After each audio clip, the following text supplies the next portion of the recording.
All right. So I should be at the sort of like spaceport temple looking area. For the life of me, I can't remember the name of these of most areas. Kotar Stronghold. I don't think I can review the map.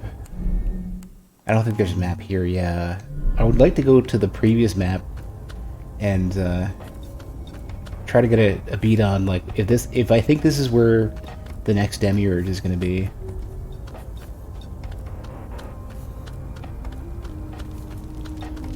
Man, the scenery of this place is so cool.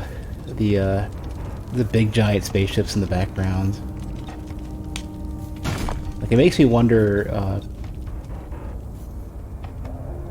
It makes me wonder if this is all stuff for the demiurge, and they just got just ginormous ships that they're destroying the world with, or I guess at this point, fighting themselves with. So there should be an elevator pretty close. Well, it's going to be in like an alcove or something, I think. Pretty sure this is like a hub area. I remember mentioning this earlier, like, I took a platform that went back down here.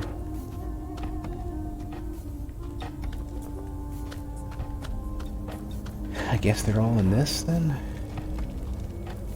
It's gonna be something like this, except for it was open. Like, I didn't have to cut my way in. Or maybe, oh no, maybe I did need to cut my way in, and I didn't, and I just jumped in instead.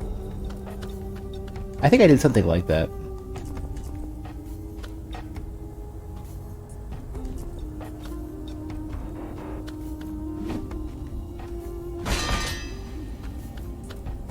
Yeah, I may have messed up here. Because I don't see it.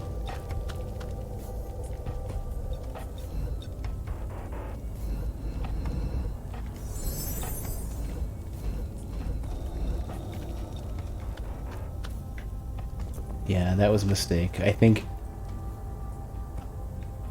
Unless I'm missing where the elevators are.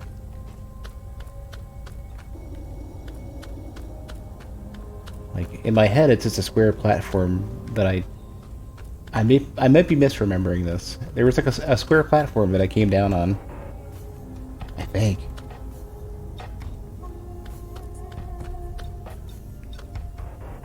Yeah, I messed up.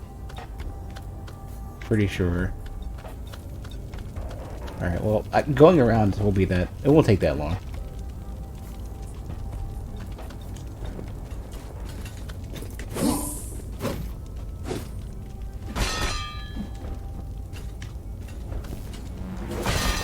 Well, who's shooting at me? Get out of here.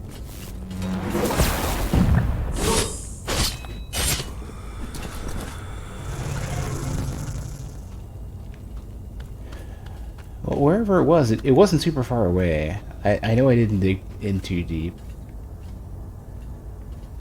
Also, one thing I missed.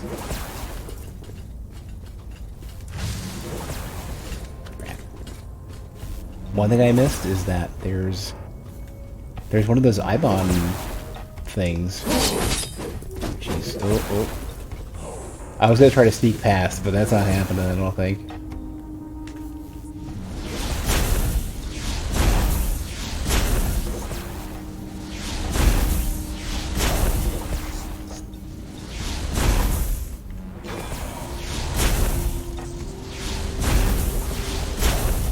So one thing I'm noticing, so I slept really late this morning, and I went to sleep late last night, and today I'm waking up like really light sensitive. Like everything super bright has been bothering my eyes lately. This morning I woke up and my eyes were super bloodshot too, like not like just red, but like very veiny. I seem to be often plagued by eye issues, like related to like sinuses and stuff. Alright, I should have 2 or 3 of these left. I am losing my senses. Standing aside, Promethean Corazon is a long and daily march, teetering on the edge of the abyss. A journey half promised by a sleeping guide whose consciousness drifts between worlds behind closed eyelids. I am adrift on the edge of the void. Devar the arrogant engineer. I could swear Devar was one of the names that I saw on one of these areas.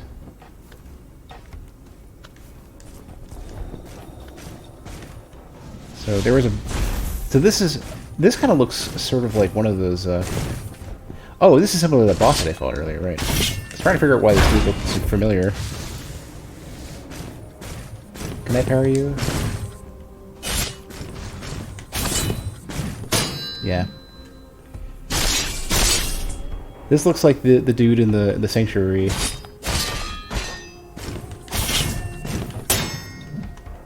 In the Cardinal Nexus, right? Not Sanctuary.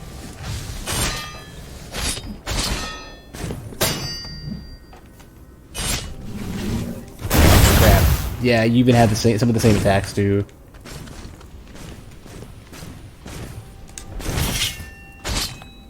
Okay, well that was a mess, but we were all right. Sloppy fight. Hope there's not many more of those until I can get to the next checkpoint.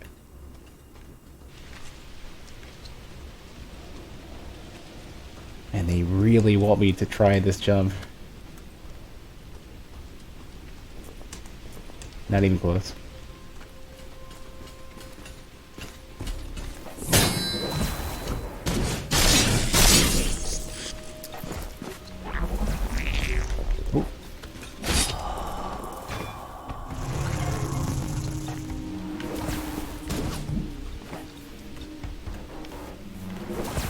Spearman mask.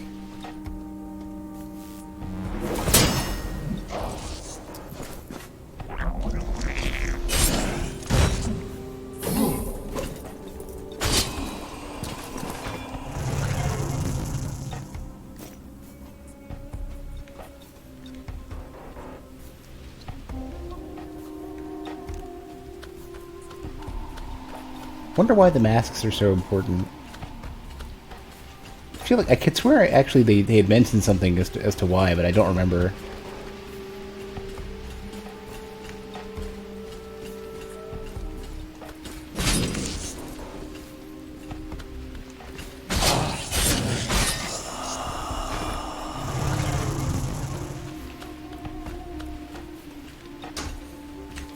I'm definitely really behind in terms of like what to...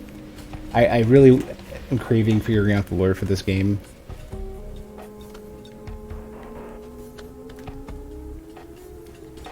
Good, I need the superior stuff.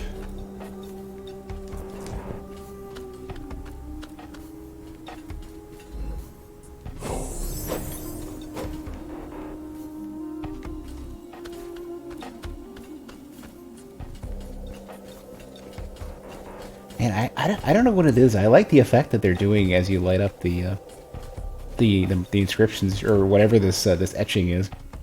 Not inscription.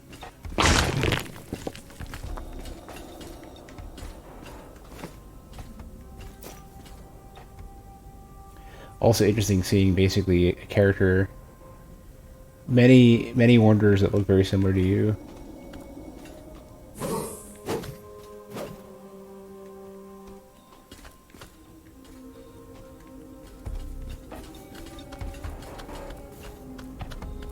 Well, they did kind of seem... I mean, the dude who was basically like a commander seemed to indicate that they are wondering, like, you know, why were you wandering around? Let me give you some... Like, where's your commander? Let me give you some orders.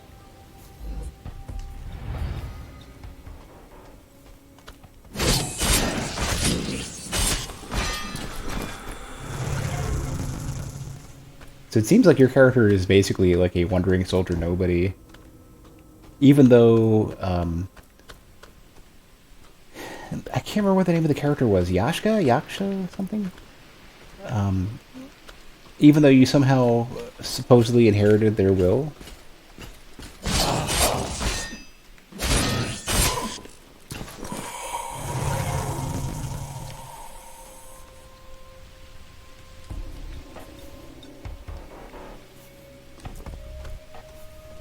Ooh, no, this is not an enemy, is it? Yeah, it's the shopkeeper. One of them.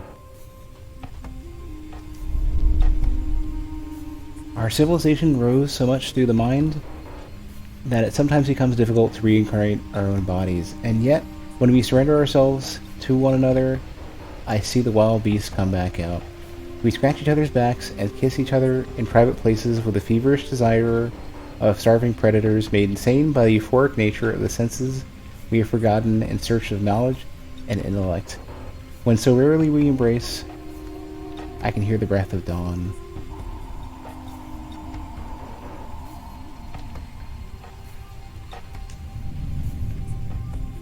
Which one? The one earlier that I fought? Some of them have been, some of the enemies are pretty passive, yeah.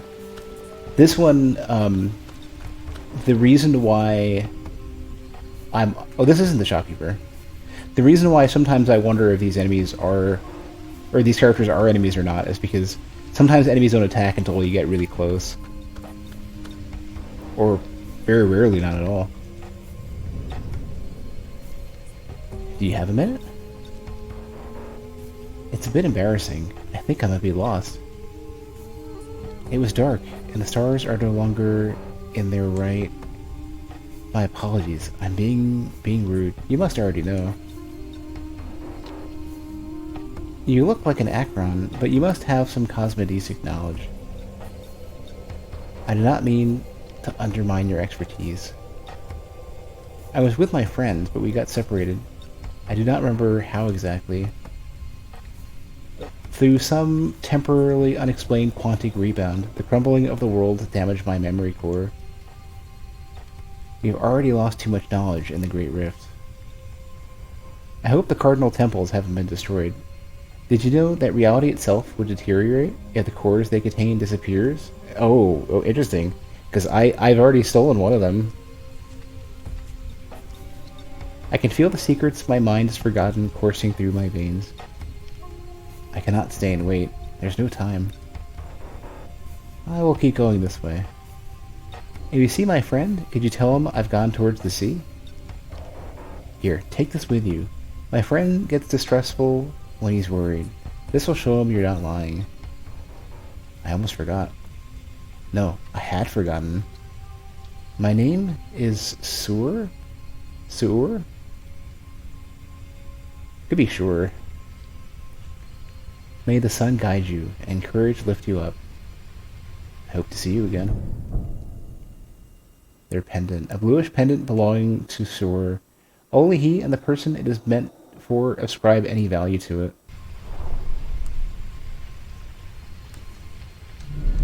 So,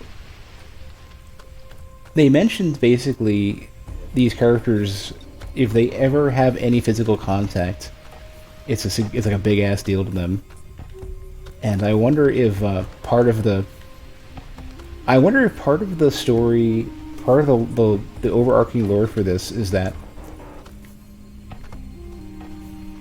the society that your character is from spent so much time seeking knowledge and trying to expand into the further reaches of the universe, solar system, galaxy, something, or, you know, their known reality overall, not even necessarily physical, that they basically abandoned a physical presence, but they crave it.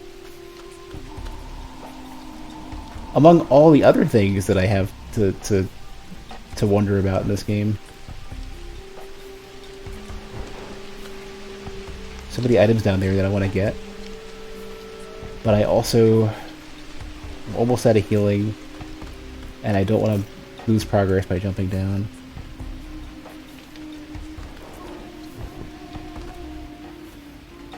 Also, hi Manzi. Yeah, so that's the over there, just like in the distance over there, is probably the other side of this.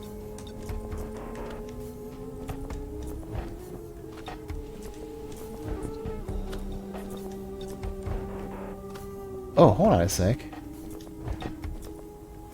You're interesting. So your ground, like your ground position indicator, whatever they're calling this thing. The thing that takes place of like a shadow decal in other games of platforming. It's green now, where it used to be blue. I wonder if they changed it relative to each area to make it clear. I want to get down there. And if I can get back up. But I want to see this first. We got separated from the Legiarch. We failed. Everything is burning around us, and our master is out of sight. I feel ashamed. I know my surviving brothers and sisters also feel the burden. We die, away from our loved ones, away from our dreams. We die, struck down by betrayal and pride. We die alone. Commander, where are you? 4th Venusian Legion. I think my character's in a similar state. Because the character that basically identified you as some sort of soldier was wondering where your commander was and who you report to. And then they were like, well, if you have no purpose, I can give you one. And then they're like, alright, well, go deal with some demiurges. You again? Oh no. I need to heal right afterwards.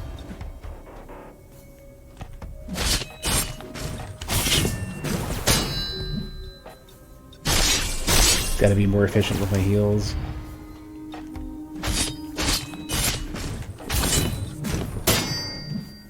Yeah, I keep missing the first swing with each parry. I need to be way more careful.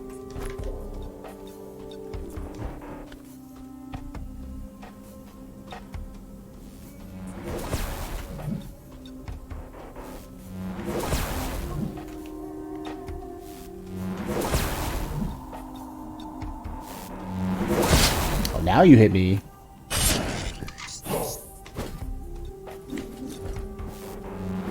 Alright, you know what? You can ignore me. Oh, this is the other side of one of the teleporters. I need that. Hey, now you can shoot me? Too early.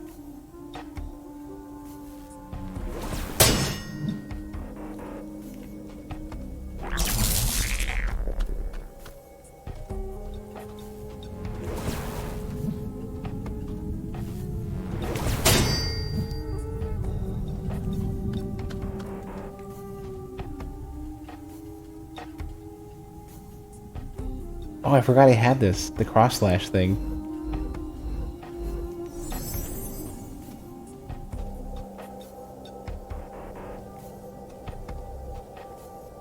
I gotta find myself an elevator.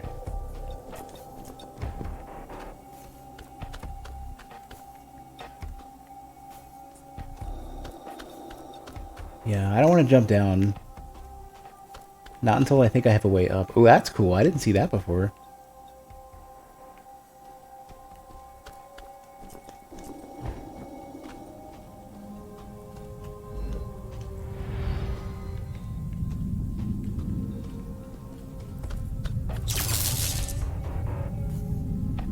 Well, I should at least open this one up. This is gonna activate that shortcut there.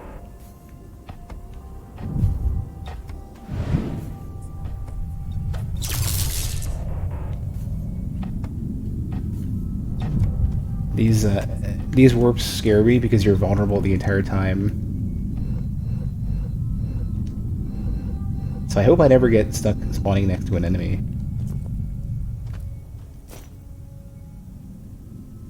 Oh no, no, no, no, I don't want to fight you. Not yet. You know what, don't I have, hold on a sec, don't I have more of the essence healing items? I can't remember what they're called. Not those, not essence. Ether.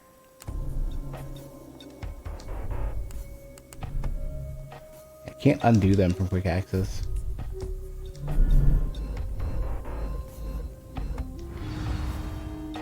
Just want a little bit. I want to pepper these dudes just a bit.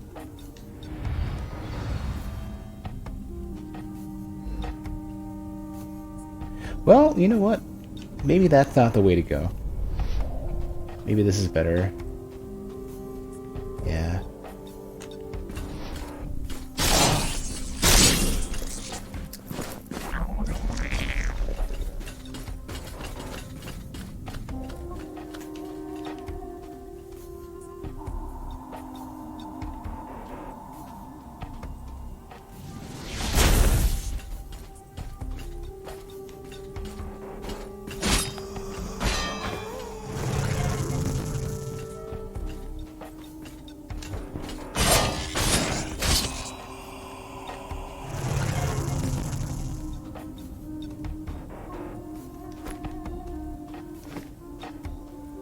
Ooh, Promethean component. I can use that.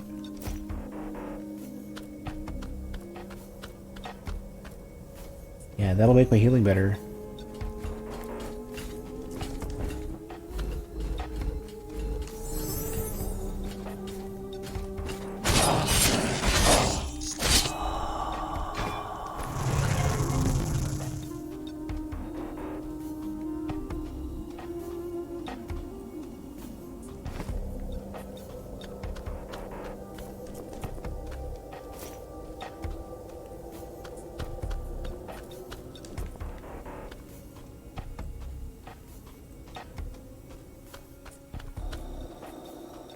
Oh, this is just the other way. Yeah, I only went to the right.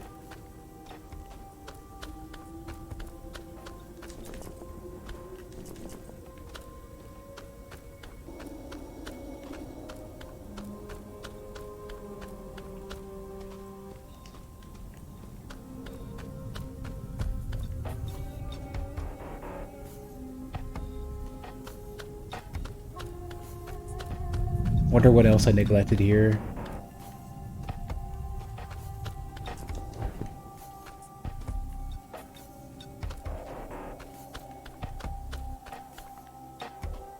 I wish I could find that elevator that I hit earlier. I could swear there was one that led down into here, but I don't remember seeing that thing either. Not that I looked too far up.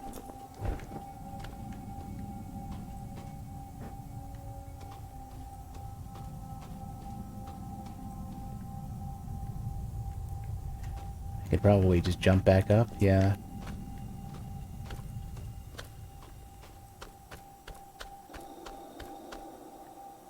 I didn't see this, I don't think.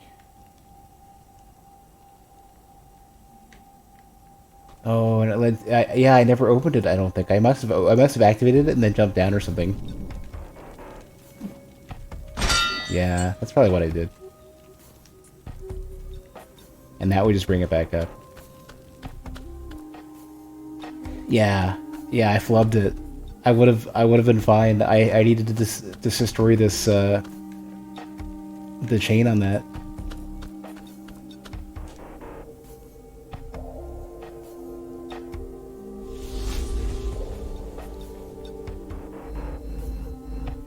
Okay. I do want to go back and level up.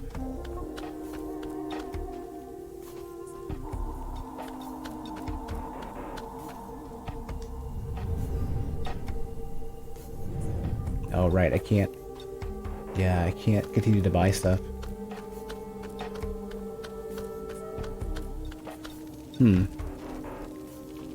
How far back do I think I am? Let's do this. Let me warp the entire way back. And then not hit the limbo well when I get there, and see if I can get back. I think it's not the nearest one. The nearest limbo well that you'll warp to. I think it's the last one you activated. I think.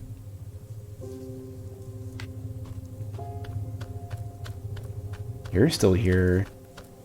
Are you gonna let me buy more spells, maybe? I wonder or nods at you. Well, I did get a Promethean component. I've got a lot of refined superior, awesome Hadronite, so... I think it's the power. Yeah, take my component. I think I only have... Yeah, just the one. You got more stuff? Oh, you got better Hadronite. For cheap.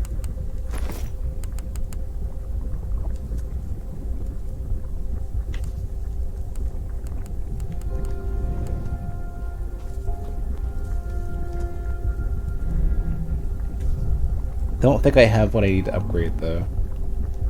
No segment yet. I need one more. No, okay, it's fine. Can I craft anything new? A little too poor for most of this, yeah.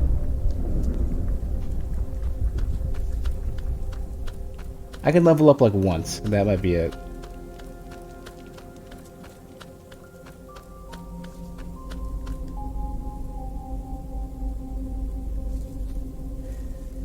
Just barely.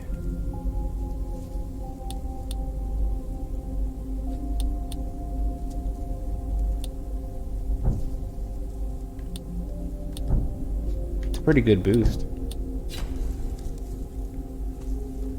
It's like almost another of the most like smallest spell casts.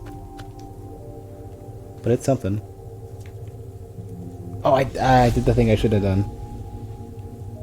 I wanted to go and use the Mark of the Whisperer. I done goofed.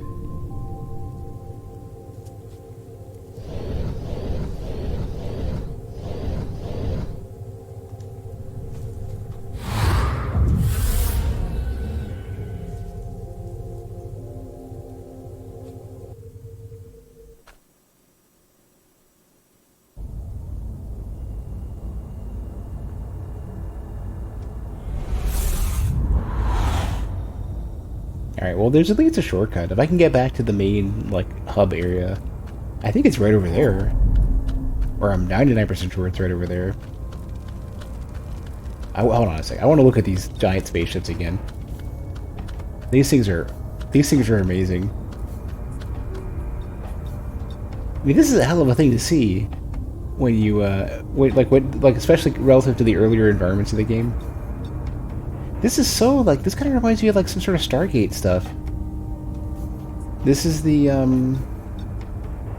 this is, like, Goa'ul's technique. Well, I don't know, this might be closer to Asgard, but... it very much reminds me of Stargate. Like, SG-1. Goa'uld stuff tended to be more pyramidal. Asgardian stuff tended to be more, like, proper alien style. Oh, well, I guess I'll go rest at this in case I die. Save myself an extra load screen.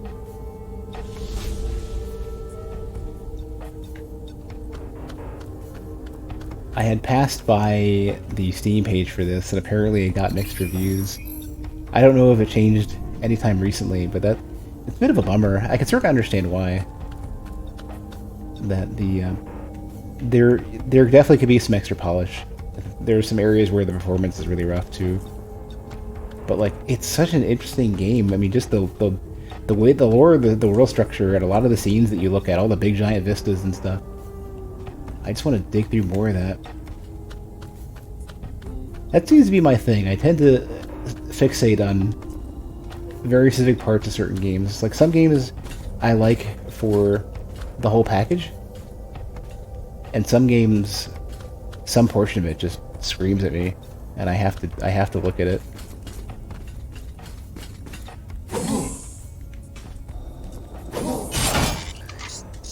Can I cheese this? I can. Yeah, you're getting Gooba stomped. Ah, I don't have the stamina for it or something. It probably costs a lot. Ah, you suck. It costs a lot of stamina, yeah.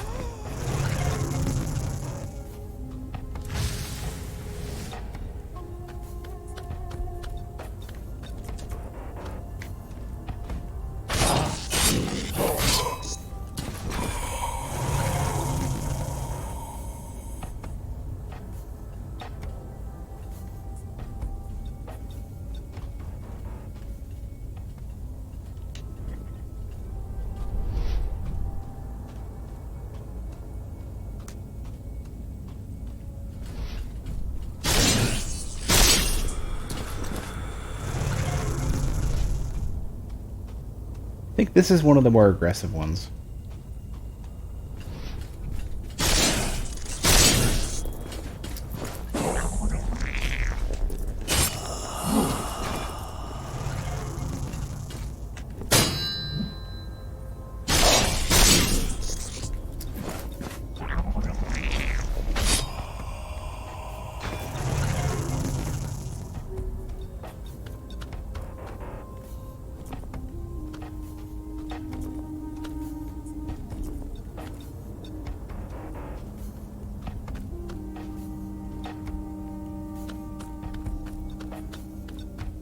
Probably should have spent more money getting the ether items. It's just stealthing around the map definitely pays off.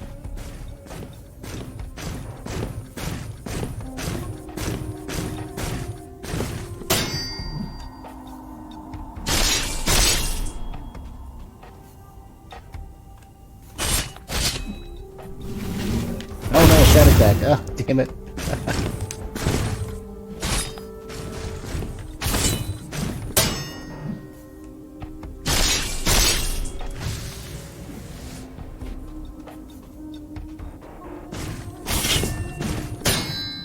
Man, I am real... These particular dudes attack really fast. There we go.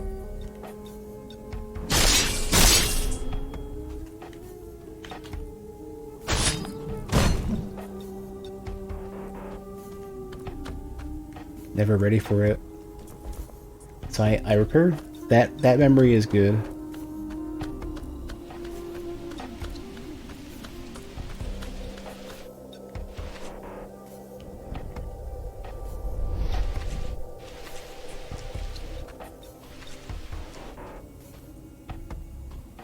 Oh, I'm gonna go for the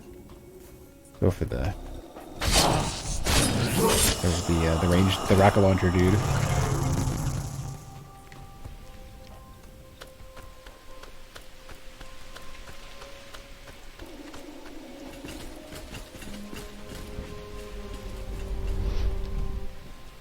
Yeah, I'm not even... This is almost like I'm not on the same plane of existence as these dudes, because like I can move with reckless abandon here.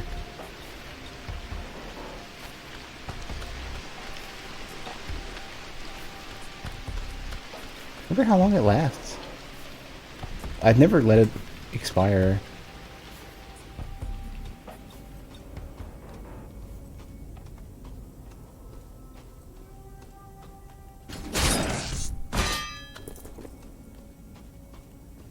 Yeah, these ones are not aggro at all.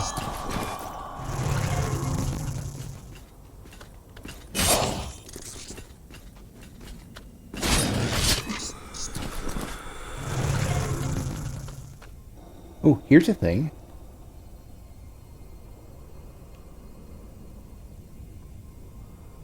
Do I have enough? I do. Ooh, it does way more damage too. Have enough ether for that.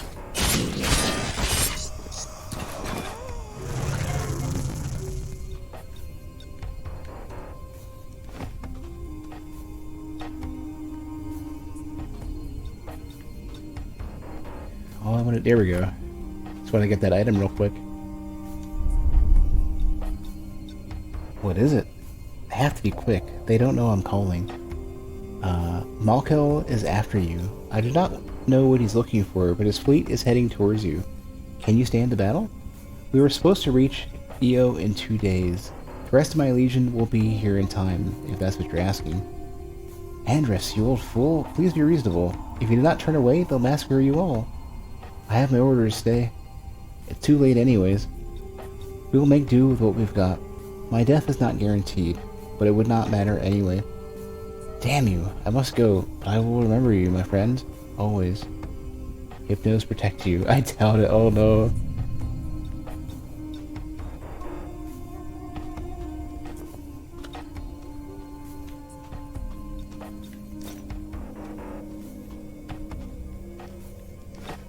I wonder if these ships are the ships from the characters from the demiurges. I wonder if like this is just what they use to invade, or well, I don't see them now, but wherever they are.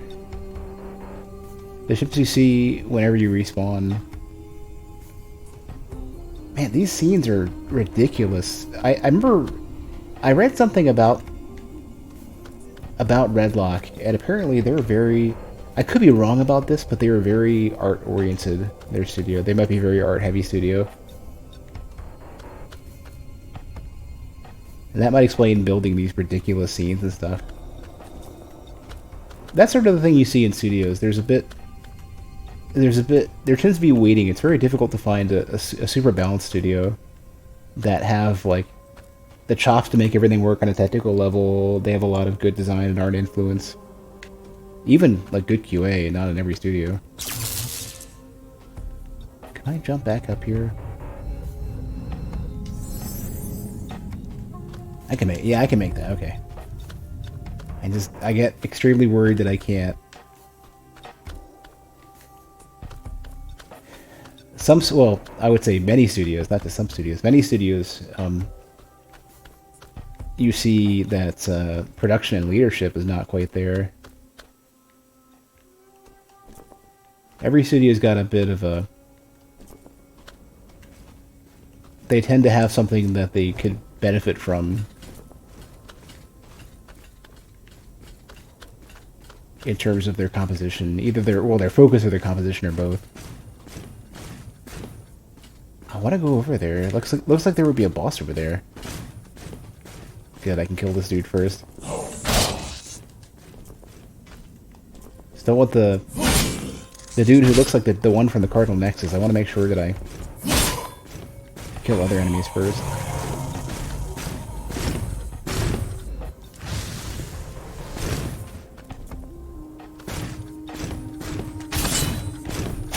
Too early. Oh no. And the pullback will damage you too.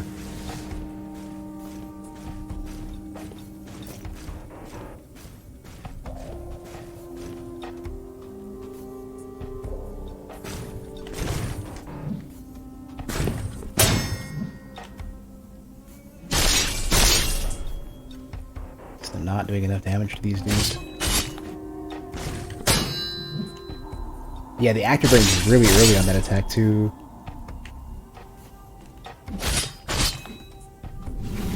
No, not that attack again. I keep doing that. Every single time.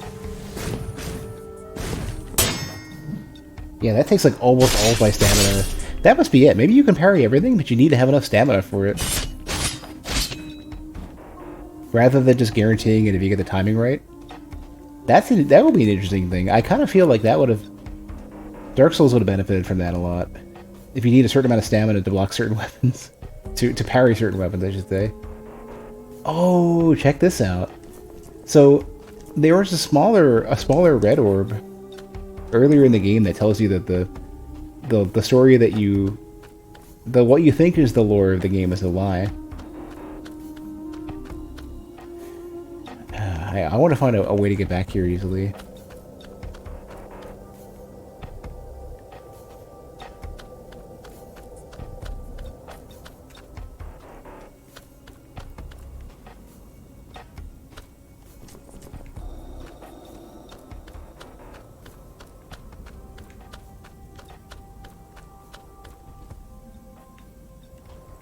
Oh, they're seeing me from a good ways away. Yeah. Oh, no. Did I really waste? There's one more left.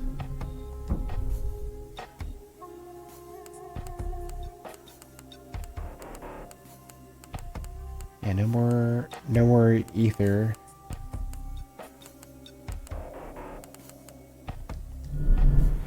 Is that even enough to cast anything? It looks like maybe enough to stealth just once. No, it's not. Cross slash it is.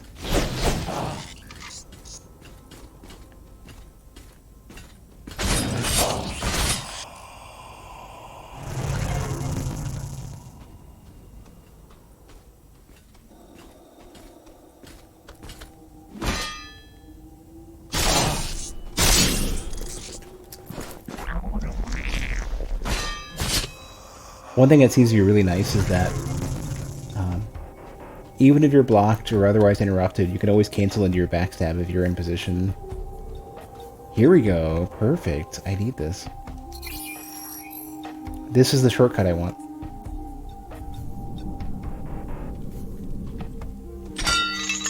Yeah, there we go. Perfect.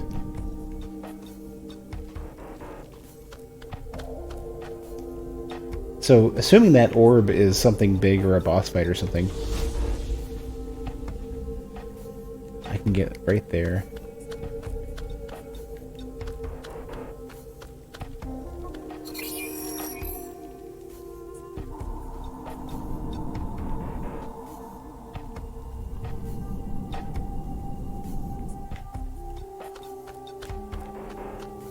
It's funny, I was talking about earlier the, what kind of creature is this?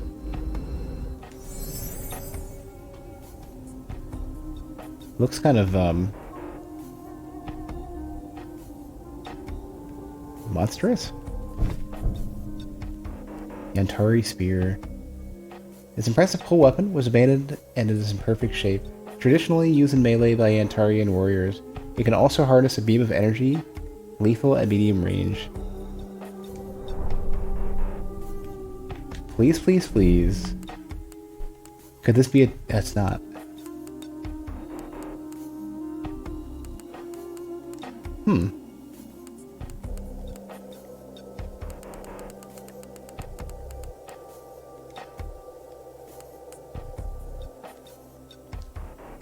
I can't use it.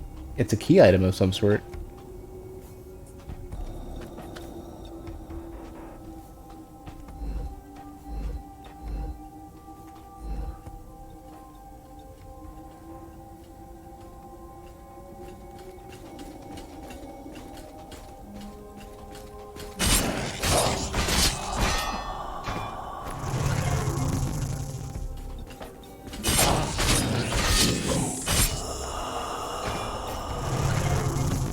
Trying to hit them and stun them before they sneak in any attacks. So, to my right should be this orb thing. No, you don't. No, you don't. I bet the stranger's going to be in here, if it's not a regular boss fight. Ooh, as I get close to it, it's sort of... Oh, that's a cool effect. What are they doing with this? Hold on. This, I mean, it's a really simple... Like, it wouldn't be super complex to do, but that's a cool effect. That as you get closer to it, it opens up.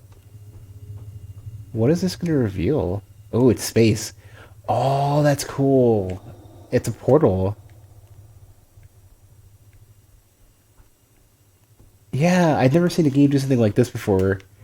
I wouldn't even see this as a big, like, technically complex thing. It's effectively something... Like, you can get a similar effect if you put the camera into objects. You know, if the camera's not blocking them, but... That's cool. Or it sort of opens up for you. Yeah, into effectively a giant black hole. I could stick my head into. Alright, let's go into Andras and see what that's all about. I'm gonna take a quick look around for chests or whatever first. Items. This game just has all sorts of random pickups, all sorts of random goodies if you browse a bit first.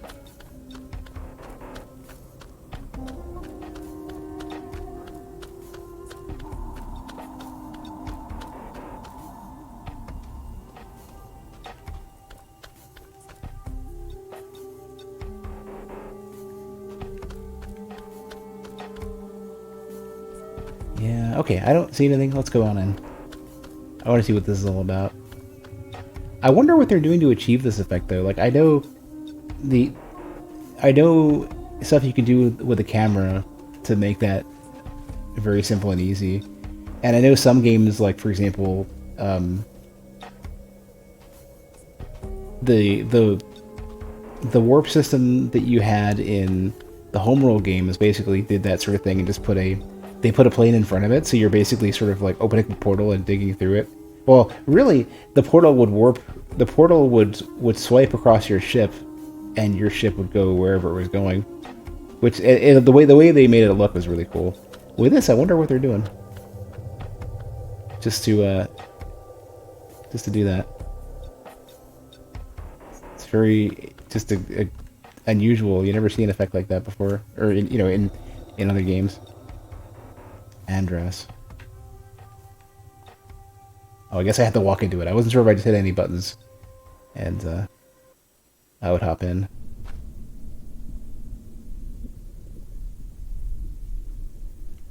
Oh man! Oh, it's like, yeah.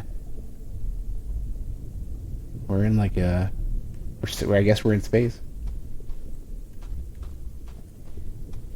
This game has like look at these scenes. Like I kind of feel like maybe part of what people don't get with this game that's so impressive is just looking at this. It's got these big art pieces. Oh dear. All right. So they tell you, like early in the game, you like fall damage isn't really a big concern as long as you jump or dash at the ends. But yeah, they're forcing me to make a leap into before we do.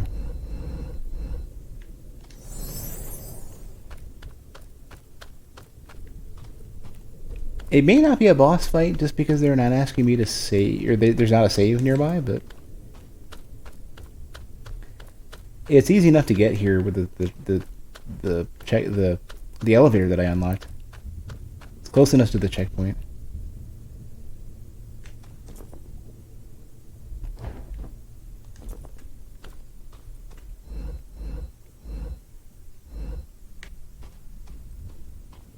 There's swords here. Yeah, and you've got a bunch floating. This is gonna be. Could this be? Oh, it's a boss fight. All right. Andress, the Indolent King.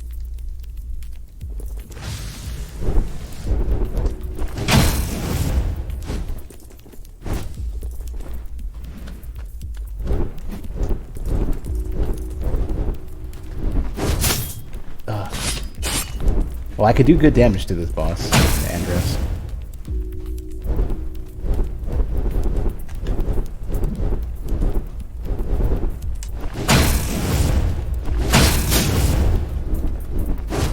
Oh, but yeah, okay. Gotta be a lot more careful. I gotta just wait and try. Oh, I was still alive? I must have had nothing left. Okay.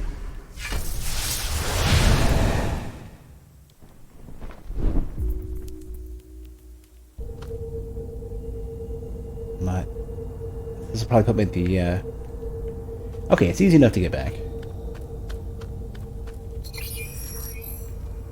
I did not remotely know what I was going to do there. Try to parry, try to focus on dodging,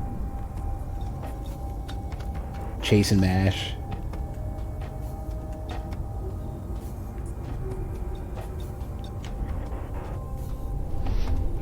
Yeah, this particular spell is really great because I can just skip stuff and get straight back to the boss easily.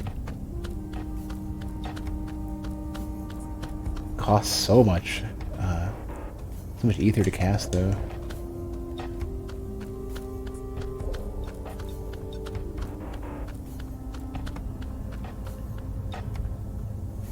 So this is, they're in like a pocket dimension or something.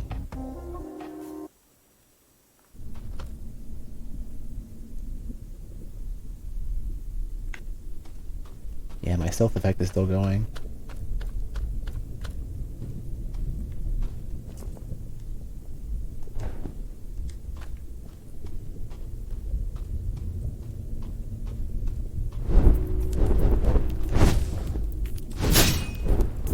That hits so far away.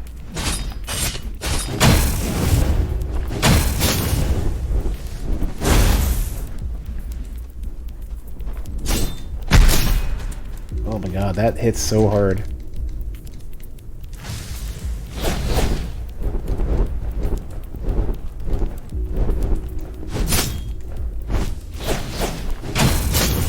Yeah, that hits like a truck.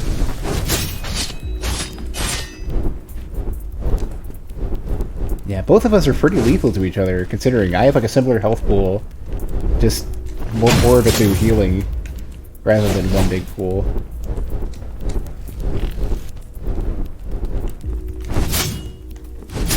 Cannot get those parries. Yeah, okay. It's tough. Alright, smack away my corpse.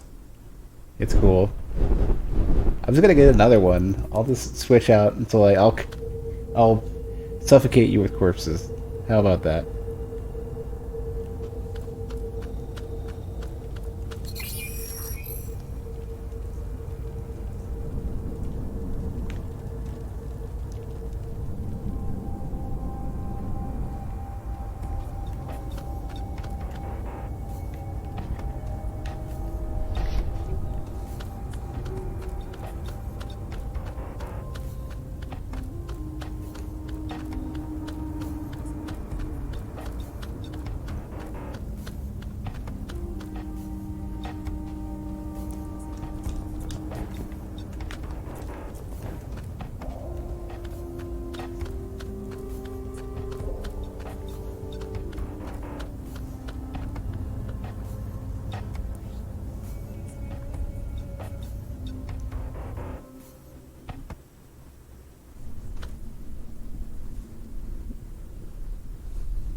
Kind of want to wait for my for that invisibility to wear off.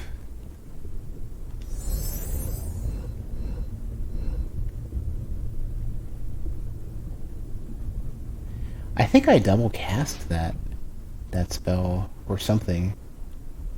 I have a lot more ether to start now.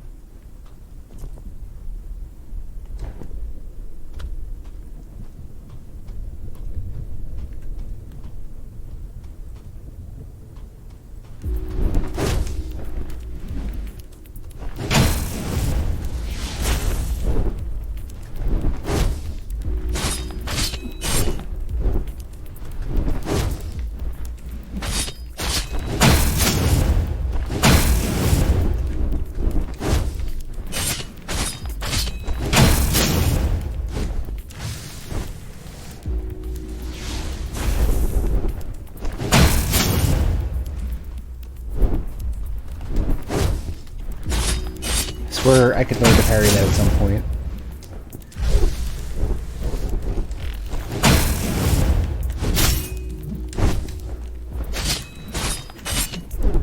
I feel like this is gonna have a second phase or something.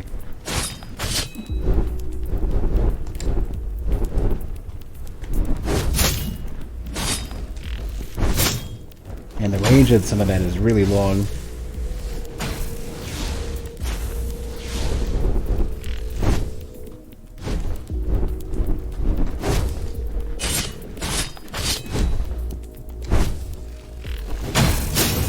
Yeah, that still hit me.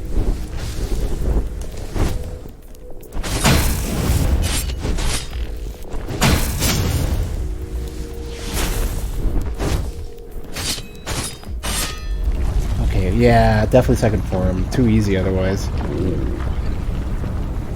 Astra.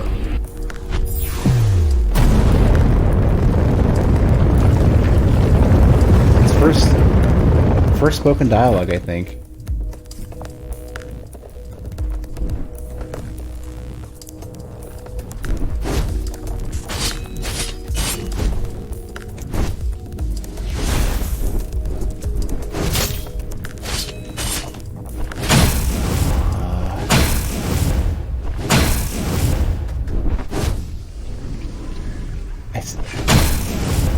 I do really, really good damage at least, but I'd have to.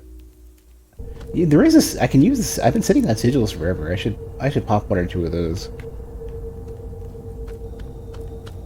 Wonder how much more damage you get.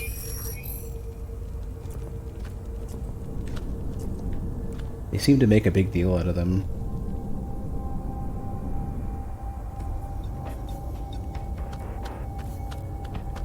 Yeah, I'm trying to think of if any other character had any spoken dialogue in any way whatsoever.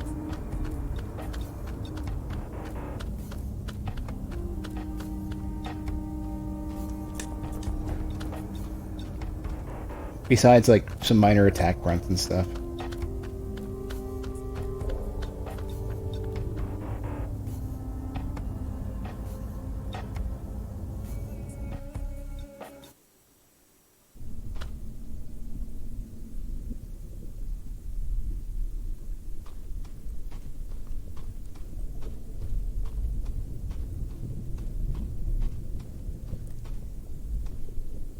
I'm gonna wait this out. Let this expire real quick.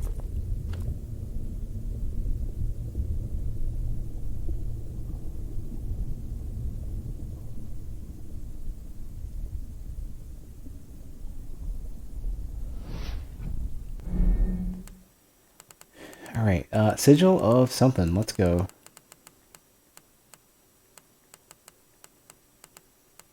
I kind of wish I could sort or group some of this stuff in some way.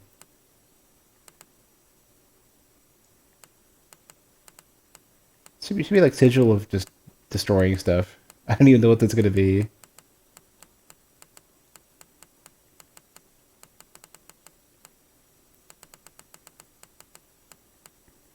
Oh, also I'm noticing something.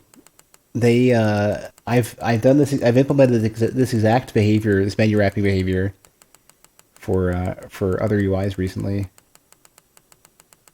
Well, recently, as in, geez, well, uh, within the last couple of years, I guess. I mean, I do have. I worked in UI for about 10 years, but I also have not touched UI in a while. I moved on to another role in my company.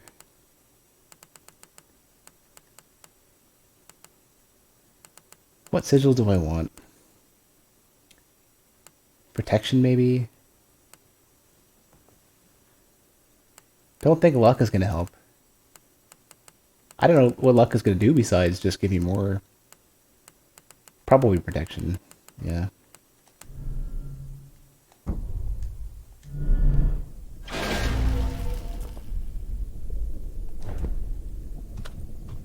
More item drops from the sigil of the stars.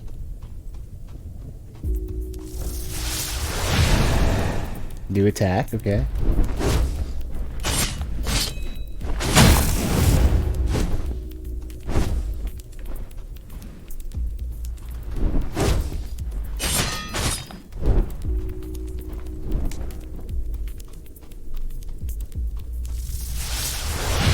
Yeah, that attack never came out before.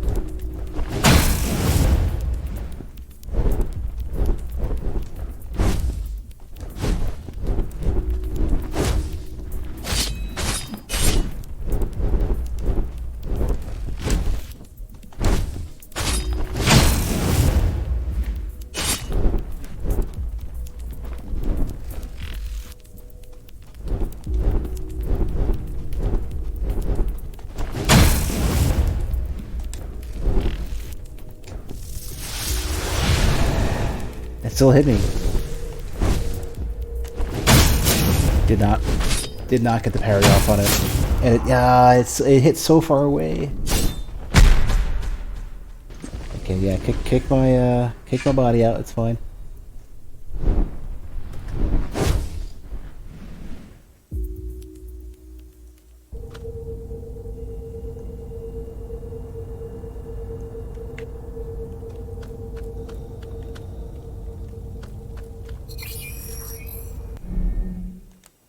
Okay, so what other items do I have? Essences. I should really be spending these. I have so many. I probably can level up a ton. Yeah, I probably should just do that. Fragments. Lots of Hadronite.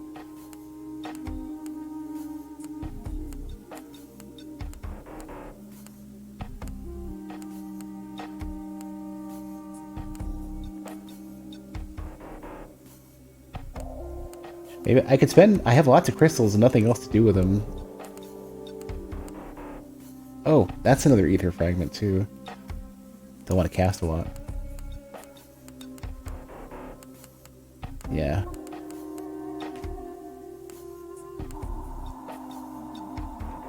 Yeah, so what's the difference between these essences and these ones? Delicate, graceful... Okay, these are just bigger and bigger soul items, I think.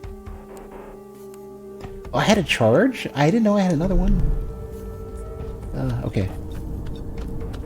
Yeah, let's go ahead and do that. Let me go on back. Do I still have the footage of my Dark Souls 1, Catacombs 3, and 1 Invasion? I do. All of that stuff got moved to my extras channel. Also, hey. Yeah, so... And that may get deleted at some point, by the way. Considering that there's a, you know... YouTube is now... Copyright law in the US has gotten dumber and dumber, and it's a risk to leave that stuff up because I was playing music in the background.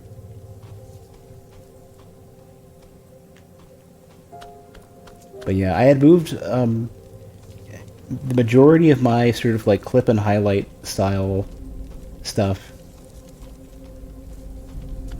all over to my extras channel. That way I could shut that channel down immediately if I needed to, or just delete everything off of it without thinking about it. And considering that copyright law in the US has gotten scarier and scarier, I might just do that. I was thinking about it. It's unfortunate, but that's something I might have to do.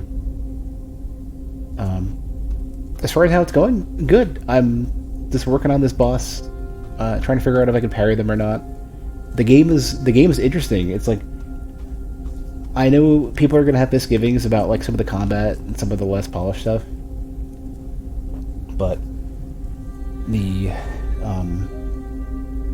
art and the world and the lore are really interesting, as well as like sort of the openness of it all. The game doesn't really care where you go. It seems you just pick a direction, and this is sort of the most open world out of any of the Souls-likes that I've played. In terms of you just don't really like, it's a big open space, lots of open areas. Figure it out.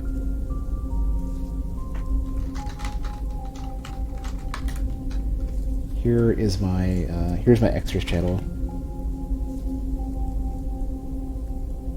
and somewhere in there, pretty sure I left the video in there somewhere.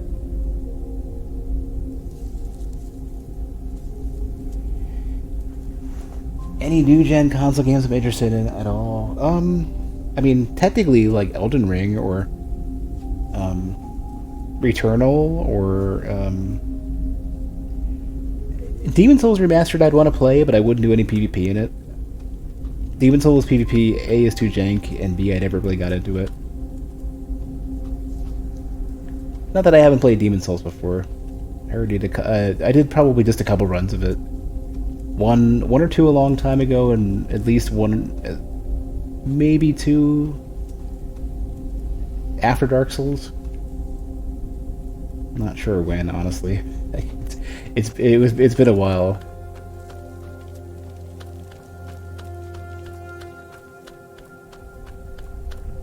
Trying to think if there's anything else that's new. I mean, technically, the recent God of War game, because I didn't play it on PS4 because I didn't want it to run at 30 FPS. Yeah, they did almost nothing mechanically. Some very small quality of life things, but they left it alone otherwise. Almost certainly at the insistence of FromSoft, like they did with Dark Souls Remastered.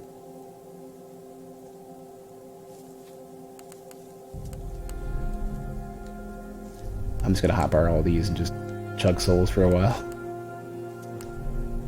I wonder how, if I consume all of these, I wonder how many I have. Probably a ridiculous amount that I've just not spent.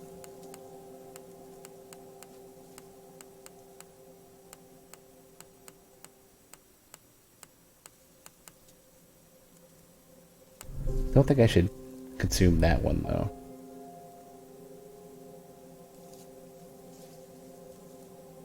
Yeah, it doesn't say that I would use this for like a weapon or something. Probably not. But I don't want to consume it just yet. Maybe I can... It would be really cool is if I could use it to get another spell.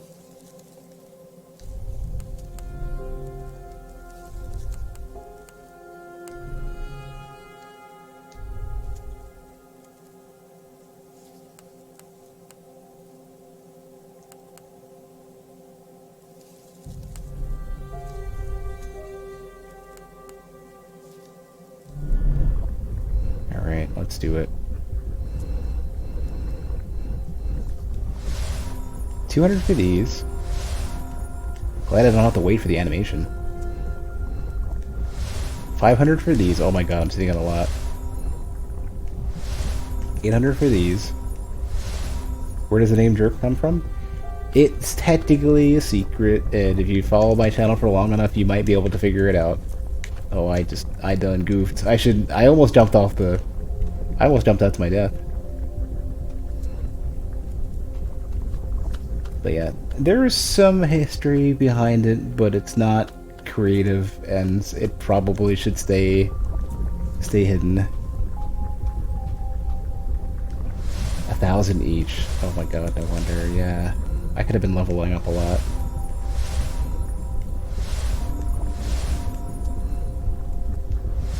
$2,000.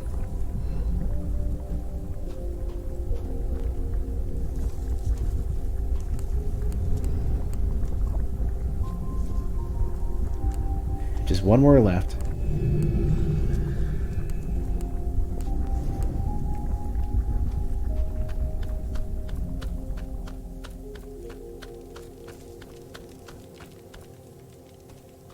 What I can tell you the name though is that it's sort of a product of, it's a product of convenience, and it ended up kind of making itself, and I've accepted it.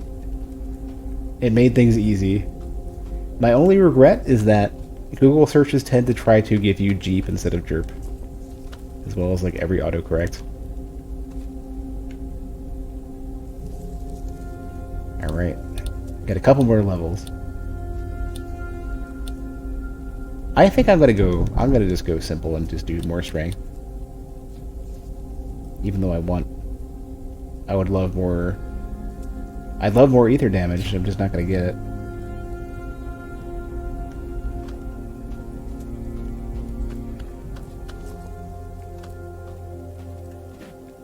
I think a couple enemies I can one-shot now.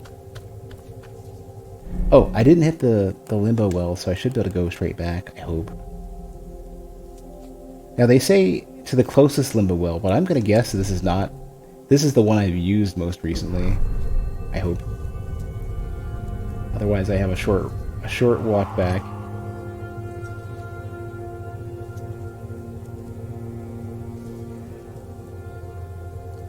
Also, I haven't. I don't think I've seen you in the channel ever. Did you come from YouTube, or have you been lurking the entire time? Or name change, maybe? Could be a name change. Oh, perfect. This also did... Yeah, it's not the nearest one. It's the most recently used, yeah. That helps.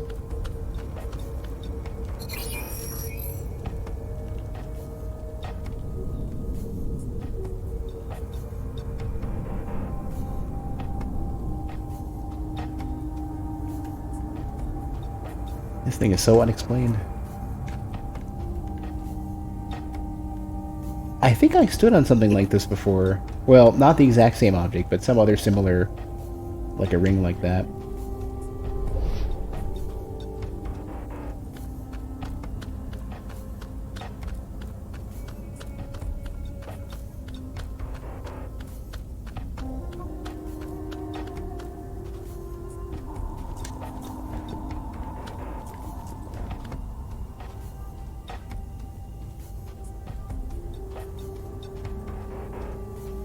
Taking it slow because I want this thing, this stealth to expire.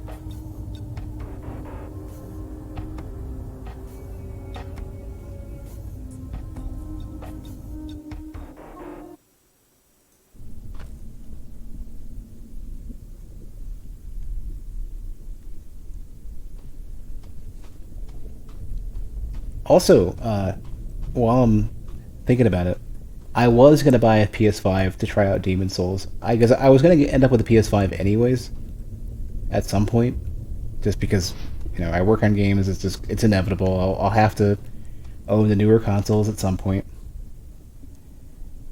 But then, like before I do it, they were all being scalped left and right.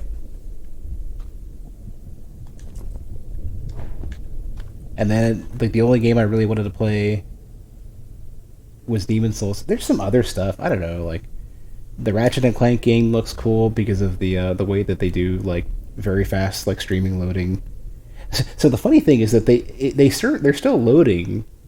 They're just doing it extremely fast. They load basically in the between space as they switch from world to world. And just as you see in Demon Souls, there's almost no delay before, like when when the fog shows up and goes away as you die and respawn or whatever. It goes to show how quick you could load stuff with an M2 NVMe drive. It's like instant, like it feels like it's starting to get as fast as just regular RAM. I know that's not quite the case because RAM is real fast, but it's like 10 times faster than an SSD, which is just bonkers.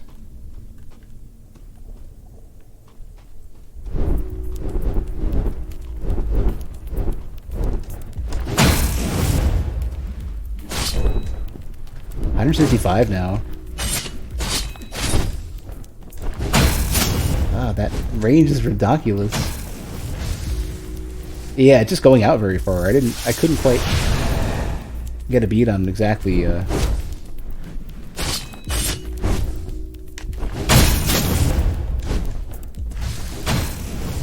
it goes out really far is what's going on.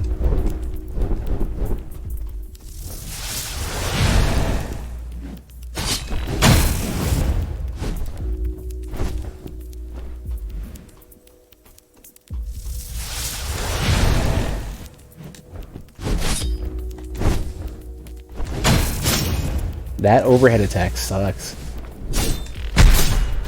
Okay, that also sucks. I saw that coming too. I just couldn't process what I was looking at for a second.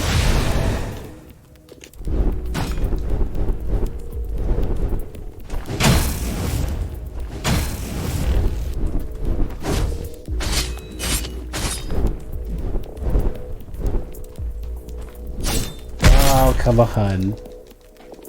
Funny thing is, it does the same targeting effect. Little crosshair.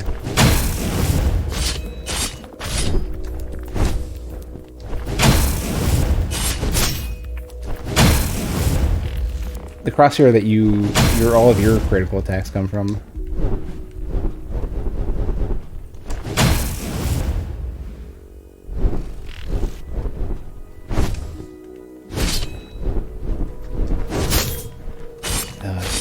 What a poor fight today. This attempt sucked. Yeah, that's the one where they try to spear you.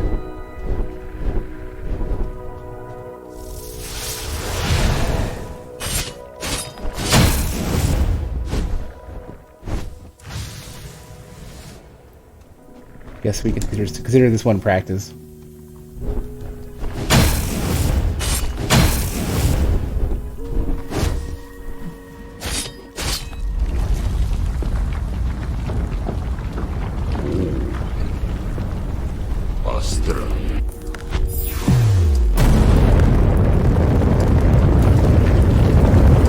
Louder than last time.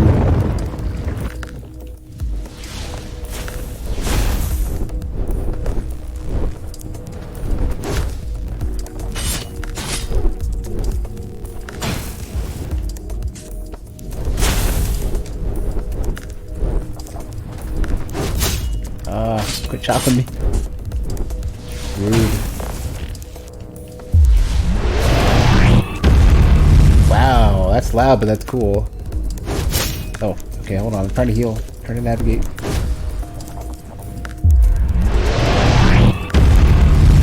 That is so... Like, the sound bounce in this game could use to work, but it's got some cool effects.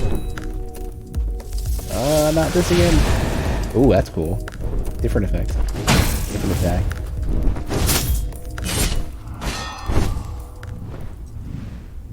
Yeah. I feel like... I hope some of the polish they're going to do post-release is stuff like normalizing the sound just a little bit.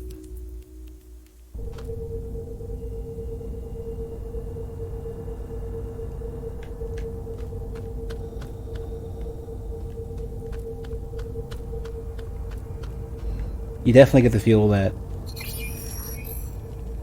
while there are some serious art chops working on this project, they definitely need to shore up with some of the other stuff. Because I mean, come on, look at it. You look at something like this, and they have some legit people doing the art stuff, really cool scenes and stuff.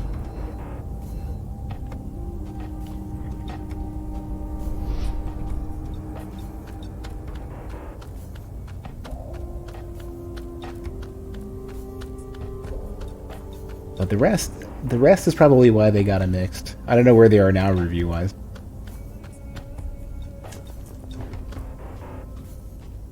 I want this game to do well. I want this game to get the additional polish and adjustment that it could use, because I want this game to do very well.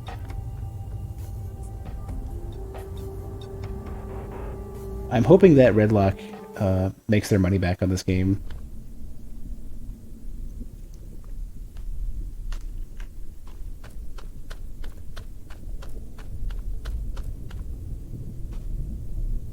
I just realized I didn't buy any sigils. I mean, I was too poor to buy any, I think, but should have tried to buy maybe one or two. I think one solid fight and I'll be fine. Just gotta not spend too much healing at the very beginning and then I'll be alright.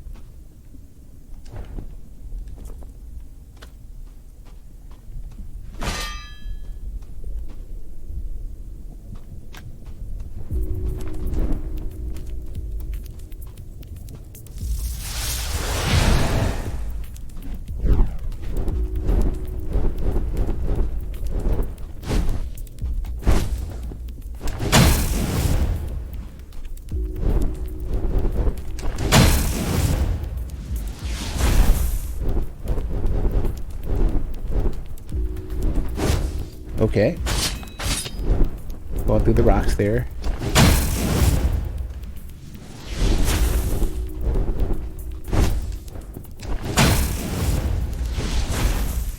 Only like one attack that I want to counter.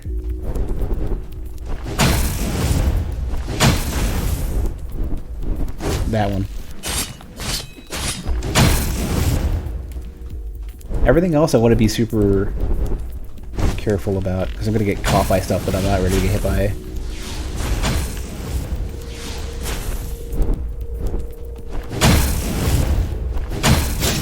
Yeah, the range on that's so long.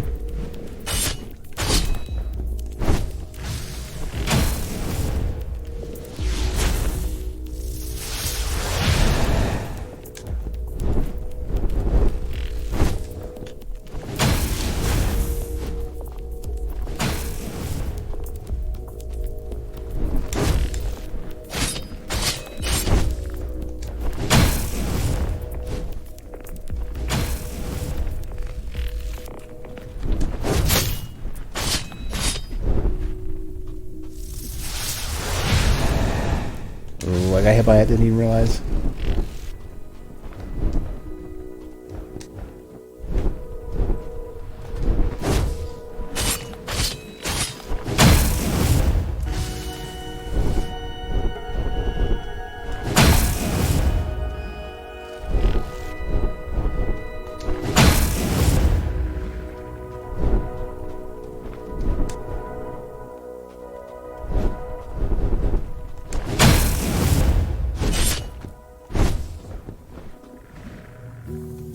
It's kind of hard to retaliate with some of these attacks.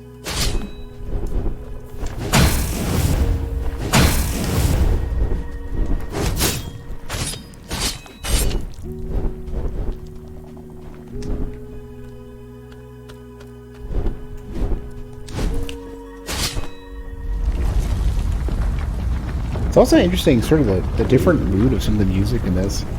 It's a lot more calm than you'd expect.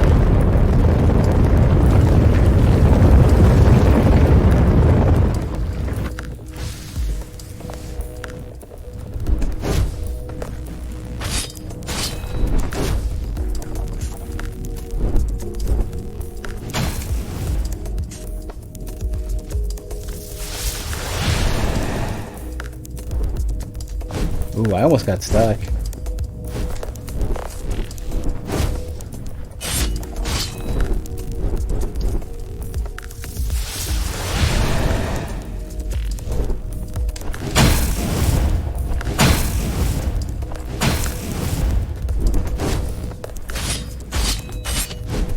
have got to stop being super greedy. I'll be fine.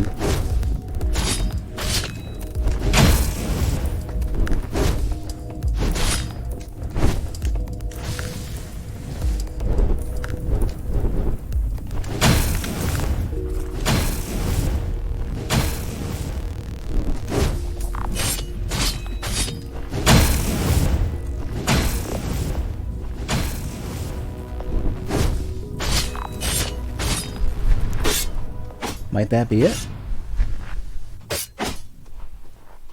Segment of the Crucible and Andrus' essence.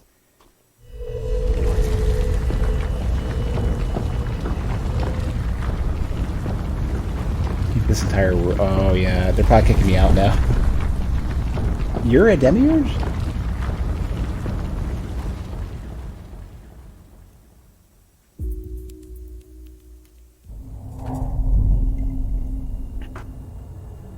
And I can upgrade my weapons a bit more.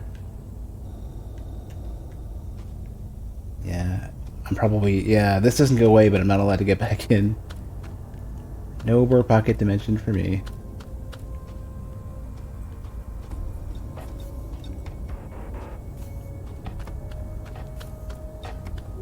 Yeah, I think I should go ahead and port back out. And like level up and upgrade weapons ASAP.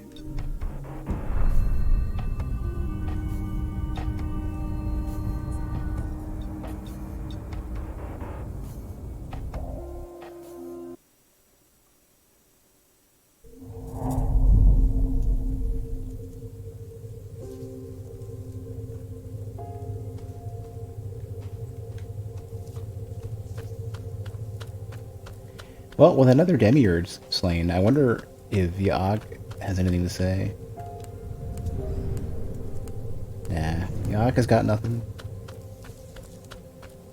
What about you? You care about... Give me some spells with me? No. I don't have any more stolen essence, I guess. Surely you have something to say.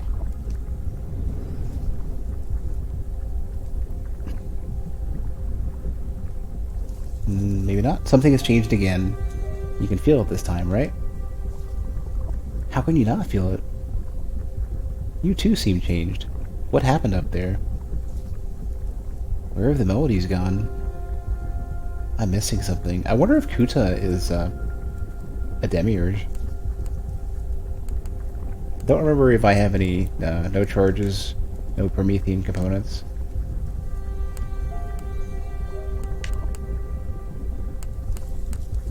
Oh, I can buy more Hadronite.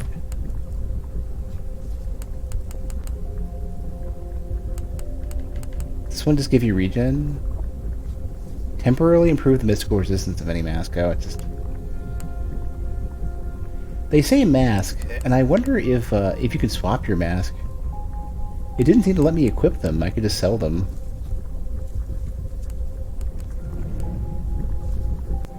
I should probably double check. I own masks. I can't activate them yet. Alright. Can upgrade my weapon.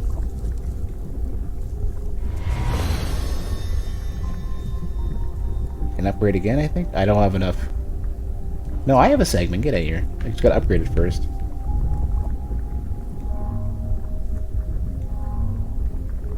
Oh, okay. So that's max level. Ooh, big boost to damage from higher level, I just don't have the Hadronite for it. You don't sell anymore.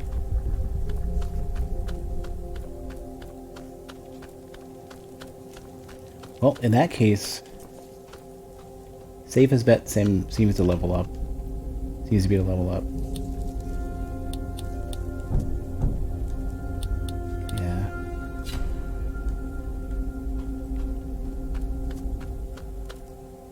I had gotten some barrel earlier, and that seems to be like the main component for basic crafting. So let's get...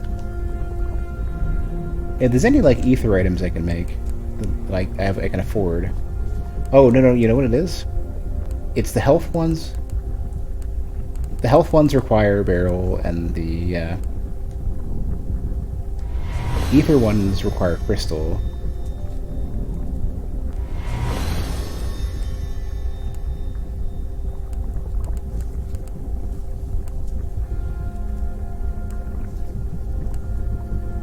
Ah, yeah, but you need barrel for the strength ones. This is a tricky setup here. Okay.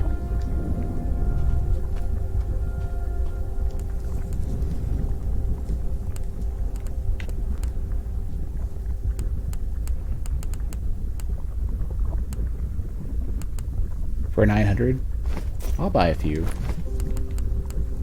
Just in case I want to beast mode something.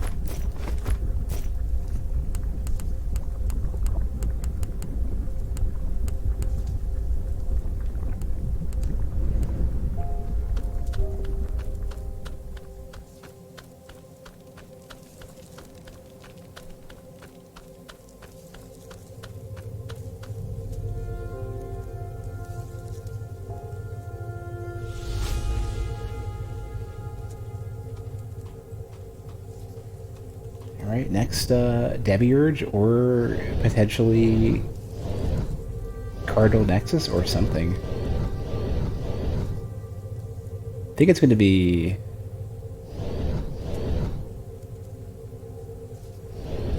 here?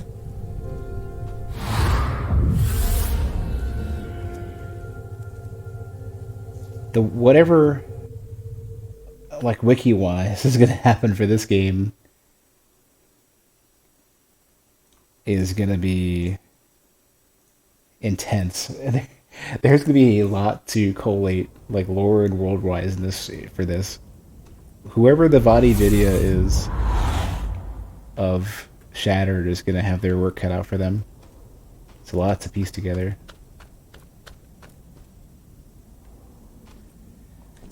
Alright, the one place where I actually have a map. So I've done Kotar, I believe. I've done Ranamath. I don't know if I did Citra or Durga. There's no way to, like, check them off as far as I know. Let's just go really far north. Oh, you know what? Talk to Commander, too. What do you gotta say? Anything new? Yeah. Yeah. Alright, fine. Yeah, I have to get onto the height map before I can pop out the hoverboard.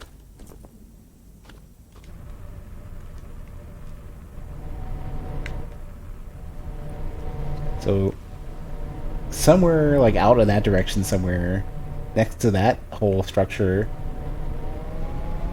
might be where I need to go. I need to go into like the frozen north.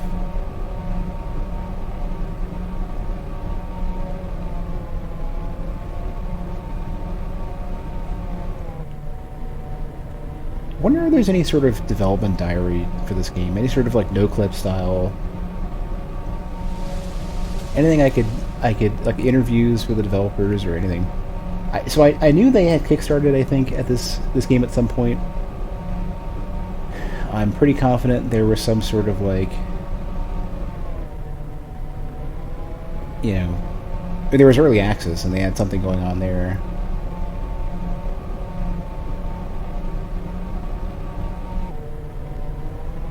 But I don't know how much information there is kind of for the backstory of the development of this game.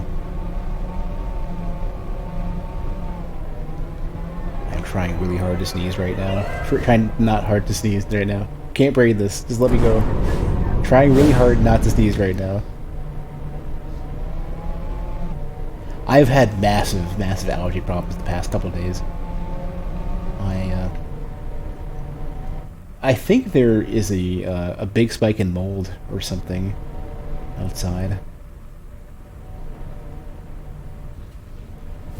Somebody I work with said that where they are as well is the same thing. All right, let me out. We're back on. Don't shoot me.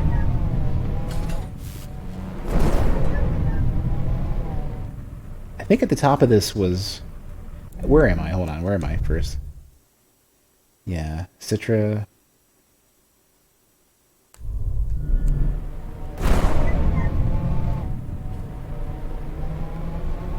There's like a fortress I can enter. I think I can't get in with a hoverboard as well. Or no, I can. I can. Can I ever over water? No, I cannot. They do not like water. Okay.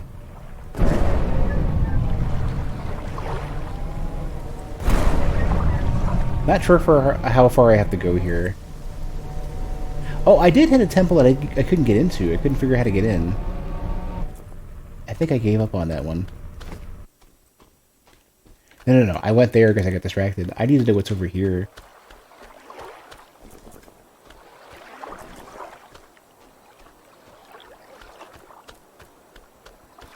Whatever it is, it's something. How far are we in the map? I completely got sidetracked, okay.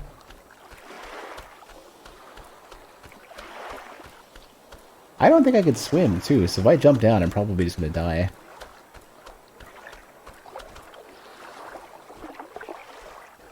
This will be like, Shrine of Amana, where you think you're on solid ground, and then suddenly you just die. You just dip into the abyss.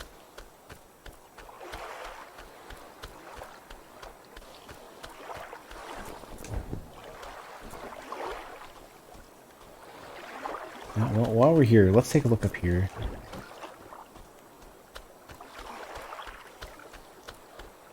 I wonder if as they were developing this, there was ever the concern that they just have so much world that they don't know what to do with.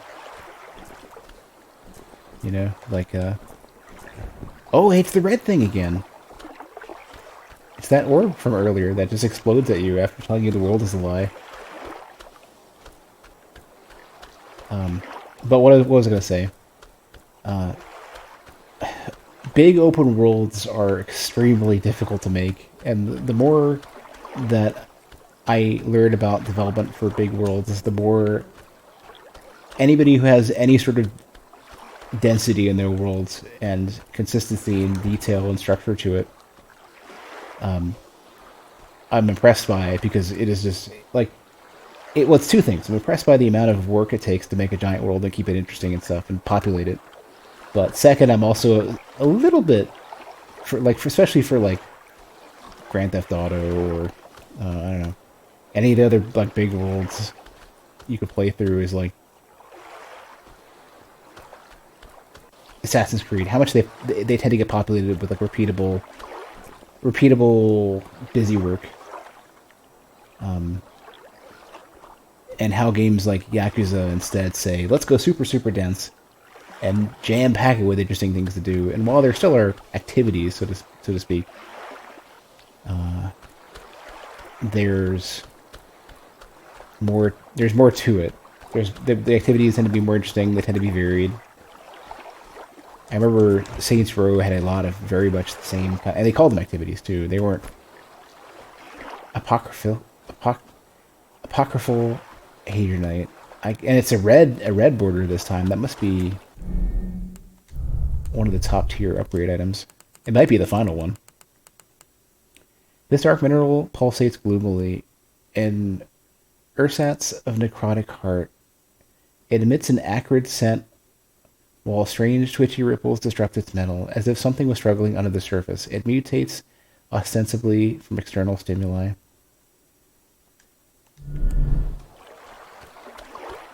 So all the weapons that you have are said to be sentient in some way. And I wonder to what degree it's due to that. Maybe Hadronite is just the condensed essence of your character, the Aster of their race.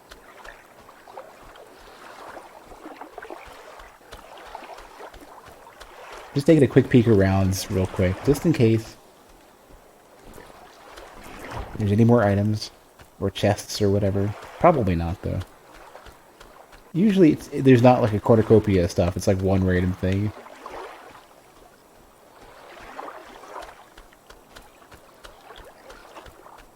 So One interesting thing about this orb is that last time I found this orb, it was in a crater. It looked like it crashed, or maybe it exploded and then collapsed under its own gravity, like a supernova or something. This time, which it may even be the same orb, it's there's no great explosion or damage next to it.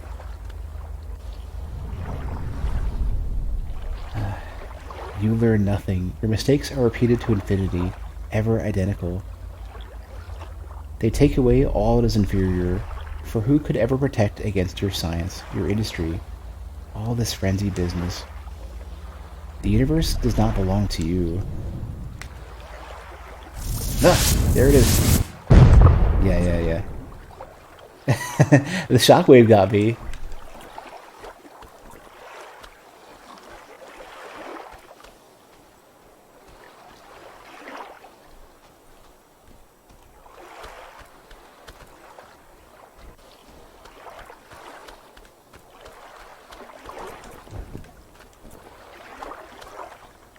I wonder. So the funny thing is, it's almost like if they gave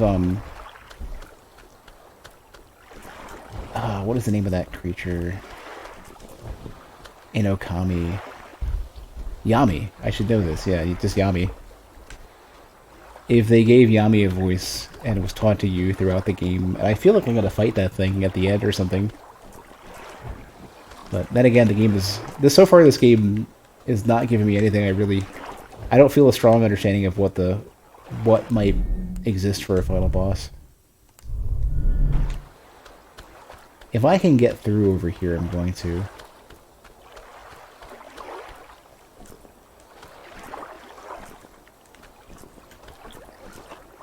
Try to get to Kotar.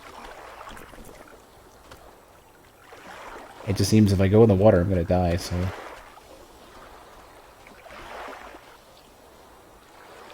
I don't think I should be able to go over there.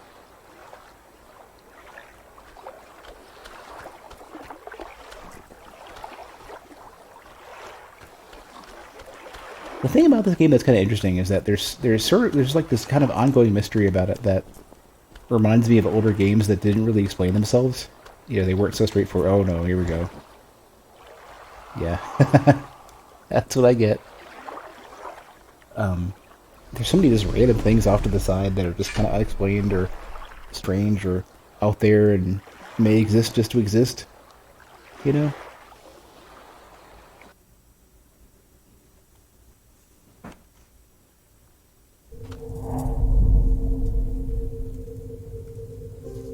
I mean, I also have to admit that I'm not the best at understanding and following lore and stuff, so there's probably a lot that I could put together that somebody smarter than I could put together story-wise and understand.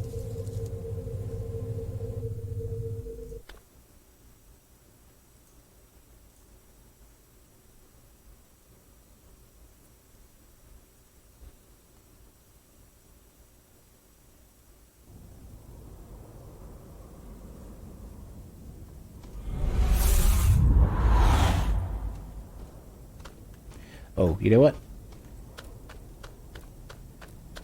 Let's head over here real quick. That way I save one more load next time I die.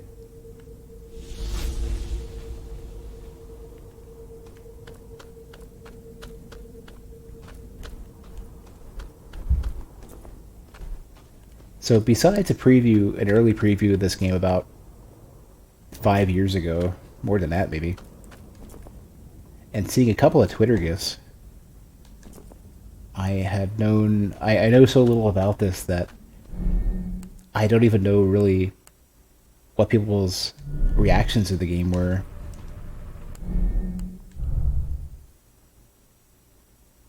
I'm gonna try to get to Durga's temple, I think. So follow the pathways to the right. That pyramid, maybe. Once I've finished the game, I want to kind of follow up and see what... Because like nobody I know played this at all. I mean, I could swear I saw Rockly Smile had tried this, but I only saw like 6 hours playtime. If I remember correctly, oh, let me out. I might have misread. There we go. I was gonna look for one of these earlier. A tree sticking out like that. Level design in large worlds is really difficult. Like doing all the level editing, just because it's very difficult to be able to fine tooth comb everything. Usually you're at a super zoomed out perspective. Usually from above too, so you don't really get a chance to get a great glimpse of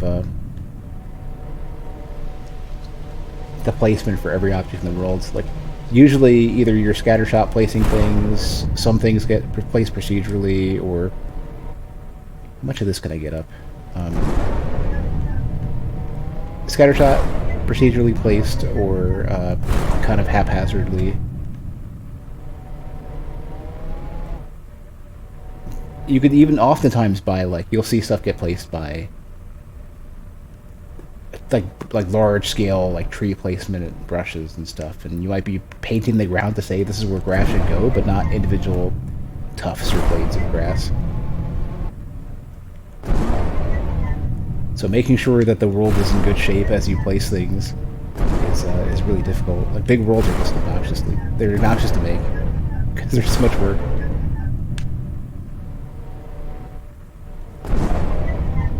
Oh, that's not good. Oh, we're good. I think the camera just didn't like it. What was I gonna say though? But yeah, I didn't really follow up too much on people's reaction to this game, and afterwards I really want to see like what's you know, I think somebody I know had played a little bit of it, but probably didn't finish it. I really don't know of anybody who, like, nobody in the Souls community had really touched this. I only know one other person who had checked out the preview like 5 years ago, and they are no longer a candidate for existing on the internet anymore.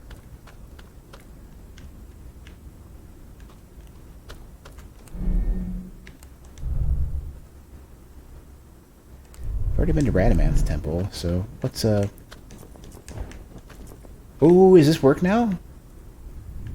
Hey, I found one of these that actually works. Oh my. Ah, they work. That one works. Does this one work? Alright, where does this take me? Oh, that one's inactive. It's red. So once I step on it, I can probably activate it. Yeah, there we go. These ones? Yeah. I was wondering what these were all about. I finally have one... the one that actually works now. So these are giant... these stood out to me. I hope they weren't... I was hoping that they weren't just for show, but no, these are houses to giant teleporters.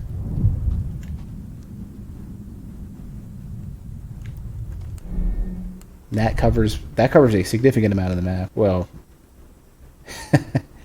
15%, 10% maybe. Enough. It's a big map. But the other two that I haven't activated yet. So that's okay. That's good to know, because what I can do then is I can find. Now I know to look for these things. Now I know what they are. I could try to find more. And they stand out like a sore thumb. It just comes down to noticing them at a distance. So I still want to go that way. I want to go towards the pyramid.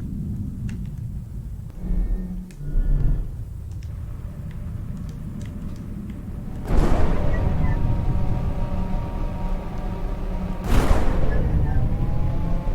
going to try to pick up this item and then spawn the thing and then not get attacked. Yeah, there's enemies all over this spot.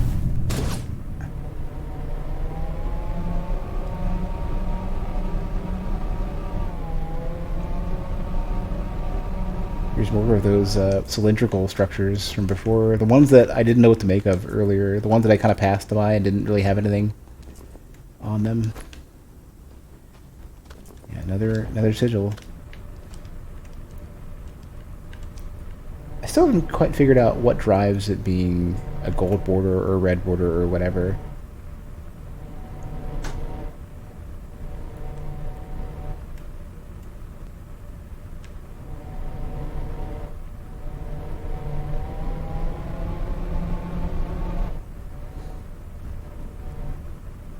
Okay, big giant fortress again. Well, you know what? I don't have to be worried. I'm just gonna sneak on by and also fall into whatever that is. I wonder if there's a chest over here where I could just open it and not get attacked. Oh yeah. Yeah, I don't have to fight nothing. Good. Good. Very nice. Wasn't sure if opening a chest would undo my stealth or not. Here, oh, dude, this looks like this structure reminds me very much of the Temple of Nod in Tiberian Sun, or more specifically, like Command & Conquer Renegade, even where they did the they had a similar structure like this. I think the end of Renegade had a sigil, or the arcane gets cut off. Didn't get a chance to read it. Okay. Like one of the last missions in Renegade has you barging in. I think I have 2 more Ibon fragments, I think. Oh, is this one broken? Does this one not work? Oh, come on. It'll be like that. This one actually looks completed. I just can't read it. Huh. There's that pyramid. Is there any way to get in? You know what? It would be a hell of an ask to try to get it, but probably wouldn't necessarily be reasonable. But I want a pair of binoculars in this game.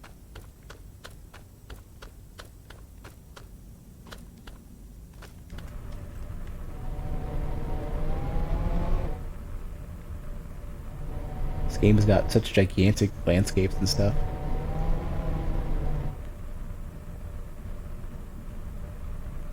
Where even am I?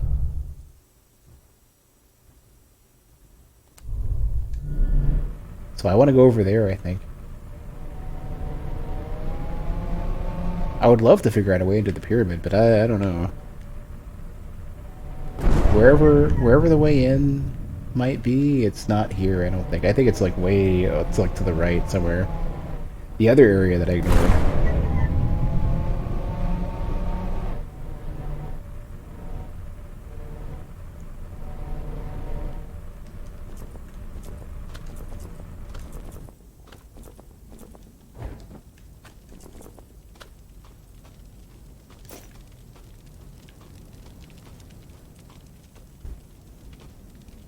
I was looking at those lethargic metal structures piercing the clouds. The distant rumbling of the engines merged with the roar of the factory temples and world foundries.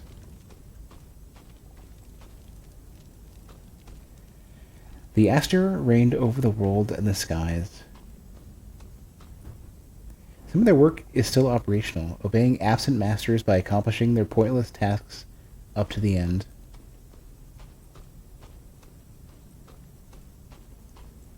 Does this not prove the moral superiority of machines? It might. Would organics ever demonstrate such loyalty, such permanence? This might be here the cosmic purpose of organic consciousness, to create what will then entirely surpass it. Oh, don't hit me with that. Don't reduce us to that.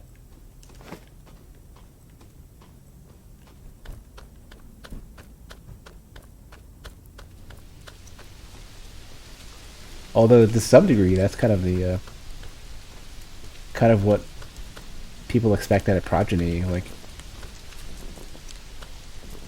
you know, don't parents want their kids to surpass them? You know, other tree. Every single large world game has that. There are zero exceptions.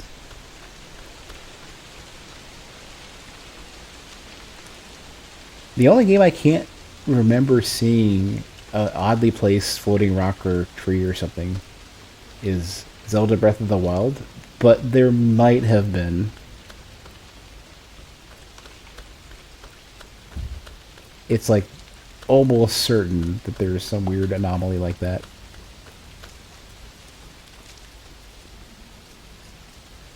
Oh man, I wanna. I'm gonna not bother with the bridge right away. I want to see what this is. I see blue and glowing, and I want to see what this is. Crystals or something.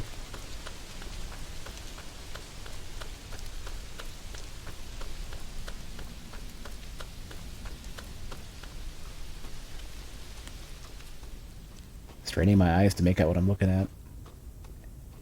Part of it is just that my TV is too small for how far away it is. Oh, it's just foliage and glowing, okay. Alright, well, I mean, there was a reason to go out here. I at least got something out of it.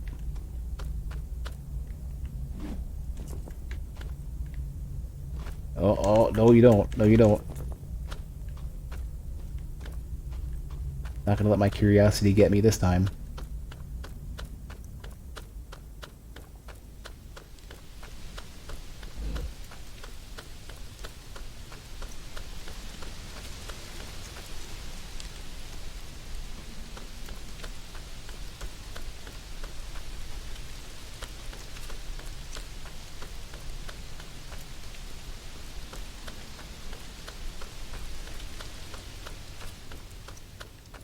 Hey, save point. So I think it's the only other one I've seen out in this entire open space so far. And I'm like a third of the way through the map so far.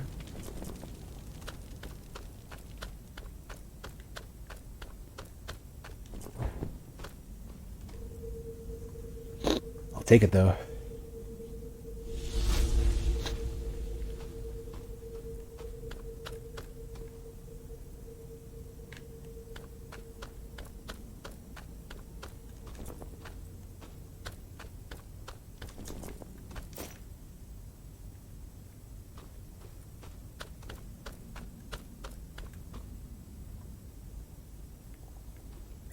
I'm trying to get a beat of like what's my ultimate goal in traversing through this area? Like I'd love to get up there.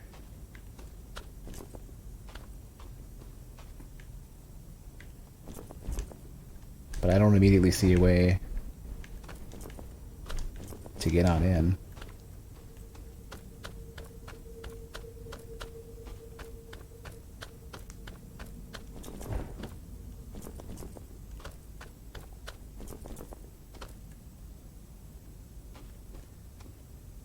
Well, I mean, I hit at least a limbo well will allow me to get back easily enough, so why not just browse a bit? Like, getting up there would be great. Maybe, yeah, maybe this is the way back or something, and I gotta go up here instead. And they put enemies there, so that's a reasonable sign.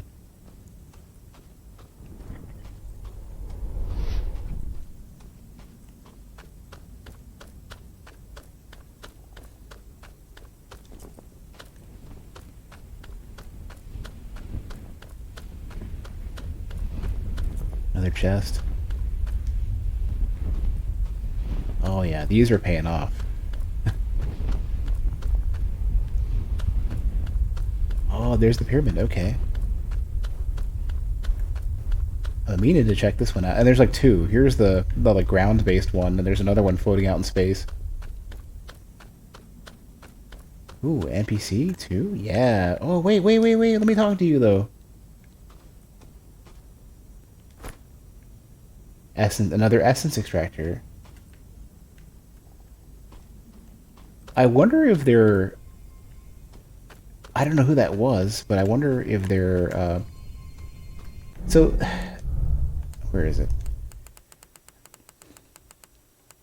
They say prohibited use, and they say this device extracts all essence from an individual and stores it before redistribution. I wonder if this can just be used to kill NPCs.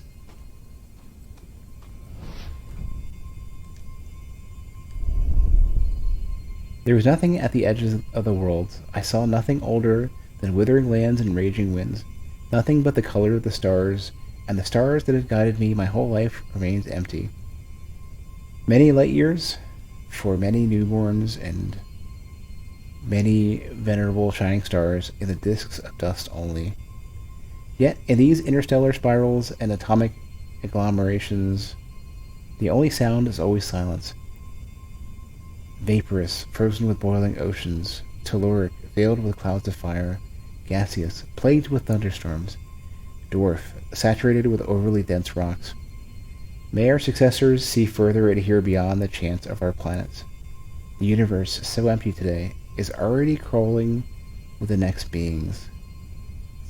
Sohern Cosmodian.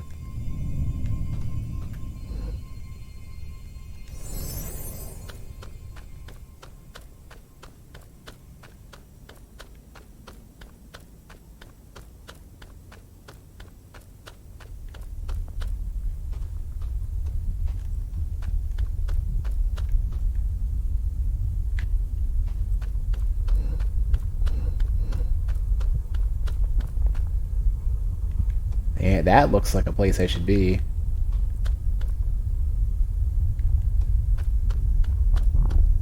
Also sounds like one. It's good. I think it's getting louder.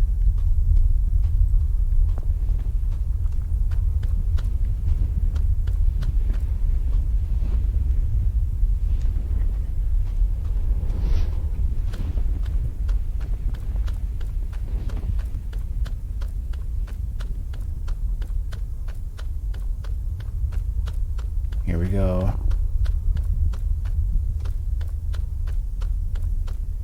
It's a shame I'm using the stealth ability and I don't get a chance to get a nice glimpse of this on the way in. I'm gonna just wait. I'm gonna let it wear off.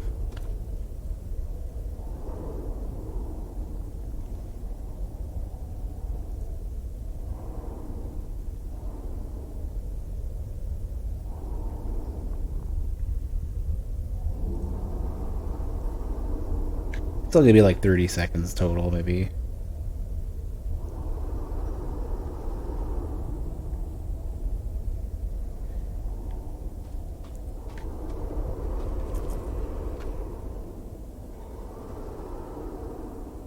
And I would love to see.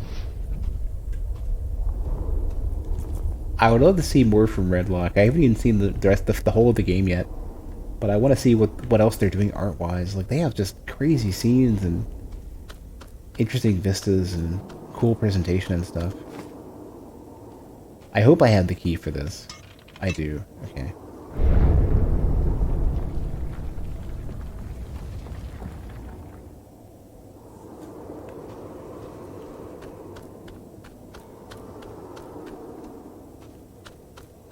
I almost kind of feel like if you're looking for a Souls game that feels like an experimental art project, this is definitely one.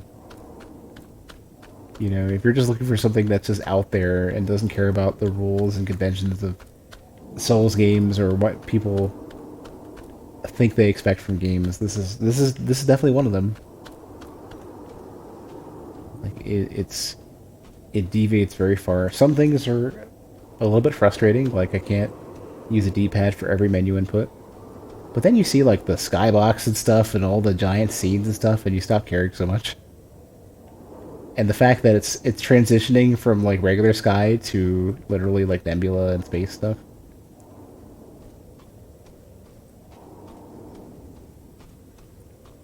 Don't tell me the freaking stranger's gonna show up and fight me real soon. With now that I've got the stranger's like base form cross slash, there's gonna be more stuff now.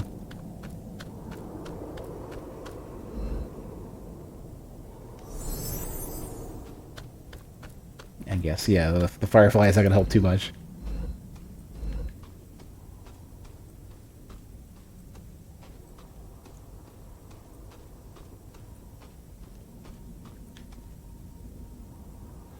I need to keep an eye out. Yeah, I was gonna say, I should keep an eye out looking for smoky wispiness. Haven't we seen this city once before? It shouldn't be. I was gonna say that. This looked very similar to what I saw before. This future morsel is taking up too much place. Something or someone must actively be keeping it anchored.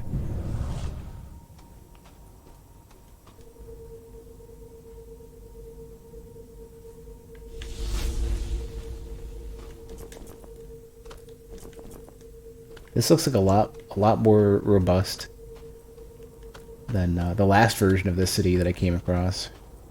Oh, well, I'm looking for something to go toward. Just the big red light in the sky.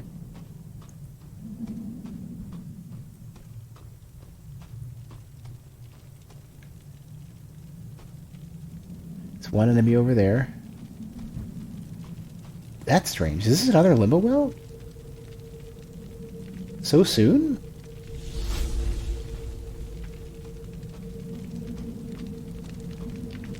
Oh, maybe there's a boss right here.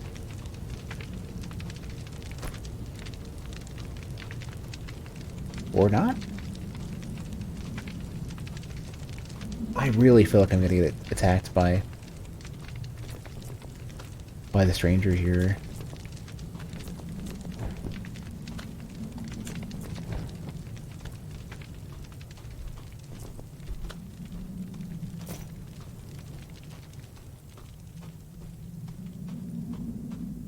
Another one. Oh no, I know what it is. I think this is a maze. I think this is... I'd be shocked if this wasn't just...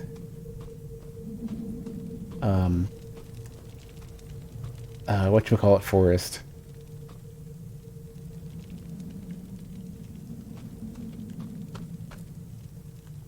Why can't I seem to remember the name of that? The one from Zelda, the one that you have to go through a certain order, otherwise you're lost.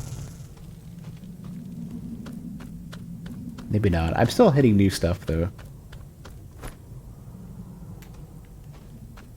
If this takes me back down, I'm wondering where this would even go.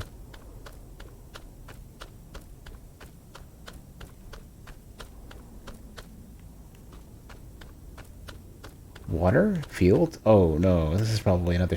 Maybe this is where the stranger fight is? I'm expecting there to be a stranger fight. Or is this just nothing?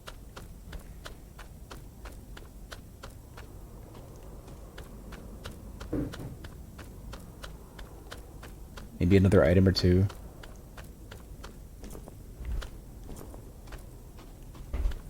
Man, I really should shut down my work machine. I keep I keep turning towards it because I think the mouse must be dirty or something, or I don't even know what, because the screen turns on and then it turns off again. The screen turns on, then it turns off again.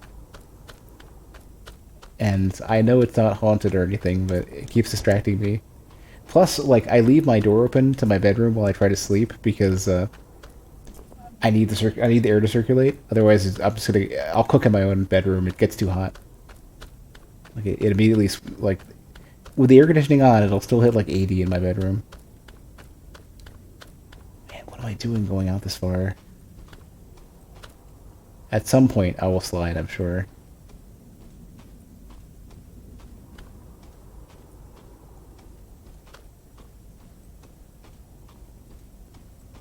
I'm just gonna hold my breath and do it.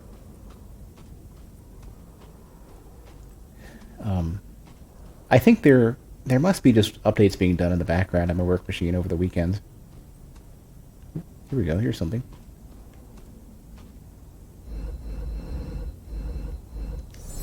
But it's like impossible to sleep sometimes because the light will turn on and it just wakes me up.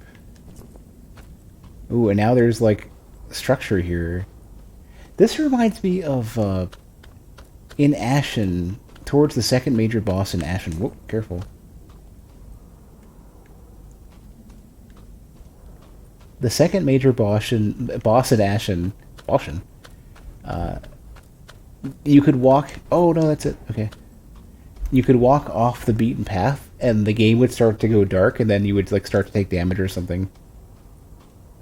I think it just kills you. I don't remember what the deal was, but there's a spot right before that boss where like you can wander off the beaten path into deep. That's what it was. I think it was something like you go through an area where you don't remember, like you don't have a good. It's not. It's super dark and you're not supposed to know the path. I think, and it's something like like you're trying to not stray too far from the light because it eats. Yeah, it eats your lamp. Your lamp will diminish. And like there's no way to keep it running, and if the lamp goes away you're dead. Like Ashen is very, very scary. Like that Ashen has some amazing stuff where like the world just gets terrifying. Where am I? Hold on, I can check the map. So whatever I was at, I've wandered away from that, and now I've gone into. Well, let's just keep going. I'm curious now. Can I make it? Can I make it to that winding path? Can't zoom or anything. Right, directly where I'm facing, there's a winding path that'll take me. Yeah, this thing. I can feasibly get there.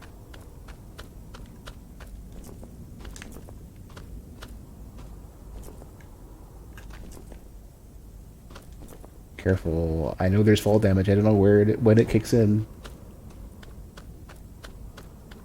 See, isn't it such a strange thing looking at this game where the game is so indifferent to what you do and where you go and what janky exploration you do, or if you feel like you're on the right track or not. It's just like, if you could somewhat feasibly get there, it's just gonna do it. You can give it a shot. I mean, look at this stuff. There's like every time I go somewhere a little bit further out, there's just one more random thing to look at. So not only the green crystals, but the weird blue ethereal trees in the background and that giant gate. Let alone that giant tower I've been staring at the entire time. And the freaking roller coaster ride. I think they really want me to whip out the hoverboard there, but I don't know. Unless I'm being chased or something.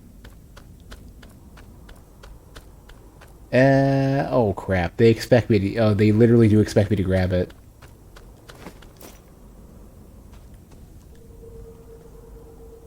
I can't make those jumps without the board.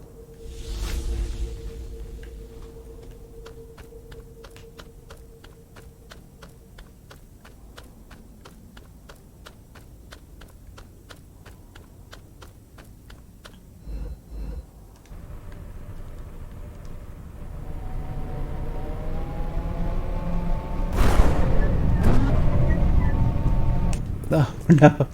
Wait, what did it say? Did it say mounts, or did it say something else?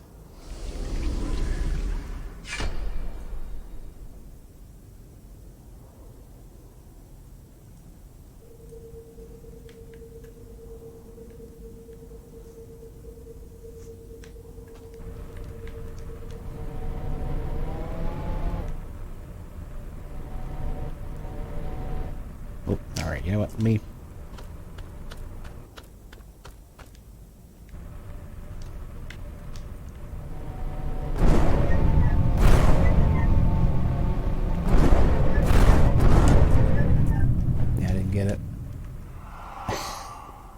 Well, maybe I can't get in this way.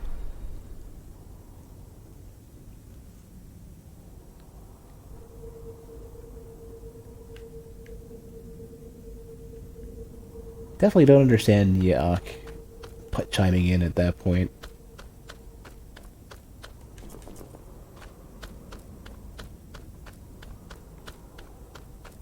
There's also something in the middle sticking out. I don't know what to make of this. Oh, it's literally just sticking out. Okay.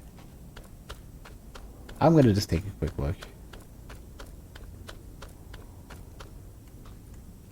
Yeah, that is a like,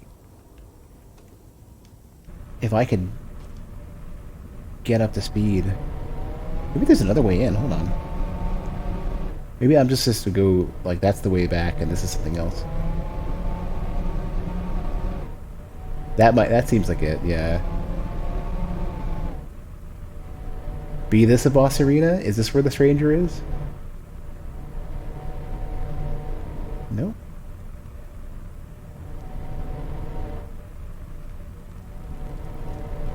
You're just gonna keep me guessing, I guess.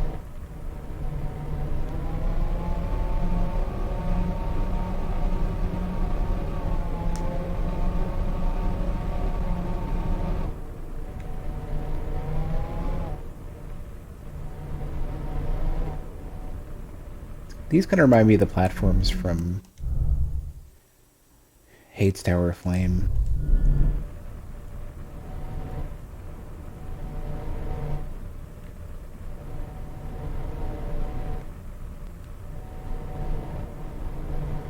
Think this is the right way? Oh, it has to be, yeah. It's getting colder.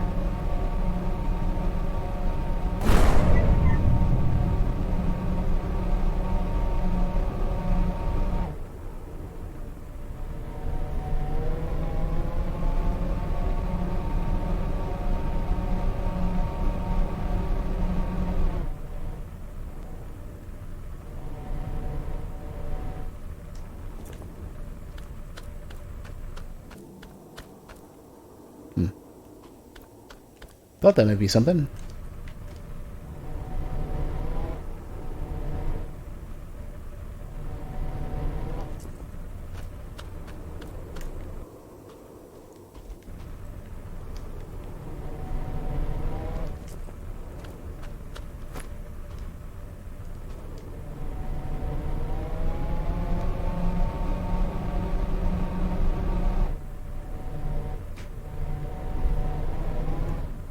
I don't know if I should have gone to the left or the right. But I'm certainly curious in any direction whatsoever, so let's go. The world design in this game is very much like there's no wrong way to eat a Reese's. Just pick something and go. It's never let me down yet, which is good because I can barely read maps as it is. I'm easily lost. Might as well make every single choice be good. Sentient Hater Knight. I think I had one before.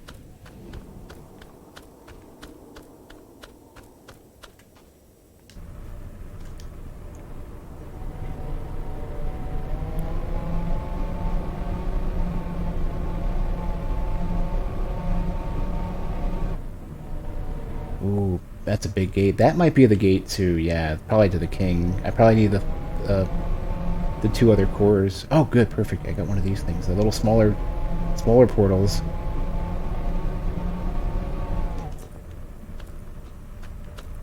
And probably what looks like a save point, yeah. It's harder to tell because I'm still in, like, stealtho vision.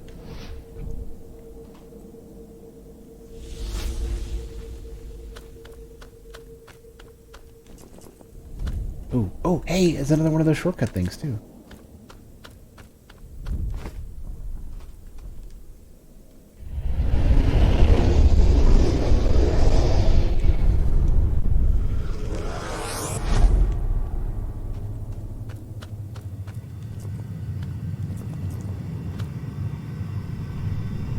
Let's reactivate a portal. I don't know which one I'm trying to get to. Let's try this one. Oh wow, there's like a giant hub of these things. How many of them are active though? This wasn't. Another item too.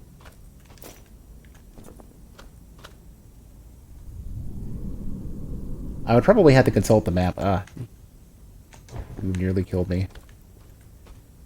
Probably would have to consult the map to figure out, like, where these even lead to. Just kind of try to guess. That one works, this one's dead. That one works. So, a good chunk of them do work.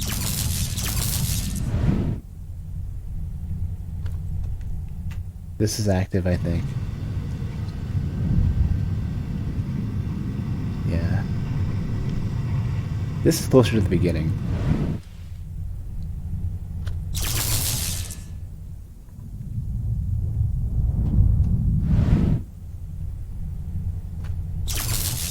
That's not active.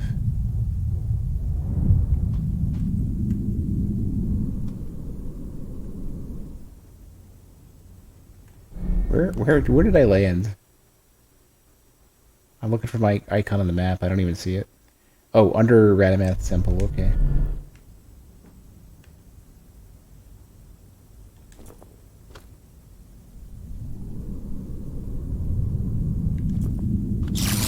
Okay, in that case, I want to go this, like, literally just... Is it camera-based or character-based?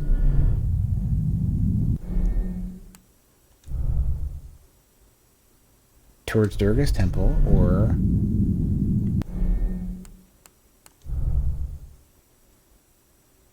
It's character-based, okay. Up. This way. I think will take me closer to Durga's.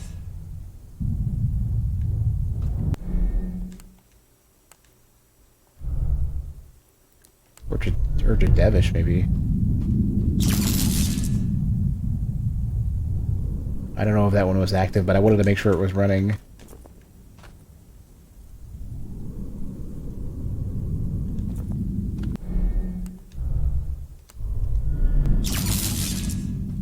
This one, I think? Yeah.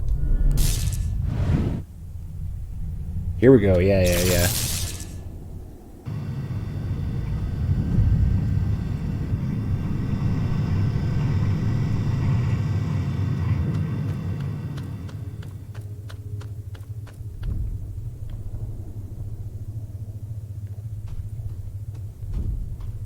Well, the strange areas continue to be strange.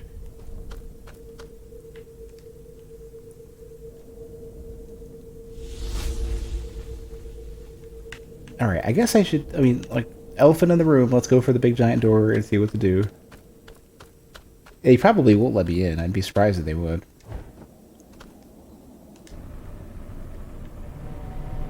Maybe there's a big boss fight.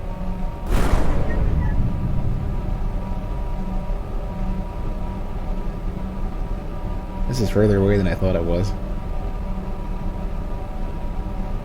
Knowing how fast I am right now on this thing...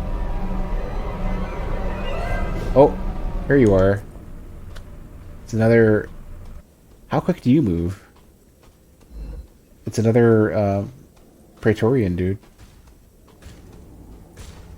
And I definitely can't parry, I've tried.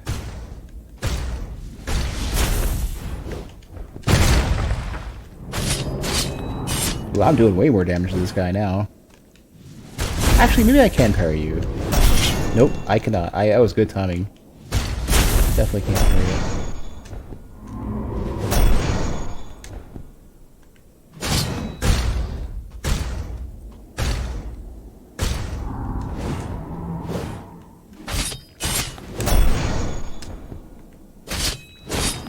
Okay, easy enough. No longer much of a threat.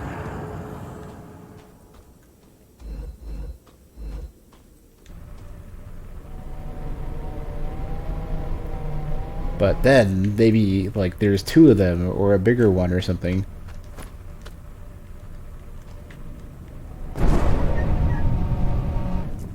Ooh, they kicked me out.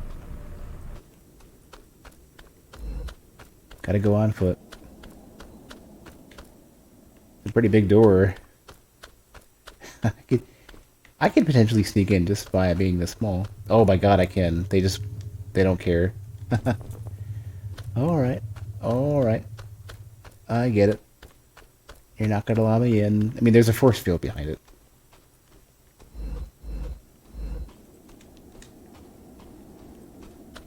Gotta go a bit further out before I can spawn this thing.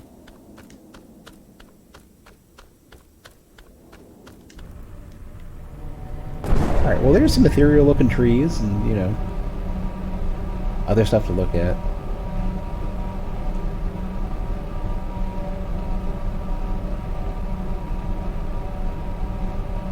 So, okay, where actually is this? This is in Devesh. So I need to go to Durga's temple. I'm pretty sure I've been to Kotar. Maybe a Citrus temple?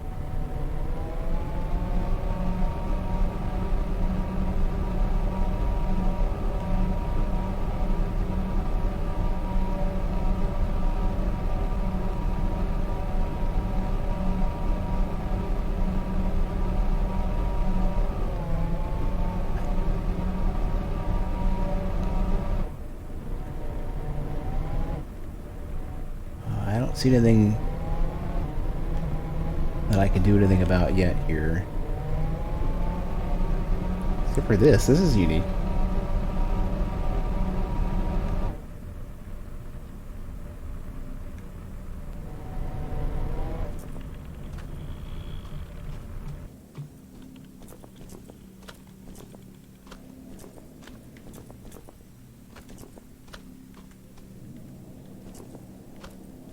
What might this be? It sounds like a creature or something.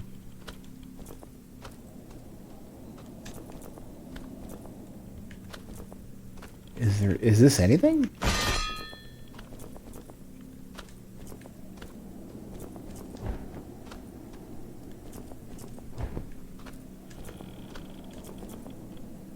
It's like creaking or chittering or something.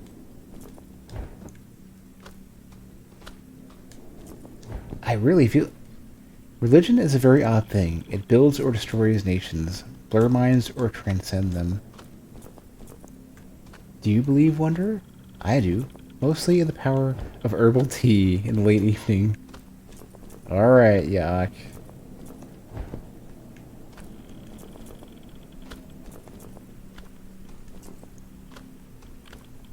I believe in hot chocolate on a cold night. I believe in the power of breakfast sausages. And heating pads. And leg blankets. And bubble baths. With Epsom salt.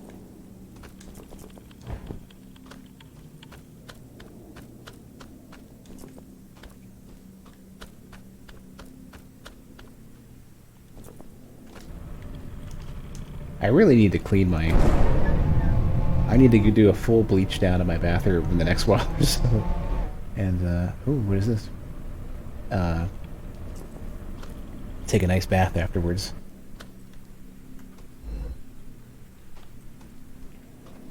You look like you got a sword.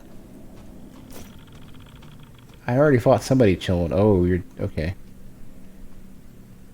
Hey, hold on a sec. You don't look familiar at all. You don't even have the same sword as me or nothing. Oh, I can't, like... Well... Science? No, okay, I was gonna say, yeah. You gazed at the sun and lost. Ah, but you're like oozing smoke. We gotta wrap you up. Keep that smoke inside. You lose the magic smoke, you can't... your computer's dead.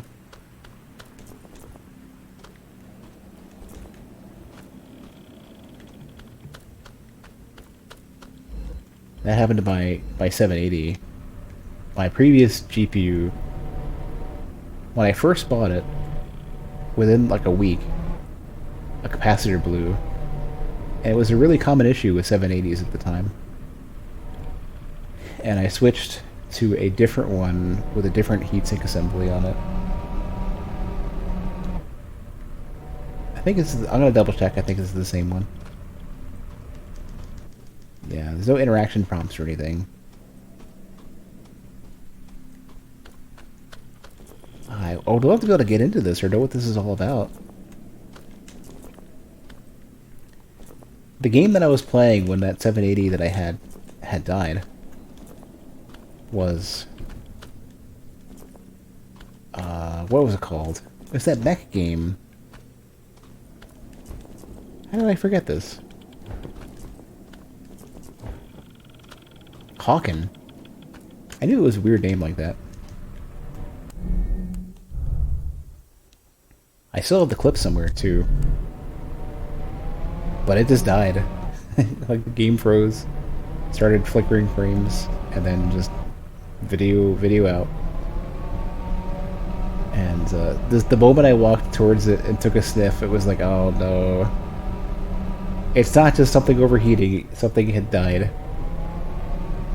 Magic smoke smells very distinct. It smells like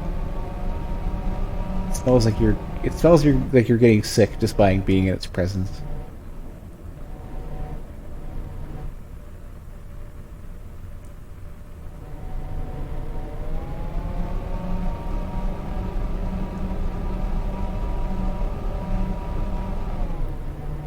Trying to get a feel for like, can I get over there or like anywhere besides that gate?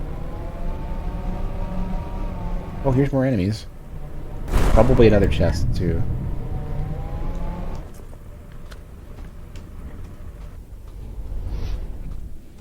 Yeah. Ooh, big dude.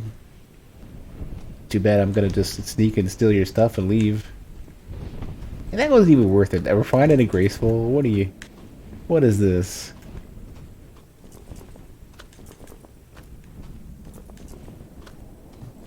Rip-off artists. Here we go. Here's one of these. Whatever this is all about. This seems a lot more intact than the last one of these. Oh no! Is it actually a legit platforming puzzle? Oh no, it is. No. Hold on a sec. Surely there's a save point around here. What might that be? Maybe the entry point into that.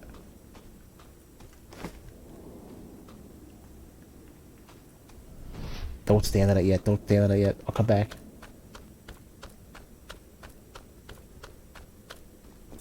Hawken was a really cool looking game that unfortunately they tried to, I feel like the fact that they had such hefty pay for power microtransactions, the audience that would have been into fast paced PvP mech games just would not have dealt with that. And I feel like they shot themselves in the foot with that. Even though Hawken felt good to play and stuff. Oh, are you kidding me? We skip all this? Did I come in? I came in backwards. Oh, that's where the save point is. I literally came in backwards. I did this backwards. I should have been forced to make all these crazy jumps.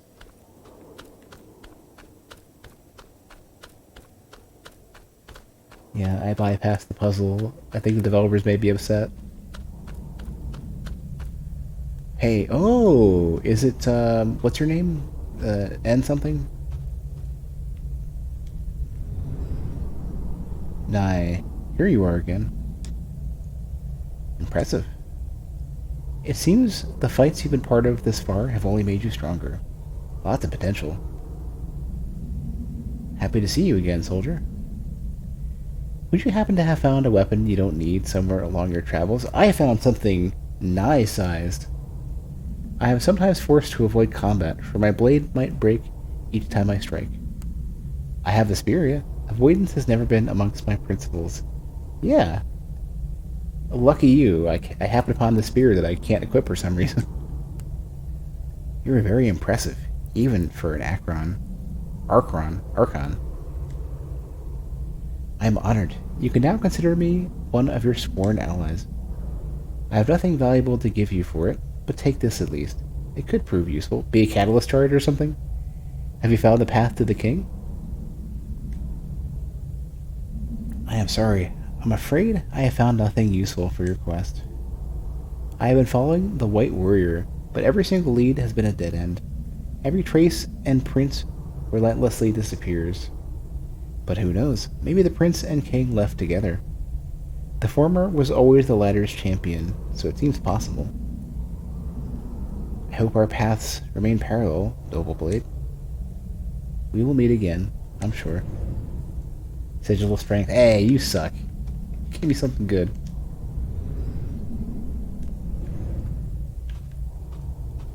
Well, I kind of did want a sigil strike. This isn't the worst idea in the world to get that. Okay, I'm gonna, just for the hell of it, I'm probably gonna mess this up, but I just want to see. Give this platforming puzzle a test that I skipped by accident.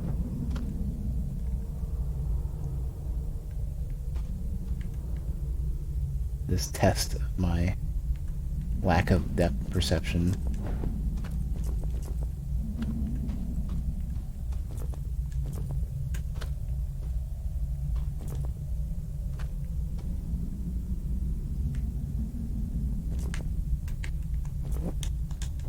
Oh, come on, don't be like that. I guess I'm not gonna be able to make those jumps, I don't think. Oops, daisy. Nope, not even close. Alright, I gave it a good college try. I'm good. I already cheesed it. Unknowingly cheesed it.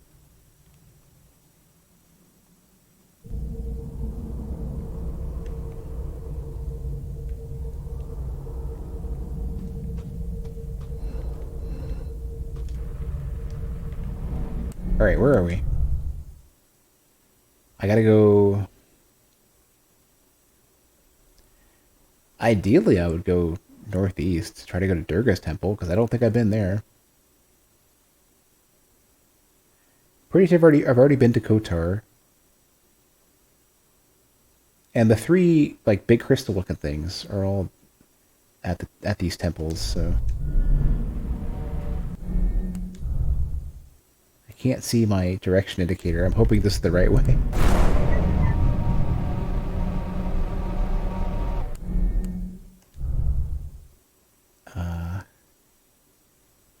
I'm squinting. No, I'm going the wrong way. Oh yeah, so it is across that. This guy here. The shortcut. Well, at least it's generous. Like, even though I managed to skip it, it's very nice and generous that they gave you the quick way back.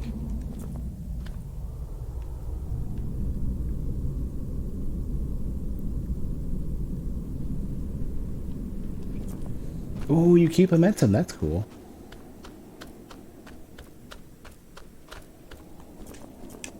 So there was talk of Elden Ring also being a big open world Souls-like game. And I wonder what the world structure for Elden Ring is going to be like.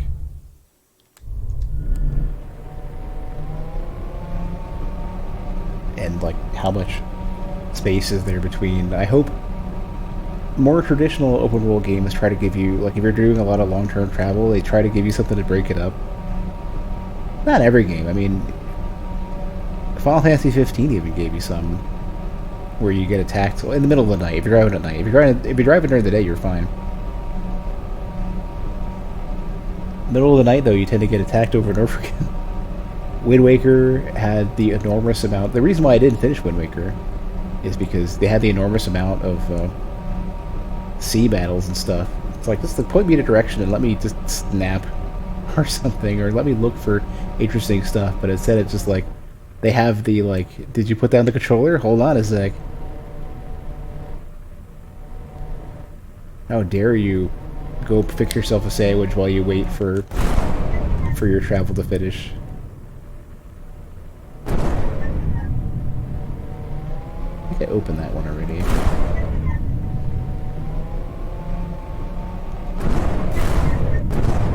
I want to Skyrim up, but I don't think I'm going to be able to. But if I get to the top of that... There's a vague possibility I can make that jump. But, yeah, I don't know. Maybe not. Nah. I could go to the gate and turn to the right.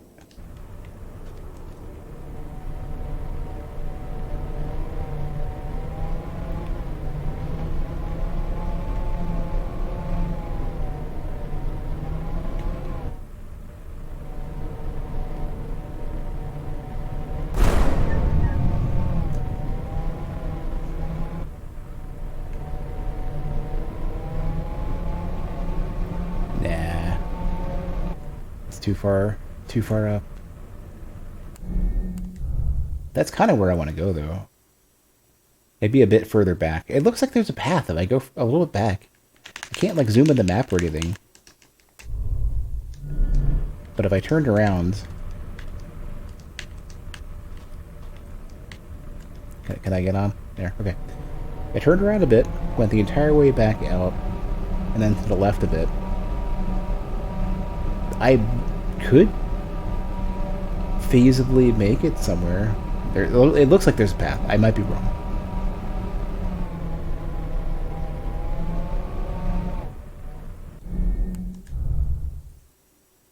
More to my left.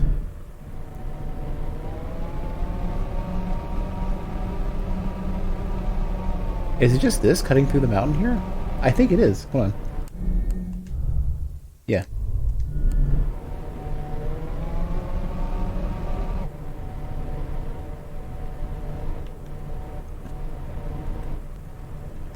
Okay, alright, I'll get off the board.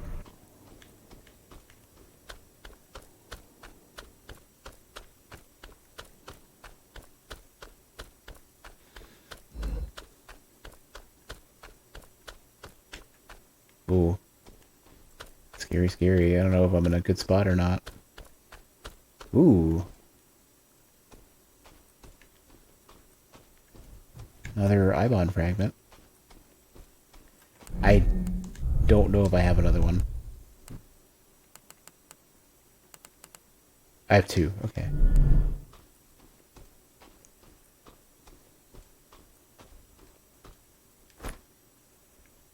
Another wanderer.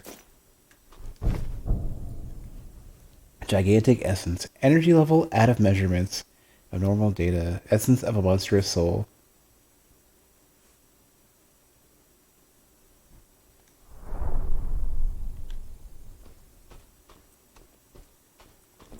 Hopefully that's in the like 4,000 to 6,000 range. Something big. I knew Quinn DeLoss. Met him a few times. Would be more appropriate, but he always seemed like an honest person. Soft, jovial, and determined. Less serious than most of the Akrons of his rank. And I'm an Akron as well. The character you play as is an Akron. His relationship with Yantra is old, and seems to keep something infantile competitive with chivalrous accents. For long, they were a balanced duo, leaving their mark on history in the best way, living examples for many. Something has changed. We ran into each other in Qumran? For the Daguerrean opening ceremony. Kova greeted him, and I wouldn't have recognized him without it. His behavior was troubling, all tense and seductive. His eyes were sharp but cold, his intonations strangely smooth and deep. When he spoke, I listened carefully, but the fascination on Kova's face made my unease grow. She was drinking his words, and I felt like a terrible seed was hiding there. Seeing him later in the assembly, taking his place back at Yantra's side and murmuring something in his ear, I saw him as he was, a true eminence grace with an insidious power, entirely held in his softened whispers. The only prior time I've ever seen eminence grace was a song by Little People, or track rather. There's no real speaking. There's no singing in it. So Yantra and Quinn DeLoss apparently are the two Archons that are very significant. I think there may be like three or four total, but Yantra was mentioned a lot as like being this big warrior, seen to be basically a champion of the king. Quinn DeLoss, I feel like I've heard the name once earlier, but I don't remember what. Don't remember too much about it. I think. Oh yeah, the codex. I think these are. Yeah. You do keep these, so I can refer to these later. That's good. That helps a lot. Okay, good. There is a reference here as I get these. Ibon would be proud. Apparently, the keeper of knowledge. Oh, don't tell me this is it though, right? This is just an area to get more lore. It's good that I'm getting it, but I wanna I need to get I would love to get to Durgus. Yeah, oh man. I wanna get to Durgus Temple.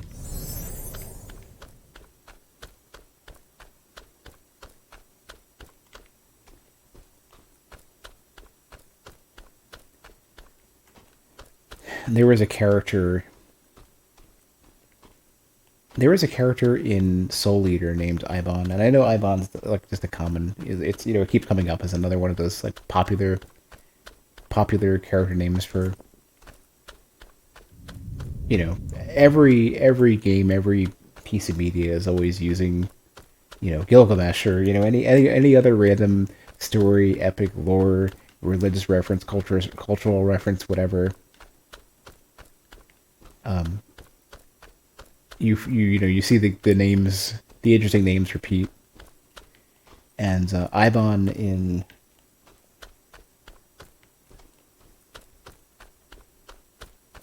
yeah, I don't see anything.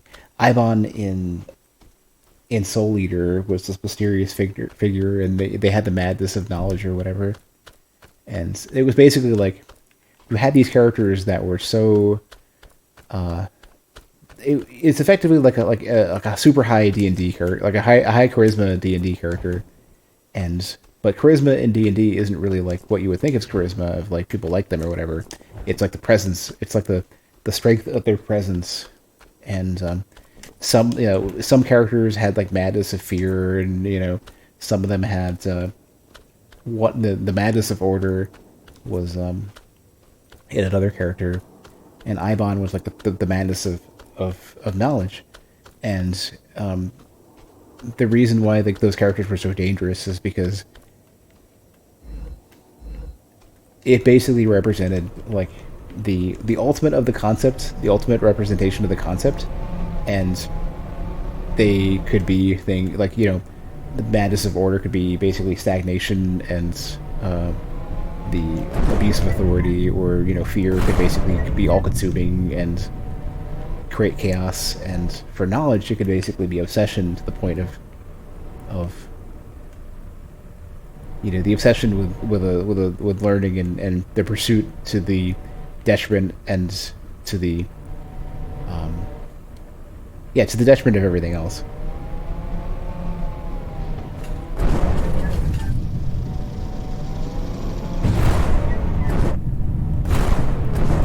I want to get a little further up here.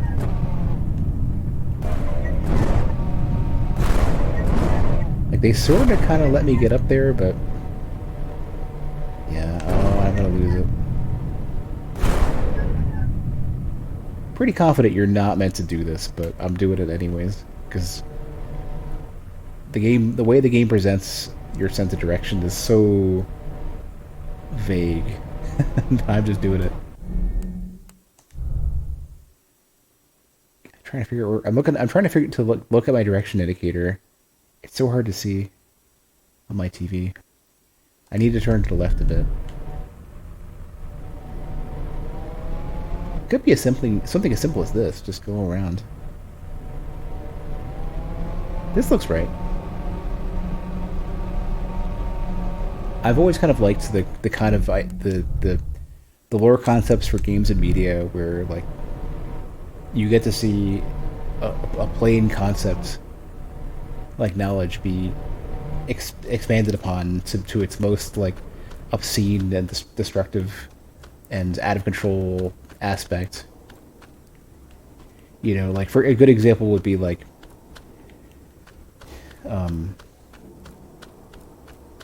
in Earthbound, Gigas has basically becomes the evil power. Like he's more a force of destruction and a rampant, unchained concept more so than a villain anymore.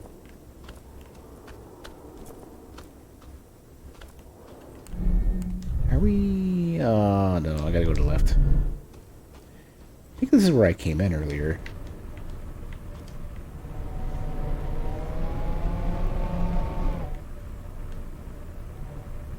Oh yeah, it is. It is 100%. Yeah.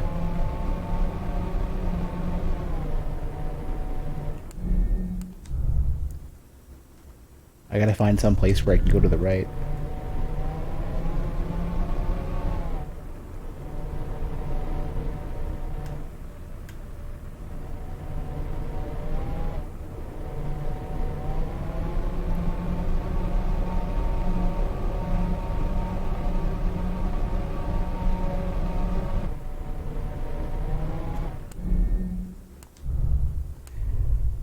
Can I just press the face button to get? No, I can't. Okay. Wasn't sure if I could hit select and hit, like, you know, triangle, square, circle, or X to go to one of these automatically. Kind of a fan of, like, menu shortcuts and stuff.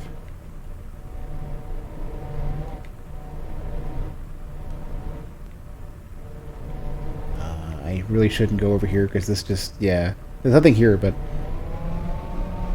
it's so easy to get distracted in this game and go somewhere else when I'm trying to, like, stay focused and get to Durga.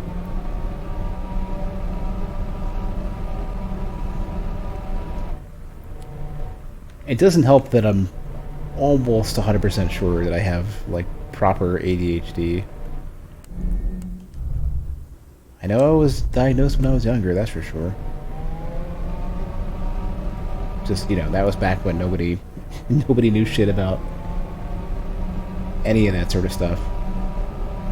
And instead what happened was just everyone got diagnosed because there were parents who didn't know how to take care of their kids and they wanted to, you know, they were overwhelmed at that point. Yeah, I can't get in, okay. That's not active.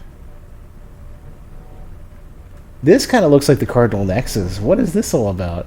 The ground, the background here looks like the Cardinal Nexus. Is this a non-portal entrance to the Cardinal Nexus? To Meiosis North.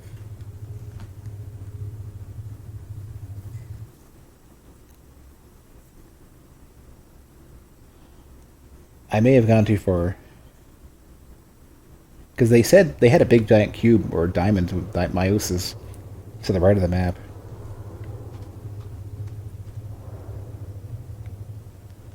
I wanna, if I can open up one of those portals that I can get back to here with, I would totally do it and then leave. Ooh, we're back to oh, I'm being shot at.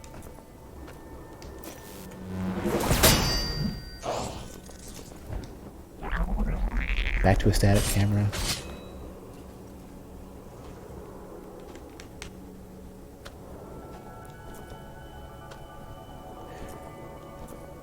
That music sounds like we're gonna hit Stranger again. The slow build-up. May not. Might not be.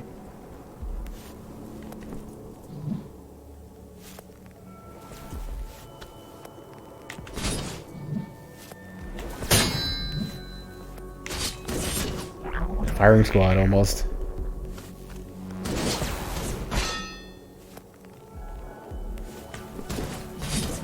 You know what? No parries. Everybody gets cut.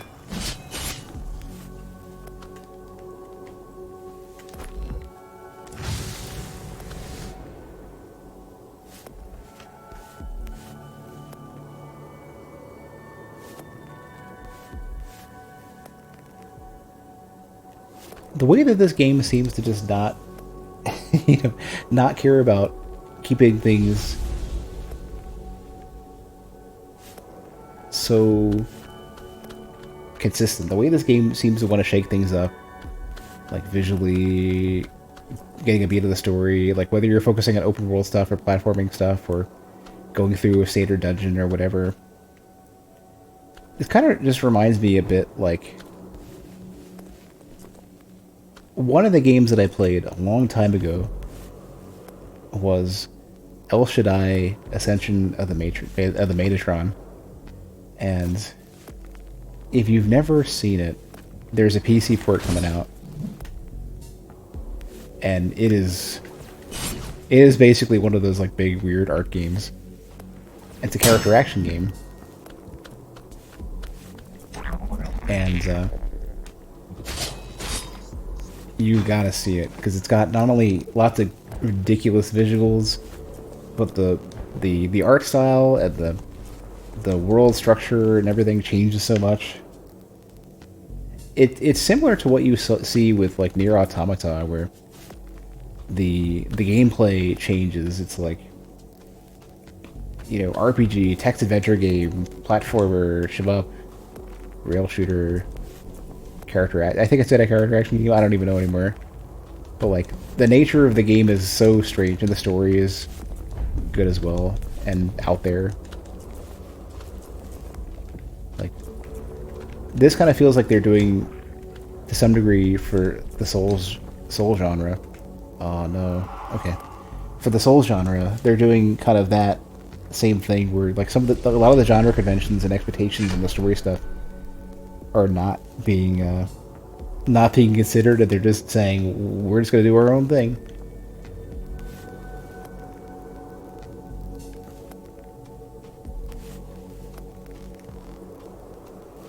Is this backwards? I don't remember if this is forwards or backwards.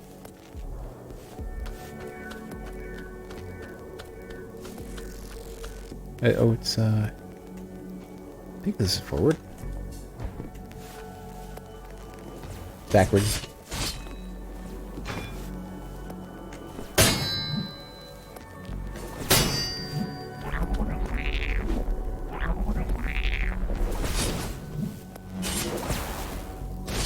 You're still alive. Get, shoot.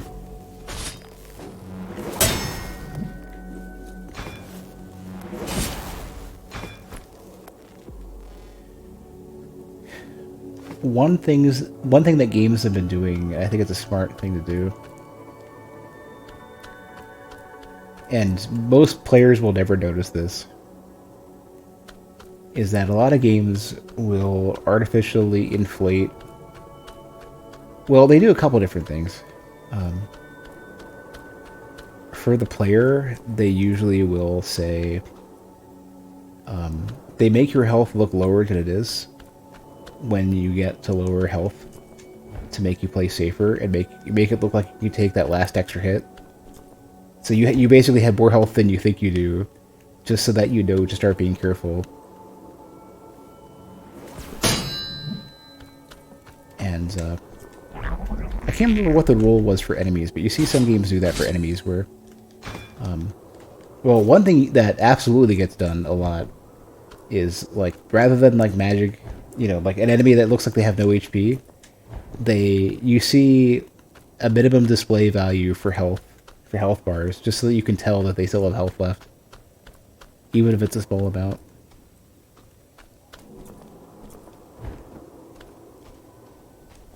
Sometimes, like for games where there's not that many pixels comprising the health bar, you just see like rounding up to the nearest pixel. Like any, you know, character has a minimum of 1% HP or whatever. Just so that, or 1% just HP on the bar. Obviously, they might have lower. Just to make sure that you can't mess that up.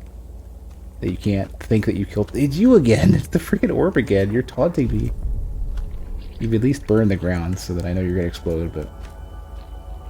What do you gotta say this time, huh? You're condemned by your very obsession, this predatory need to live with no concession or goal other than unrestrained pleasure.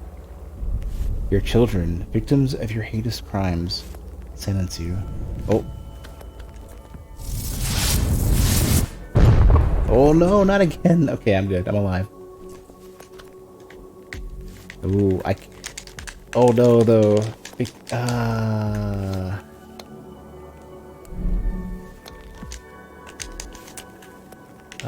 I didn't quite soft lock myself, unless I can't access this. I think because I didn't land on the same height or something. It's, my controls never came back. So I was basically perma-stunned, like, unable to do, to jump or to move or anything. I hope I can now, yeah. Yeah, I just never reset properly.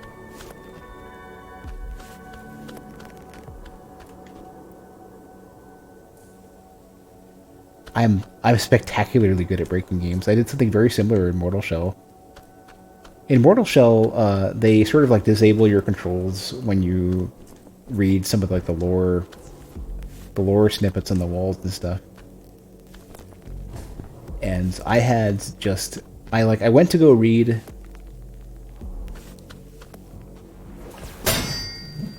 I went to go read like a tablet on the wall and then canceled out because I realized I already read it. And it hadn't fully faded in before I canceled it. And I think it didn't recognize that I fully had it open, which meant that I couldn't regain control by closing it, if that makes any sense. And remember how I said last stream, especially for those YouTube people, I'm watching you, got my eye on you. For those YouTube people who were so thankfully checking out significant portions of my VODs, I had pointed out, like last stream, basically saying, like, UIs really need to be at their core.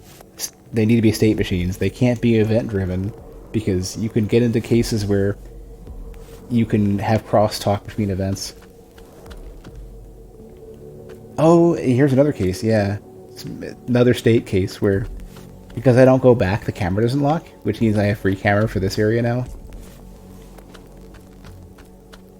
So not just UI, like state machines in games they need to be your core, because you end up with stuff like this, and that's real important to avoid. If you want the camera to be locked, then you can't just let the player get away around it. Can't be allowed to get into this state.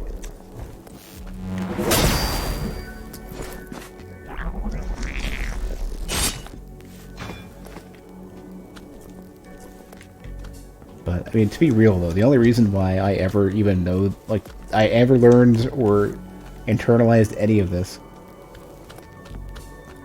was solely because I've worked on games and watched that sort of stuff fail, and I've had the experience.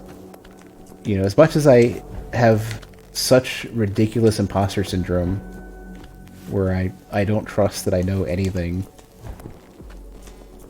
about game development, like, I do have, you know, I have experience in games since 2018, whatever amount of years that is at this point.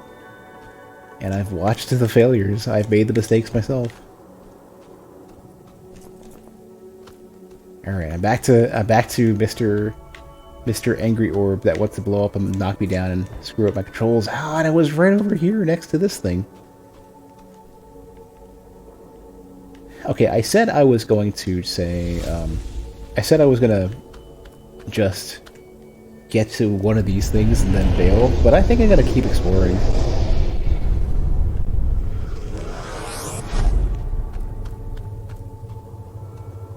How many years is that anyways? 13? So the place that I work at, I can't say too much about it, but once you hit your 5th year, you receive an object to commemorate that. I know some other games do, some other developers do that too. And I'm looking forward to receiving my commemorative object. Saying what it is even won't give away what it is, give away where I work. But it's an object relative to the company. Maybe it's a small gesture. It's just a cool little thing to have, a little object I'm gonna get. Alright, you put your beam slashes away. I got some beam slashes. Mine are better than yours too. I got double beam slashes. Only other character who's got double beam slashes is the stranger and one of the dudes at the Cardinal Nexus.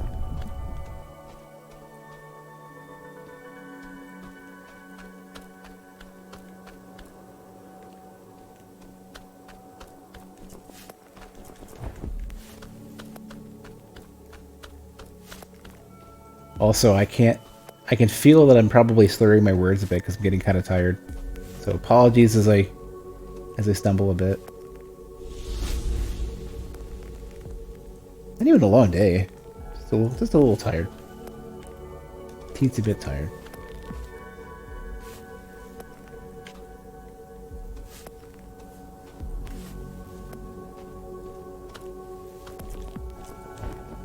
I want to say I slept well, but I didn't. I slept too long in the morning and got all dehydrated. Didn't drink much water at the end of the day, or at the end of yesterday. On top of that, I use a CPAP machine to help me sleep, and the humidifier on it only lasts like 8 hours if you're lucky. And so it starts just basically drying you out. You're just breathing dry air afterwards. I know okay, I need to go back. Did I see on the other side? Okay, not under it. Another one of these, whatever this is. Another sentient hadronite, nice. Can't get up there? Nope.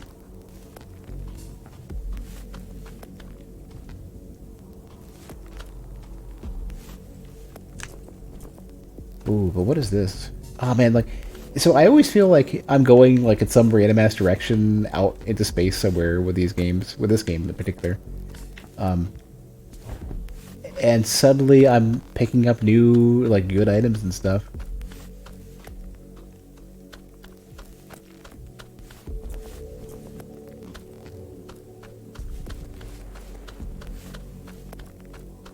Oh, is this the way? Is this, yeah, this is that shortcut. This is the one I was trying to get to earlier.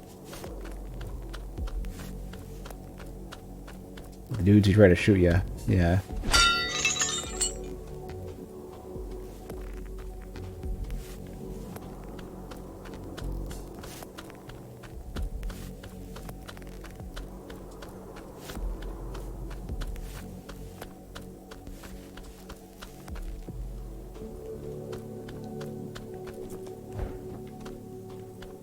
I woke up all sorts of messed up this morning.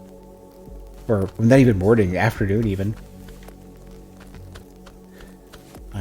I sort of had some kind of like hangover-y feel too. I did drink a little bit last night. And I don't drink that often.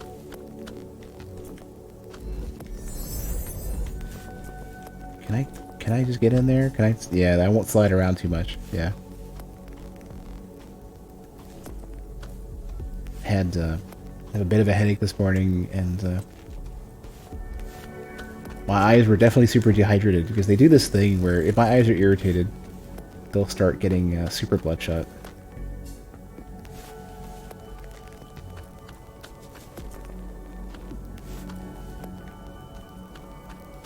Something I have to look out for, because it's really easy for me to get an eye infection. Part of the problem of having like greasy hair, greasy face. I think that's genetic. Alright, well at least there's some stuff here to pick up. Some enemies to stealth through and not be shot at. Actually, you get to die though. With the exception of the big dude with that one sword that I have. That's the same sword that I've got. Where is it? The Praetorian sword. Maybe. Kinda looks like it. Oh, there's a similar structure again to what I was looking at earlier. Oh, and see that big old blue pillar thing? That's one of those walls that I have to deactivate. With what looks like a Praetorian or something around it. I don't know what that is. What's on the other side of this? Oh, it's just a structure. So this thing is going to deactivate at least one. Yeah. And I have to do 4 more.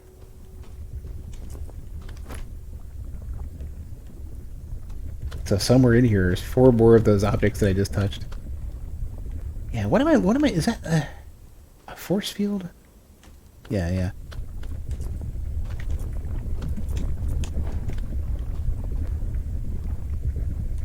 That one's got a gun.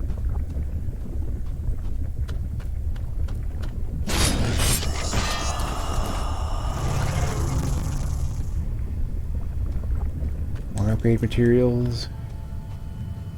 Oh, another one of these? Perfect. 3 more.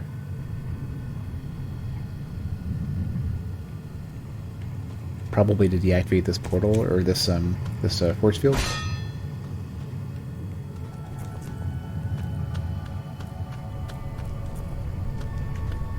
Or, yeah, they just had me walled off and I gotta go through here, yeah.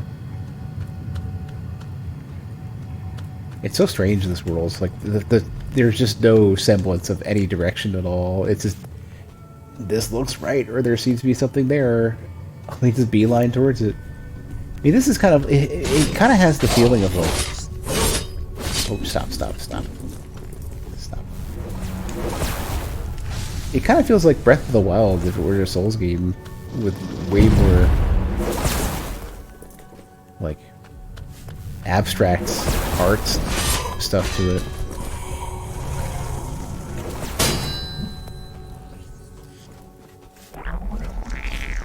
Maybe you can't finish an enemy with parry. Like the next hit will do it, but it won't kill. It won't till they have more than 1 HP. Okay, these guys are weaker. These guys are way weaker than I thought that they were. I thought they were the big nasty dudes. I thought they were equivalent to like a Black Knight or something. Oh, is this nothing?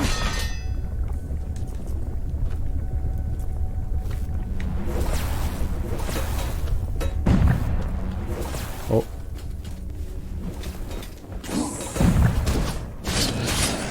Maybe I've just upgraded so severely at this point. And I can just crush a lot of enemies that were super scary before, like more than I thought. Here's one. I have 2 more, I think? Yeah. I don't know if I've ever played a game with such like freeform exploration in so long. It feels like wandering the map in Ultima 7 without knowing where you're going and without really paying attention to the map. In this case, there is no map. There's only the overworld map that I can get.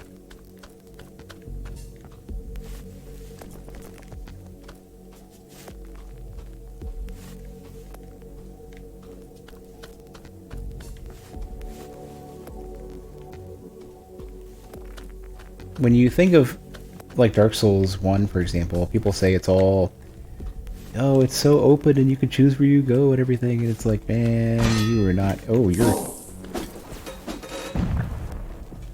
It's gonna bounce right off. Dark Souls 1 is a series of corridors, and each individual area is just tubes.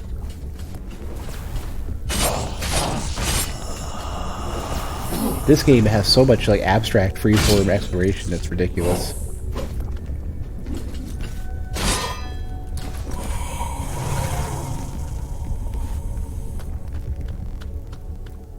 I wonder if that might be sort of what the hang-up was with some people who hadn't played this yet, or some of the mixed reviews that I saw. Maybe that's my strength. Maybe that's my superpower. Like, you know how it's like what's the Bruce Banner quote? Like, I'm always angry or whatever. And it's like, my superpower is I'm always lost. So if there's no expectation that I should ever know where I'm going, then I'm in great shape.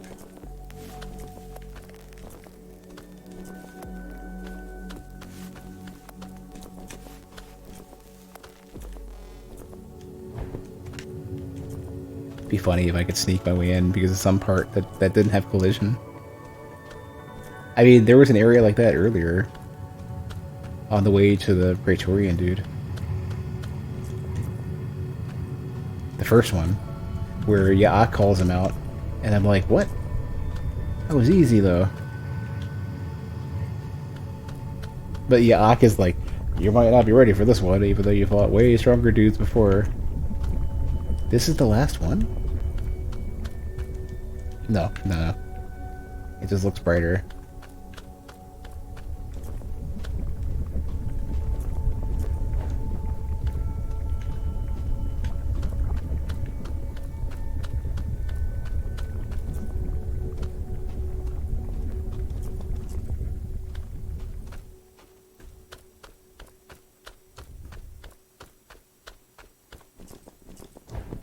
I fought at least a couple bosses that were harder than that Praetorian.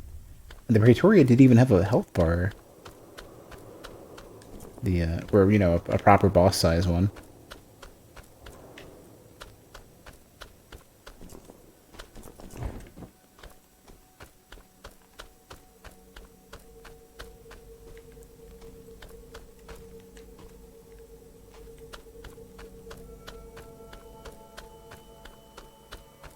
I like how I'm like relating the story earlier about like waking up feeling like trash and not being hydrated, and all I've got is a somewhat stale, somewhat watered down soda sitting next to me, but no real hydration.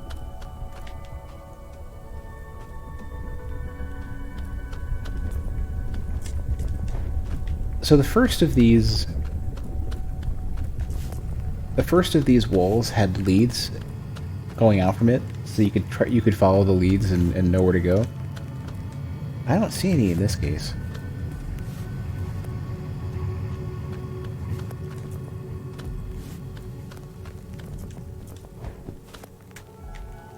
Let's just jump in this.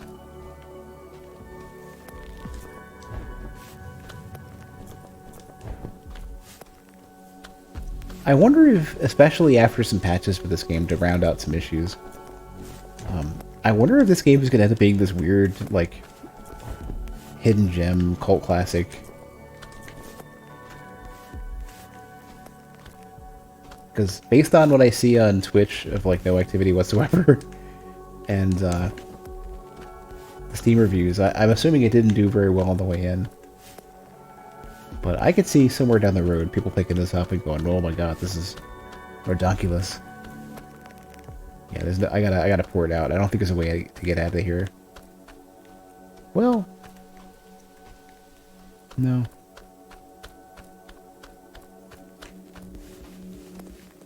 Yeah.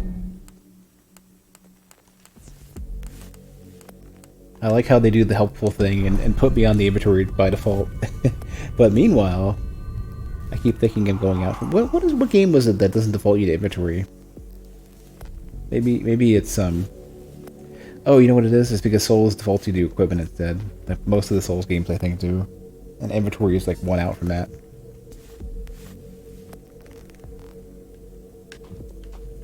Oh, them habits. And you don't have too much equipping to do here, just choosing your swords and your spells.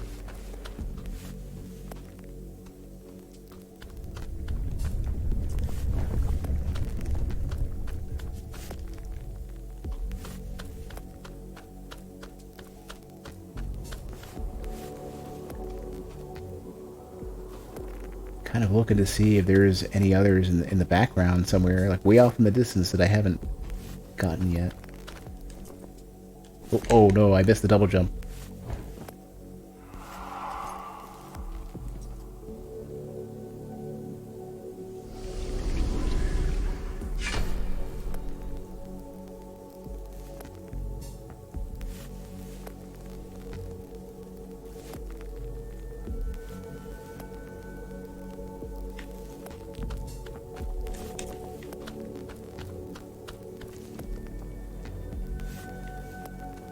I wonder if there's any, like, visual I can refer to point me in the right direction here.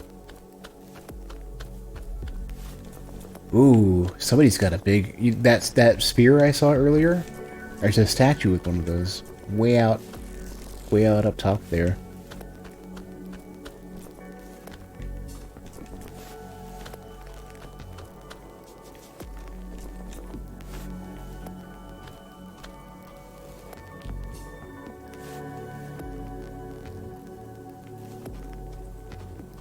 I don't know if I've not been paying attention that much, but has your character always had a bit of a dusty, sort of like Pigpen style dusty effect around them at all times? Maybe they have. I may have tuned that out because it's always been there.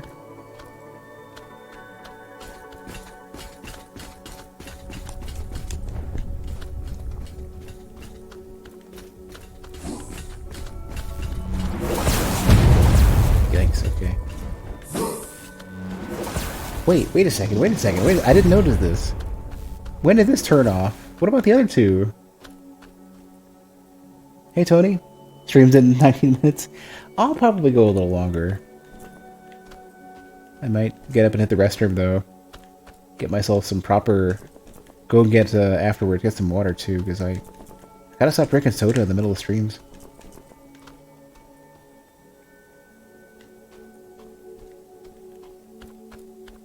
Feeling a bit bit dehydrated. But how am I doing? Good overall. Just been kind of wandering around through this area. Cinnamon Toast Crunch. Oh, so oh no, I went the wrong way. Oh, okay, we're good. I wasn't sure if I'd make that jump or not. Yeah, I got it. So one of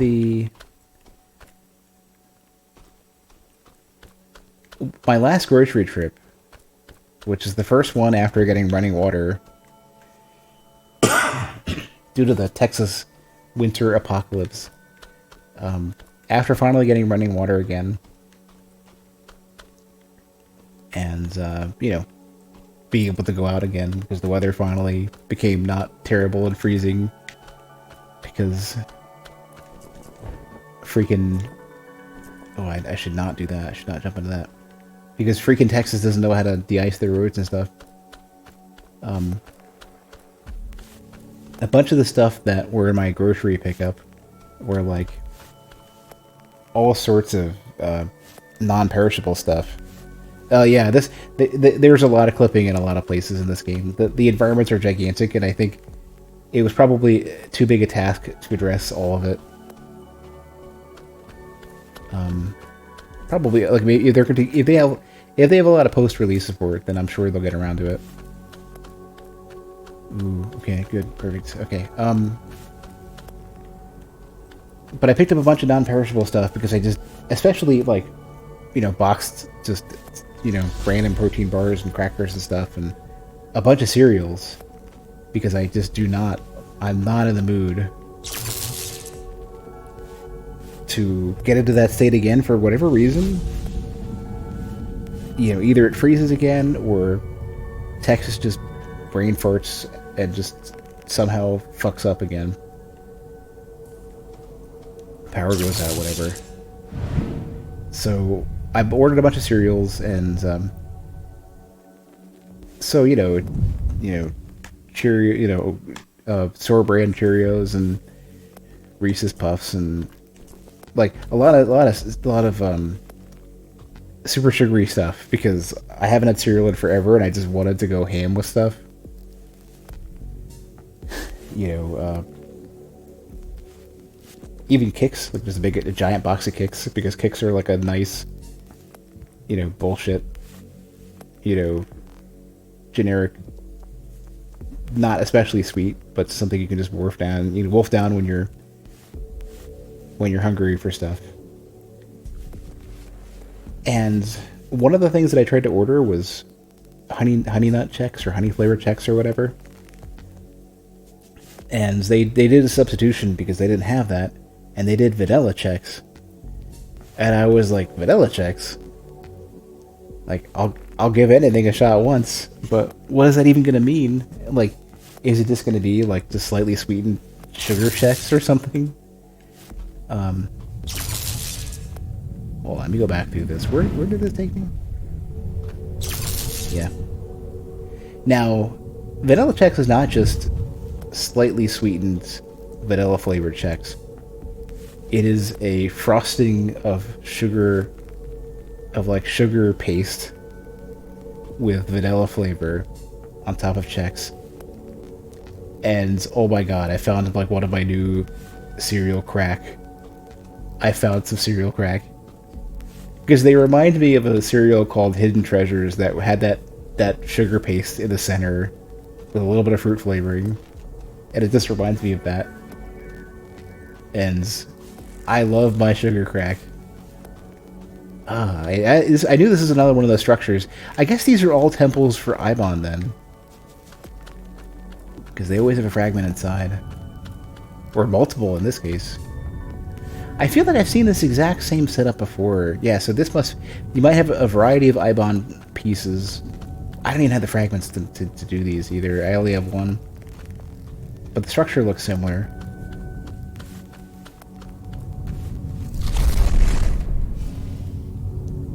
I believe there are, in the academic circles, fundamental questions that remain rarely asked.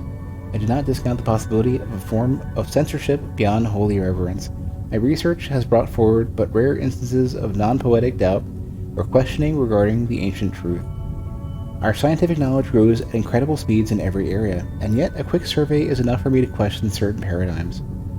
It is said in our holy text that Hypnos, the uncreated, made the world in a gesture, initiating the causal mechanisms that led to our birth and evolution.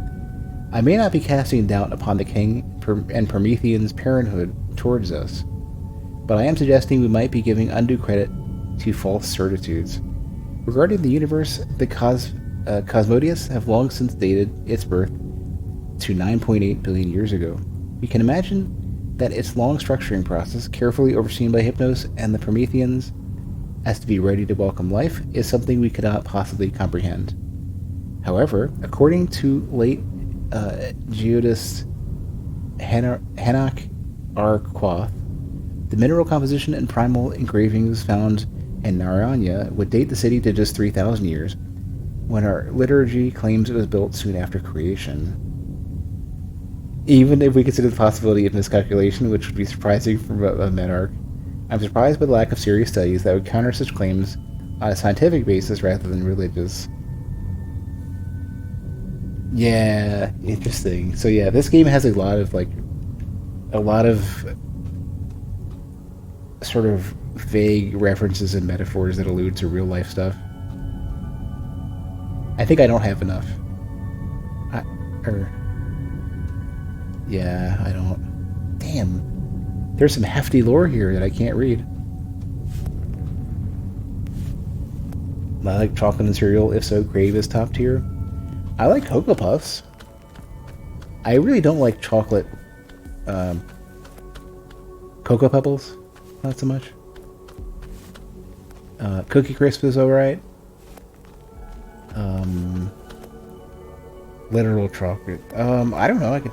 Hold on. Let me look it up. Is it cereal?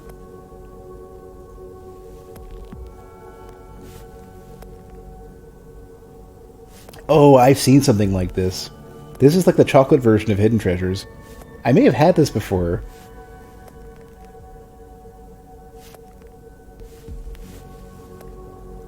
Is it like slightly moist chocolate paste?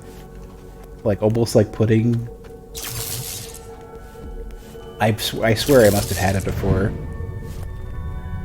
I'm not sure under what circumstance though.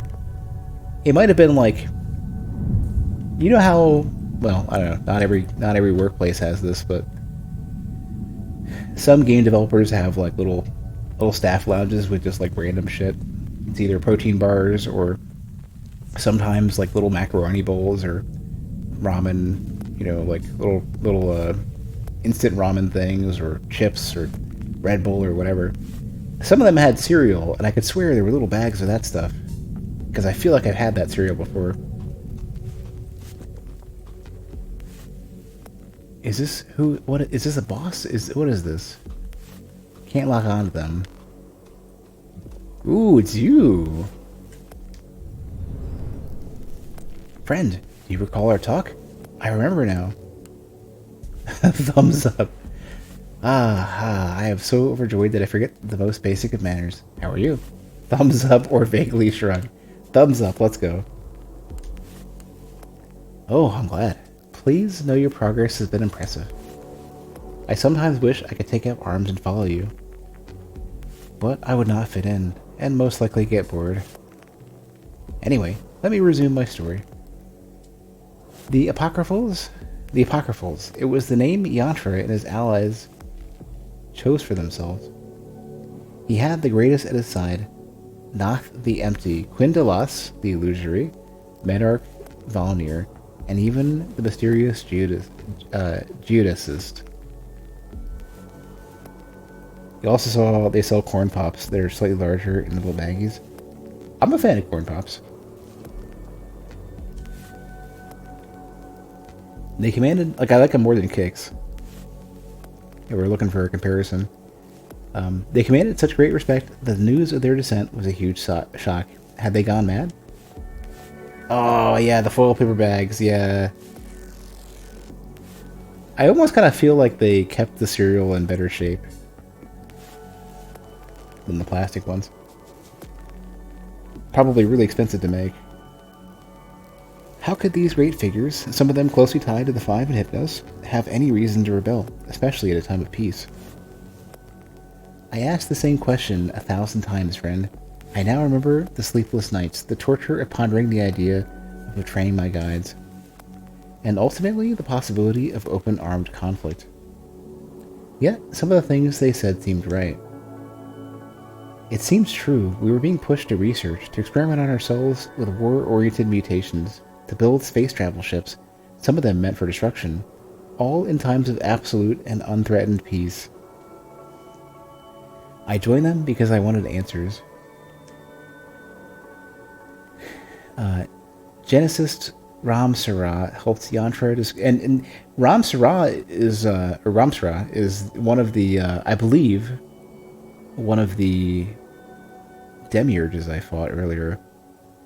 Helped Yantra discover our master's objectives and their terrible conspiracy. You know what? You know what seems strange then? It kind of seems like there is no external threat. This is starting to sound like very much like the R-Type final story, or all of the R-Type series story, where it was humanity all along, but we basically had created our own enemies. And, you know, again, another metaphor for a lot of real-life conflict as well. You dehumanize your foes.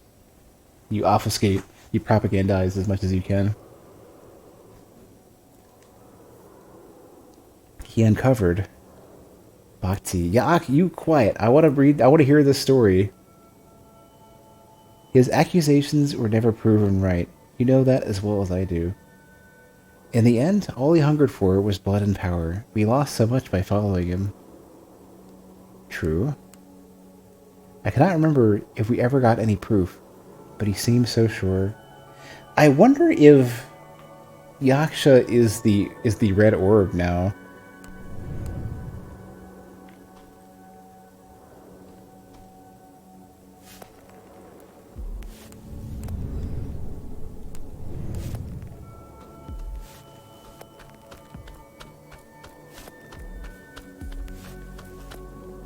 The story for this game is they set you on a path of looking for something very otherworldly, but it seems like they conquered their local space,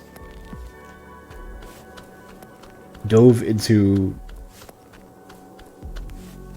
dove outside of their known reality, and ended up finding out. I think what ended up happening is basically they found a lie in their creator god, in the Forgotten King. And there was a civil war.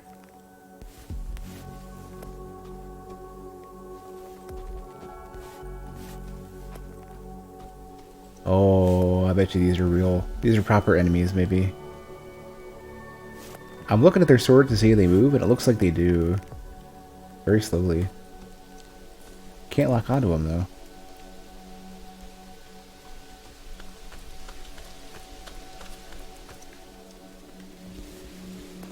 Yeah, it's another one of those big giant war axes.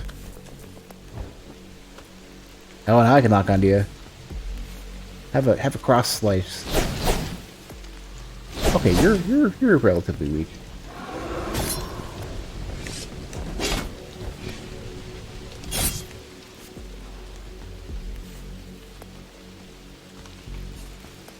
Okay, I don't have to be too worried now.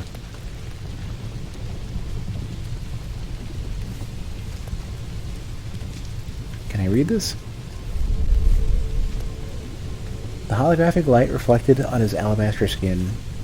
I could still hear the distant melody of the artist playing a symphony in the agora, half-conscious, intoxicated by the bewildering presence of the hero before me.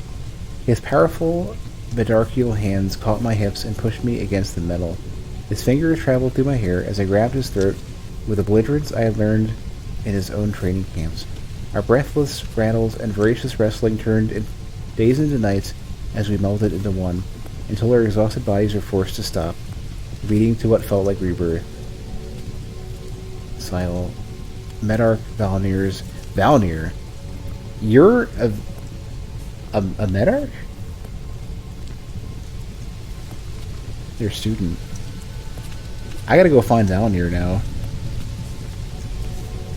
See what you have to say about that.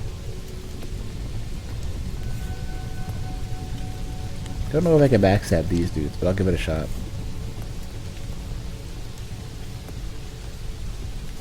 Yeah.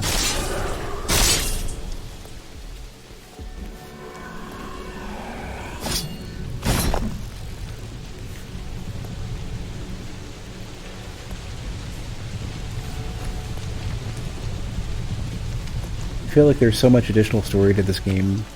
Like the whole of it, of the lore of this game, is gonna be hefty. And it's gonna be very twisted and difficult to get a good grasp on. I bet you there's a lot of holes in it. I bet you they specifically left out the stuff that would make it extremely clear as to, like, what actually happened and who's responsible for all this.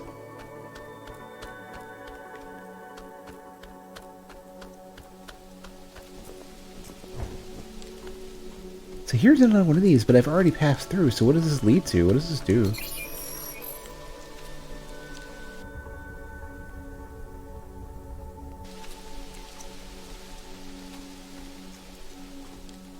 Well, I'll deactivate them as I can and see what...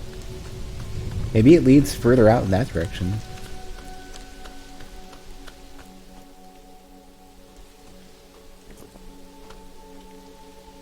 Ah, you know what? I could just jump down there.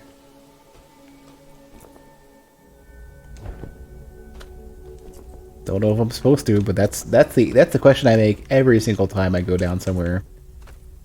Like, if there's a staircase or a way as a ramp, yeah. Or I don't know what this is. I'm always asking myself, should I be here? Did I get here the right way?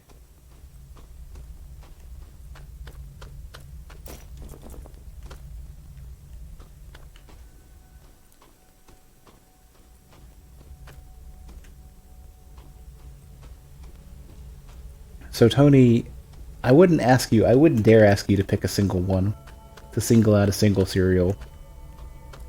But if you could pick 3 cereals that stood out to you, what would be the ones, like, if you just, you go to the grocery store, had all the cereals in the world, and you were going to pick 3, not because they were your favorite, but they're the ones that you kind of want right now, what would those be?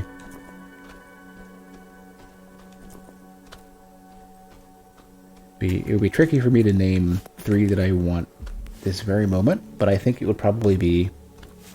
Oh, honeycomb! I haven't had those in forever. Me certainly want that honeycomb. I could put honeycomb in my not so top currently want 3. I didn't even know they had other flavors of honeycomb. This is a cool scene.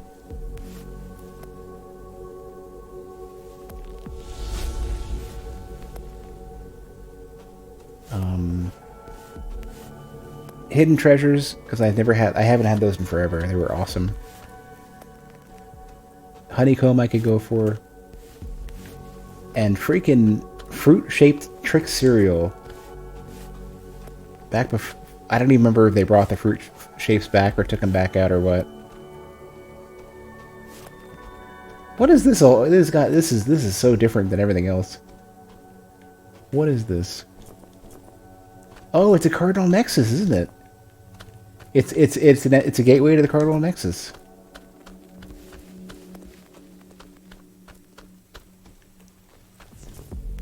I bet in the span of a few more minutes of thinking about it, I could probably come up with some other cereals that I would want to.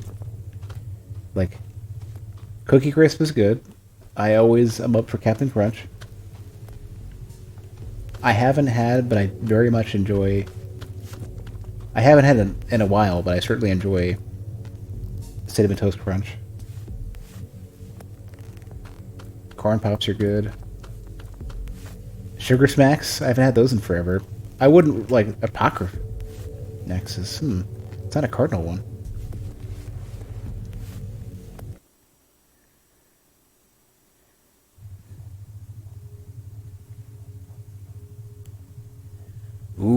Oh man, like every single time I think I've seen the extent of the cool scenes that they put in this game, they have another one.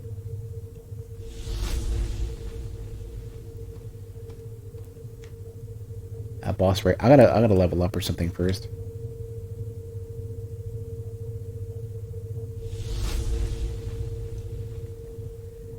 And so long as I don't rest at the limbo well,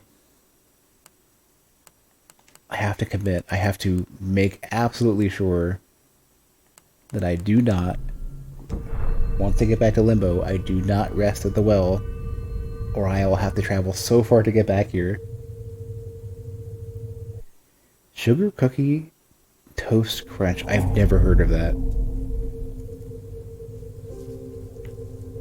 Do not rest. Do not rest. Don't look at it. Don't stare at it. Can you give me another spell? Gives off. No, it just gives me another aura.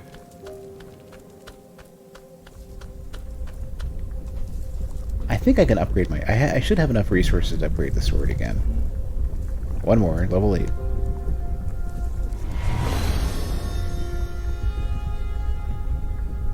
Or... Oh, I need a whole other Hadronite now. Big damage. Can't... I think it's already max, yeah. Oh, I broke the UI. Hold on. Oh, crap. Let me use the item to return me back. Crap. Oh, if I go far enough away, it goes away. Perfect, okay. I didn't want to have to quit out and maybe respawn in some unknown location. You made some ramen with your friends yesterday? I have never made ramen on my own. Besides, like, packets of, like, Shin Ramyun or whatever. Or Shin Black. And I would love to learn how to make good ramen.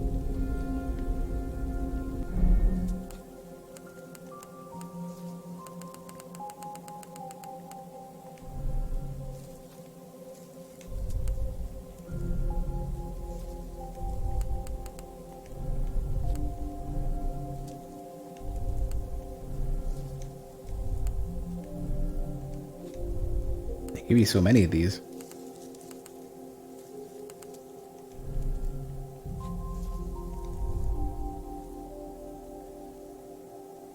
Boiled bones for 6 hours to make like bone broth.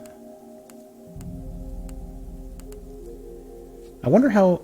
Well, somebody I know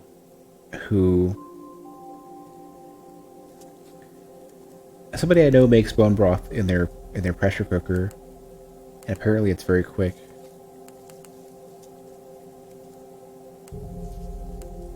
You know, this is enough. This is enough in my hotbar. Let's go ahead and just pop these. 3,000? Wow. Not very gigantic at all. 500.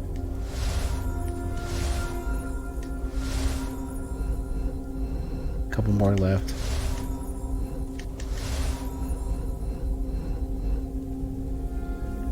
Broth is good in its own, but the tare, like bouillon. I think you've hit a threshold of stuff that I don't know.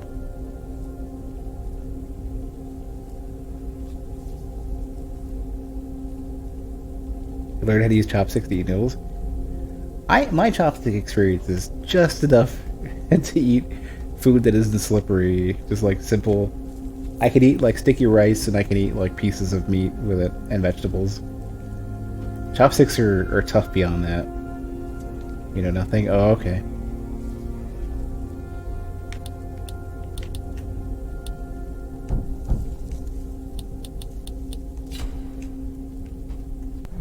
Alright, with that set, I can go back to that boss. It's weird that the music stopped. Or no, there we go. Yeah, I was about to say. This one.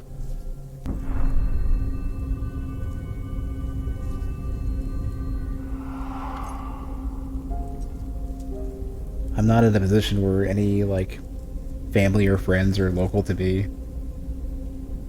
So, as COVID obviously would be really difficult anyways. At least I'd have to wait for every day to get vaccinated. What? What is that all about?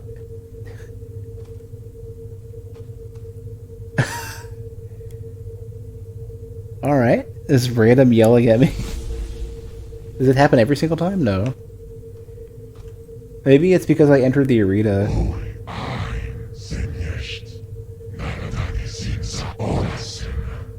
I think it's always angry and talking to me, and I just missed it last time. Alright, you chatty foe. And let me just bang my analog stick to the best with the camera. Yeah. Wow. You got some Kether. Yeah, all the Watchers have very similar movesets. I've got very good damage.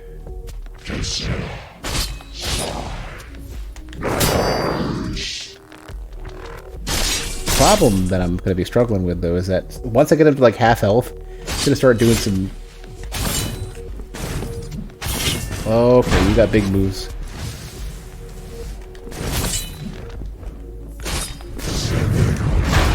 Keep missing up close.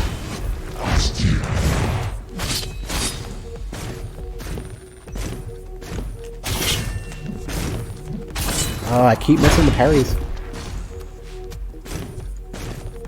Yeah, this is a whole other angrier, more vocal Watcher than the last one I fought. Oh, I can never read that anyways. Are you trying to expect me to have a console hard drive and take 10 minutes to load?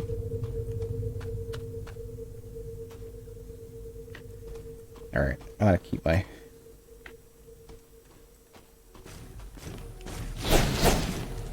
Oh, it didn't even hit you.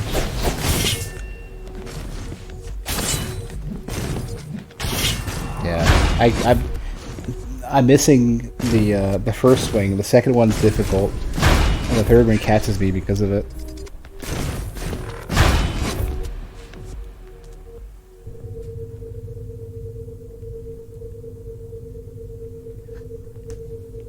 I wonder why this Watcher is so different.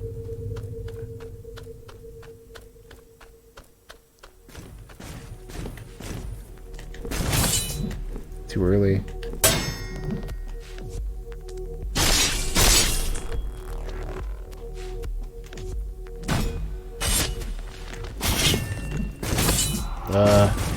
The first one I just never get. I should just dodge it all the time. You'd have to go so early to catch it.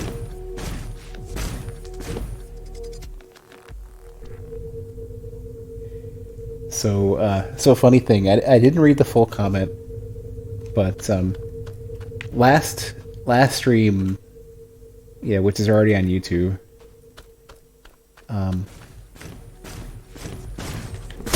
I got offered to have a copy of Neo 2 bought for me just to see what I thought. What's that shit again?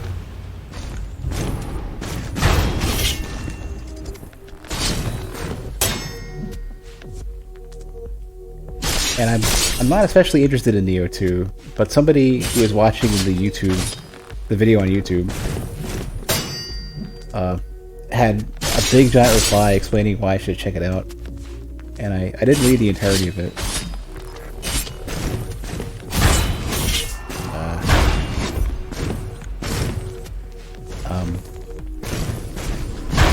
But I can imagine at some point if I end up having some free time, I'll probably end up having to play Neo 2. I'm not even like super into playing it, but I could see humoring somebody who wants to get my reaction, even if I rage quit.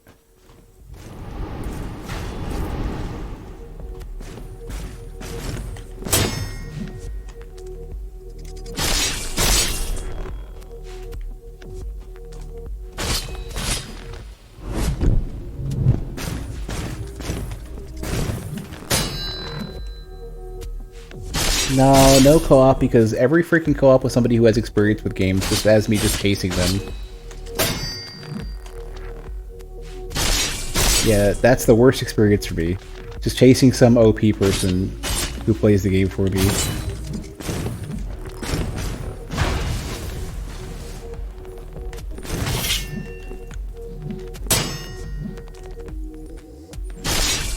That's why Monster Hunter was such a rough experience for me.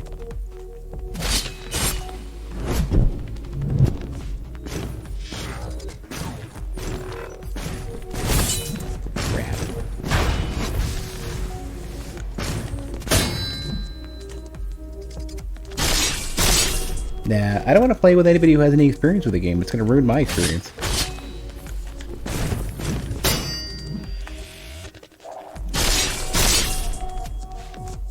Because usually you have somebody who's super excited who runs forward and beats shit for you.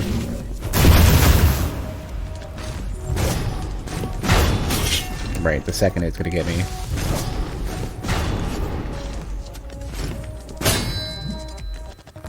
I wonder why Kether is not doing any sort of like second phase.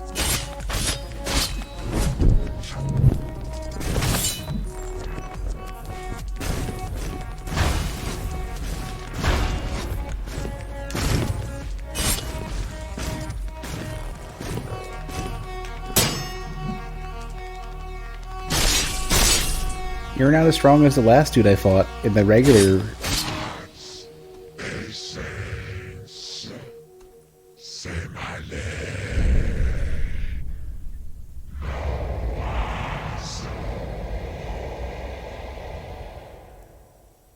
I didn't catch what he said, but not as strong as the one I fought in the last Cardinal Nexus. Though it seems that there may be a lot more afterwards, so this is just the entry into this place. Yeah, I fought like 3 of these prior, well, at least 2 or 3 versions of a similar enemy so far, so I kind of got it figured out. It just, there's some differences in their timings and stuff. Oh, I should level up also. That, especially because there's something scary up there. Yeah, let me go level up real quick.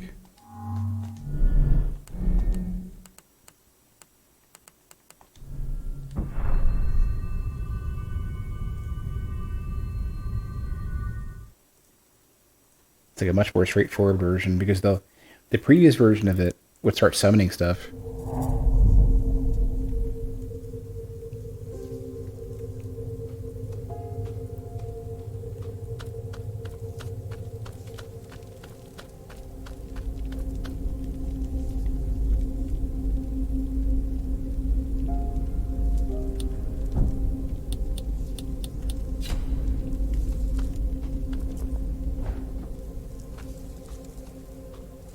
What was my third cereal?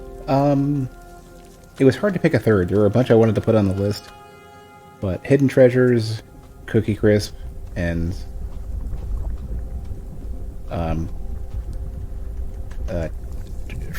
fruit-shaped Trix cereal. Before they started making them just spheres of Trix.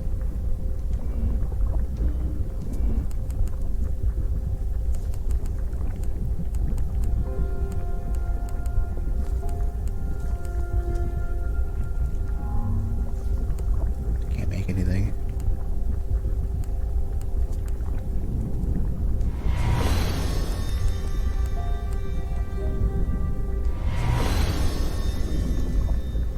Hey, Noble. I was going to play it at release, but the stupid Texas apocalypse happened, and I had no running water and no internet, so I had to just wait till that game got back. But I had previewed this game like 5 years ago, more than that, and it was extremely early. There was like, it was very like white boxy proof of concept prototype. But what I saw was interesting. I was just, it was just down to waiting for it to get released, and then I sort of forgot about it for a while, and then it went into early access, and I thought about it, and I'm like, I'll just wait for release. and then they hit me back up, and I finally got a chance to check it out. It's interesting. Like the the combat is pretty straightforward, and there's some things that are cool, like parrying projectiles and how many of the bosses you can parry something on. The weapon variety doesn't really do it for me. I'm fine with the basic, the balanced weapon, the balanced sword. Spells are interesting. Nothing super fancy, but it's cool to have some casting stuff. Yeah, this one's cool. I like it. I'm sure there's some more of those, but I've seen, like, it seems like I'm nipping at the heels of the stranger, and the stranger's got all the cool stuff. But the standout for me is not really the combat or anything.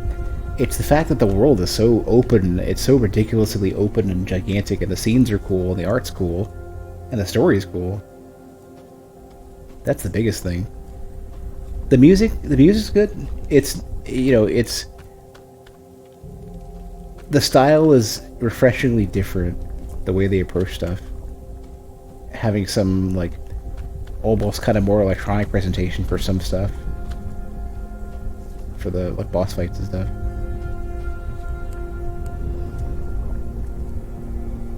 If you can parry, it looks like you can just explore at your own leisure. I think parries aren't really super required to crush bosses or whatever, but it certainly makes things easier.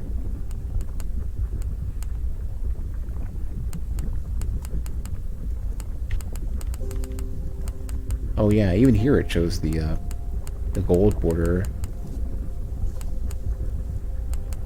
Well, my regular swings were still doing 200 and change.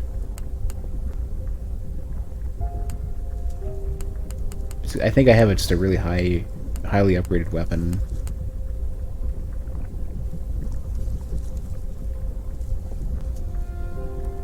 Yeah, I'm pretty confident you have more things you can parry, especially because of the projectiles. More things you can parry than everything else. Hey, Ducky. How are you doing? It has been. My penchant for not playing popular games has basically meant that my audience has disappeared.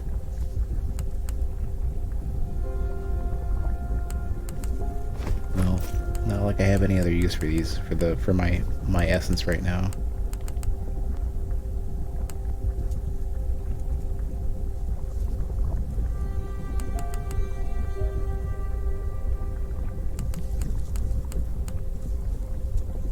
Waiting on some laundry before bed. I have a stack of laundry. I have, I think, 4 or 5 loads of laundry just waiting for me to fold them. They're just sitting in plastic tubs.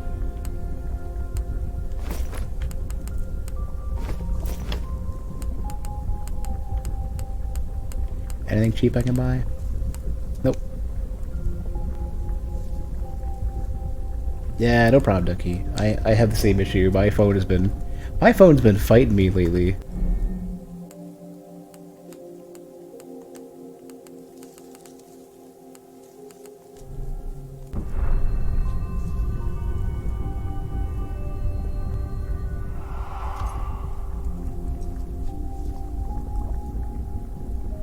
I think next grocery trip I'm gonna be doing more after the cereal conversation.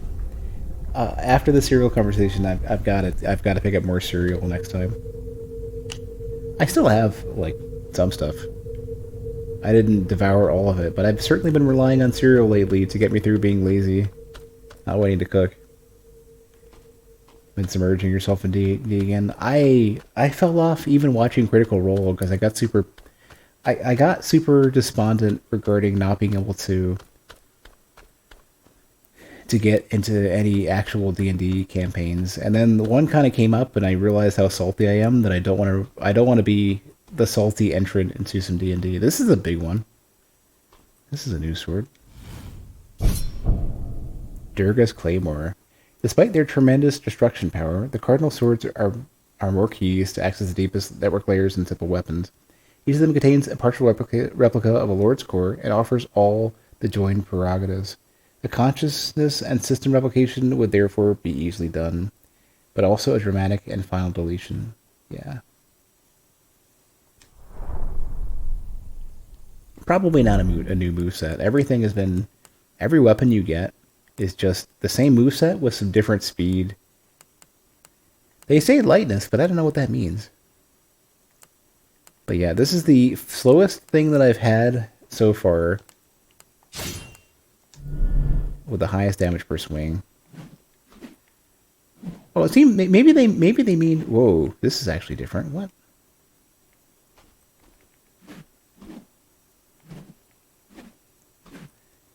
Okay, so some of the moveset's a little bit different.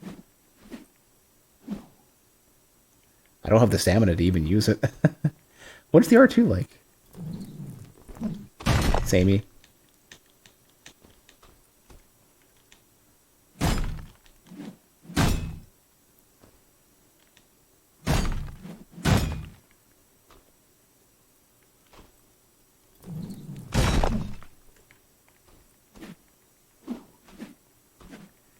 Yeah, okay, so slightly different moveset.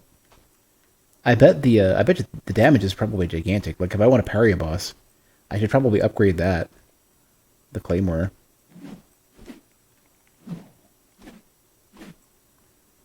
Bigger combo too, before I have to wait. So, hey, Crucial set, but I already have it at max upgraded though. What am I gonna do with this? Oh yeah, here's the choice again. I'm not gonna destroy it. I'm gonna have Yaak yell at me.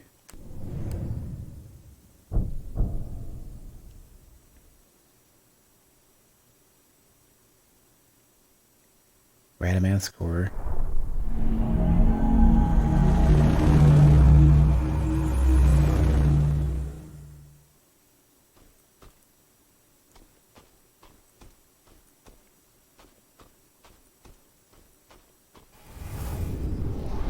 It's legitimately baffling. You carry 2 unknown energy sources in your pocket, knocking them around as you walk, and you think that's clever? Why don't you start rubbing them to make fire and see what happens? Hey, shut up, you. I know what I'm doing. You can't say that I did not warn you.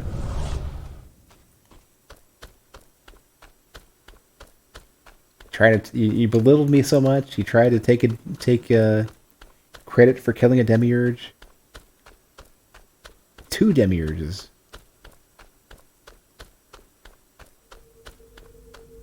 How rude. This thing actually is bigger. The other one wasn't, yeah. So there is a little bit of variance in these things. I wasn't sure if, how much variance there was between these weapons. Many, like, some of them just felt very... so there's one that's faster. Maybe they made some changes I didn't notice.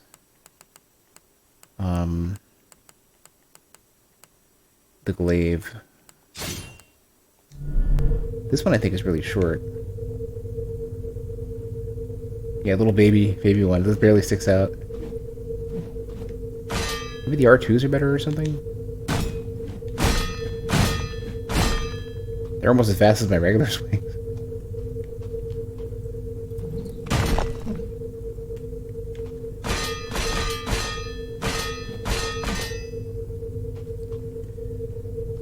They could, Tony. I don't know what their focus is for combat. Like, I don't know if they just want to keep it simple and give you a little bit of variety and not worry about overcomplicating things later.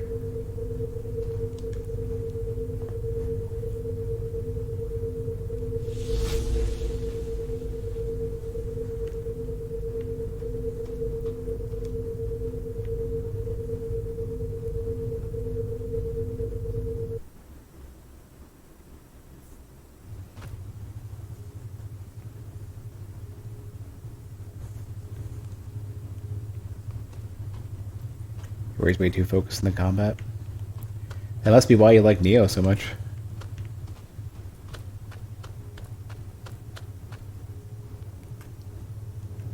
Ducky, please. Combat is absolutely not the focus of this game.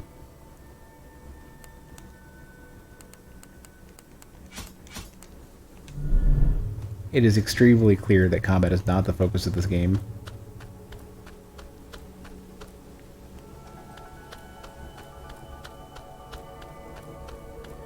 really weird that there's one over here, too.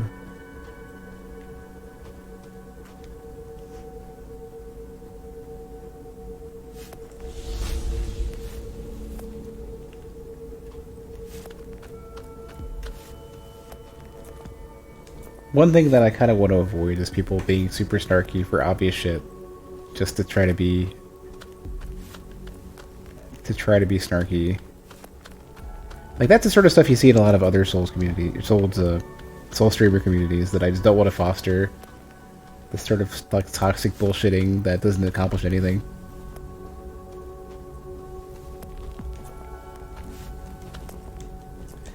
Yeah, a lot of the environments tend to be really big with not a lot of enemies, and a lot of it tends to be browsing around and looking at the scenery.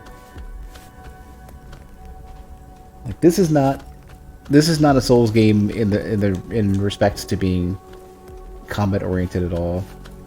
I feel like having the Souls kind of combat is more just a simple... What was that all about?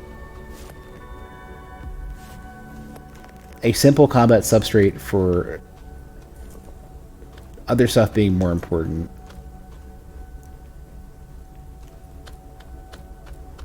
You know, like the world structure. Favorite weapon in the Soul series is Vulcan's Rapier, so super fancy then.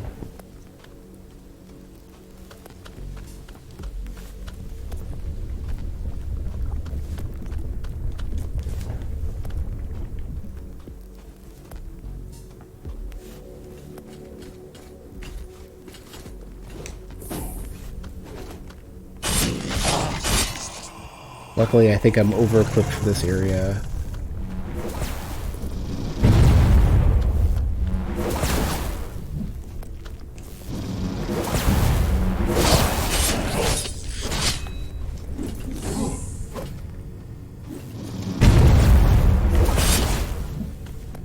I really should go ahead and parry at least some of that.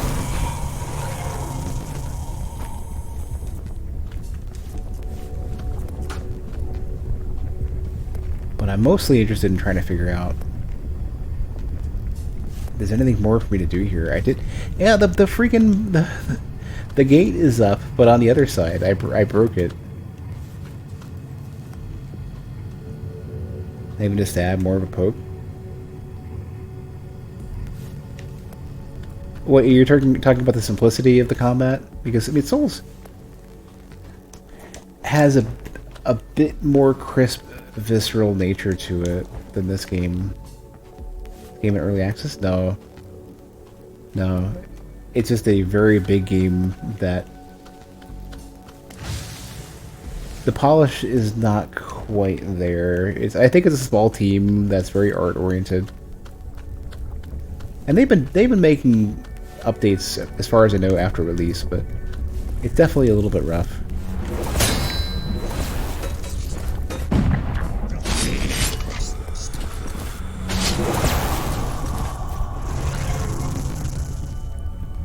Yeah, it's more of a game where the lore and the aesthetics are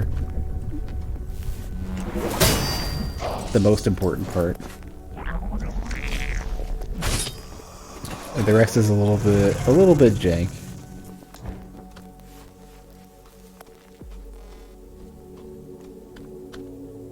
Dark Souls 1 and Demon Souls. I like the feel of ultra great weapons in Dark Souls 2, as well as a bit of 3. Even though I don't like, they're so undertuned, they're so weak relative to how good they feel that I don't like using them anyways. You had a lot more crunchiness to some of the weapons hitting, like big, heavy, like weighty feel, especially in Dark Souls 2.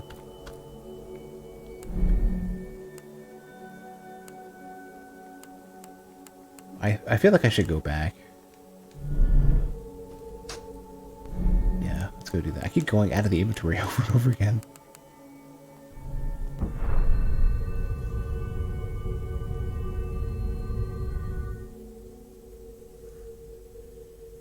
Alright, before I go do a bit more exploring, I'm going to take a quick break to hit the restroom.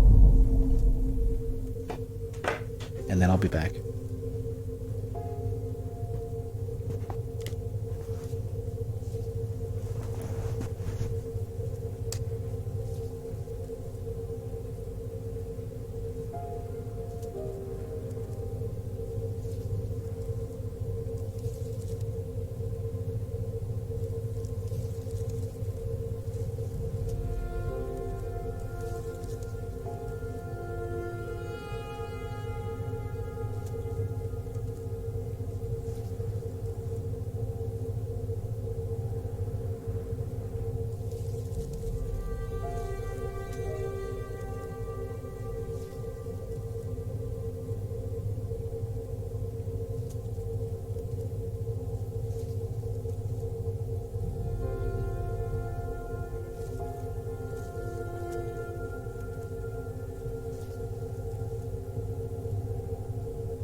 Who raided? Who is this? I have to look at the list now. Welcome, everybody. I had to pee. Who raided me, though? Let's scroll up. Hey, Virals, thank you for the raid.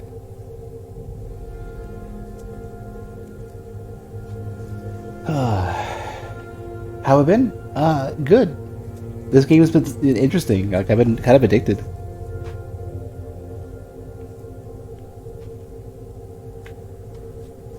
I've been wanting to dig through the,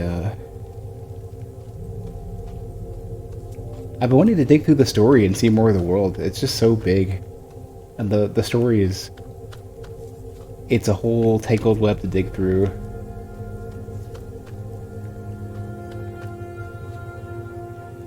Do I happen to have the door for this yet? Or the key for this door yet? The door for this? I certainly have the door. Not yet. It really seems like an endgame thing. But overall been good though, yeah. Alright, Tony, have a good night. I probably won't be going too much longer. Probably like another 20-30 minutes.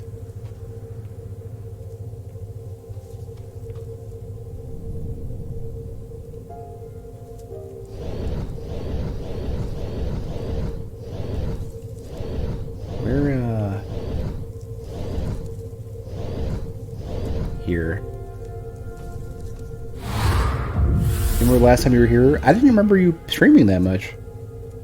Yeah, I'm really bad at figuring out who who streams. I've been meaning to write a follow parser forever that would show me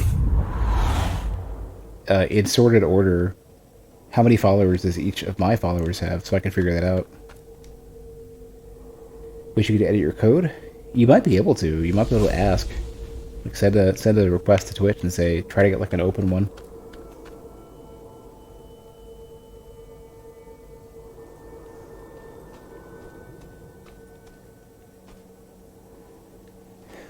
Alright. Oh, you know what? I don't want to be here. I've already killed the demiurge. Or not the demiurge, the watcher here. There's one more watcher left.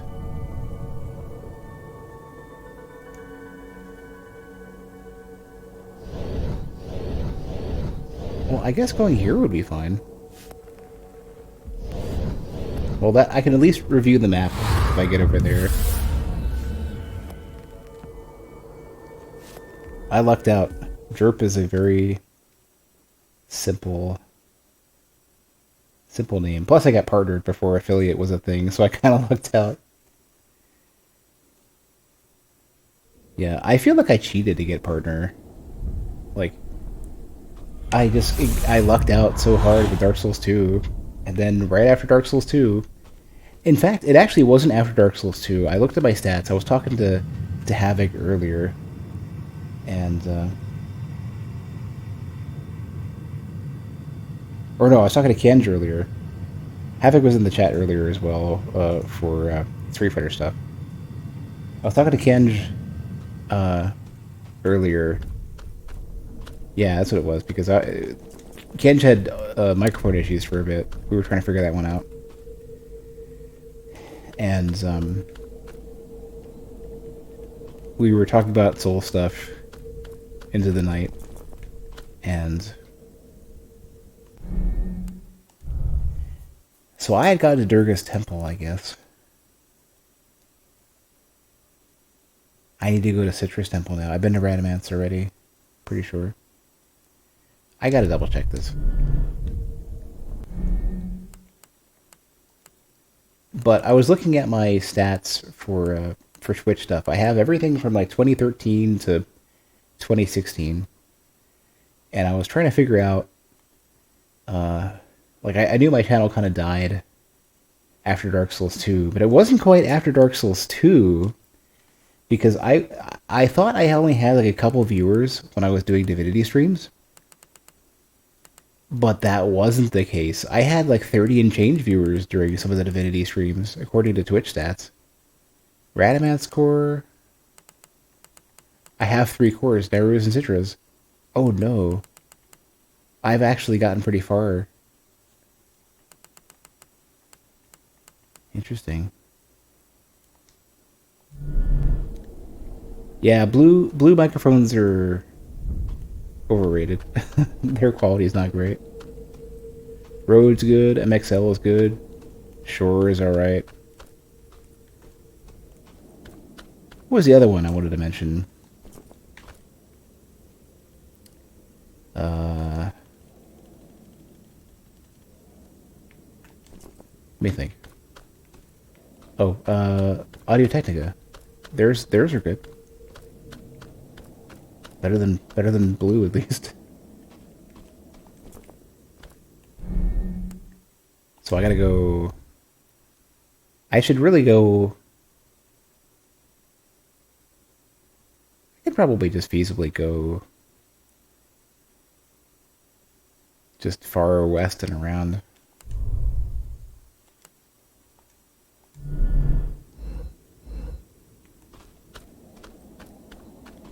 Oh, regarding my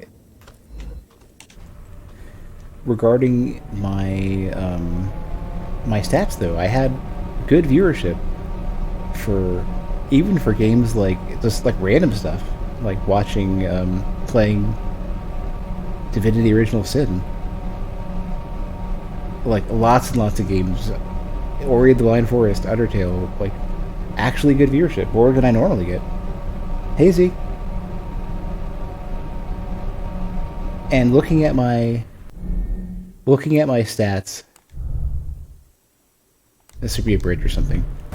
Looking at my Twitch stats, sorry about the noise. Every time I press that button and do the boost, it's super loud.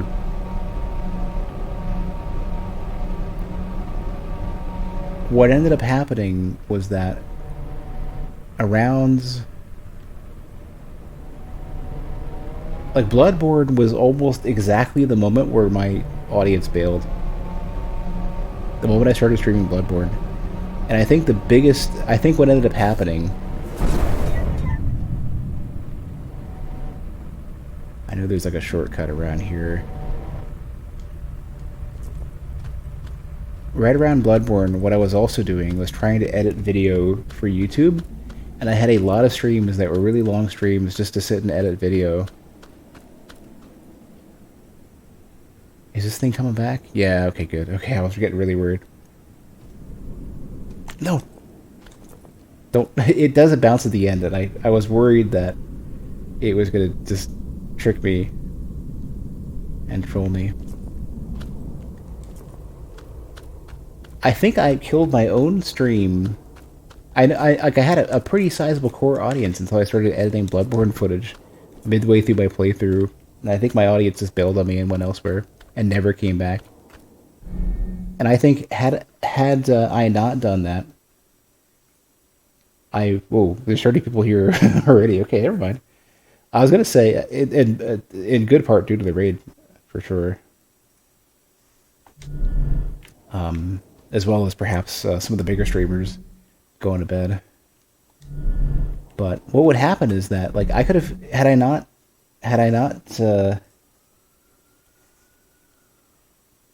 sort of got caught up in editing footage on stream for Bloodborne, I probably would have had 30 plus viewers for every random stream at the start by now. It will probably a lot more.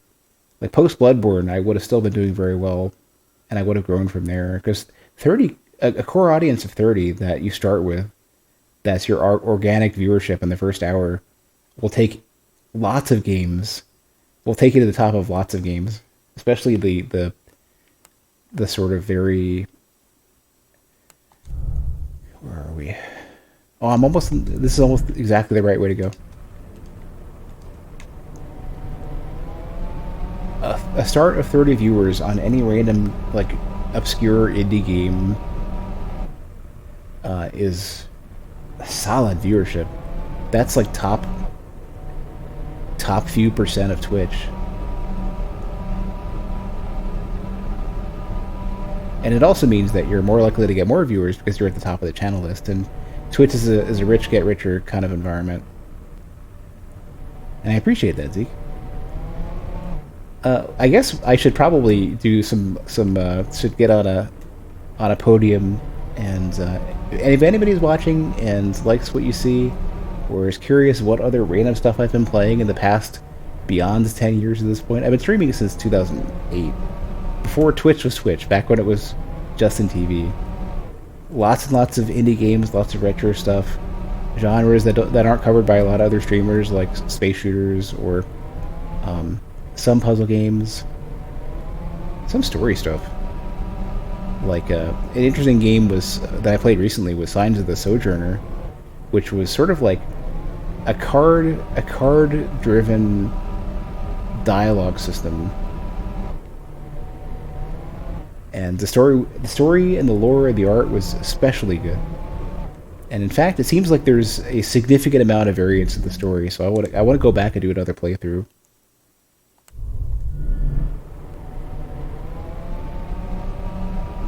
I had been very popular for Dark Souls 1 and 2 ages back, and that's kind of where I got partnered. But I realized, looking at my stats and knowing more about how Twitch works, that I not only did Twitch get super saturated, but I also kind of killed the stream on my own back in 2015 or so, because people don't like watching video editing on stream. So I threw away 2 opportunities then. It was Dark Souls 2, and I kind of squandered that, not capitalizing on the core viewership I had then, and then also Bloodborne, pretty much killing my. Wait, did I just forget that I have Citrus Core? Random math.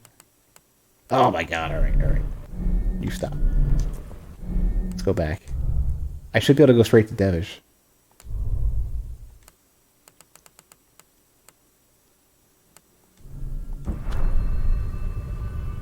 But yeah, I stream enormous amounts of stuff. I've been streaming forever. I have played well over 200 games on stream. Completed like over 200 games on stream, I think, or something in that range, right? I have it in a big old spreadsheet. I could look it up. But if you want to see lots of interesting, weird stuff, and have somebody who's been playing games for over 30 years, and wants some of that insight and perspective, I mean, I even work on games, then I might be a pretty good choice if you haven't followed the channel already. Just saying.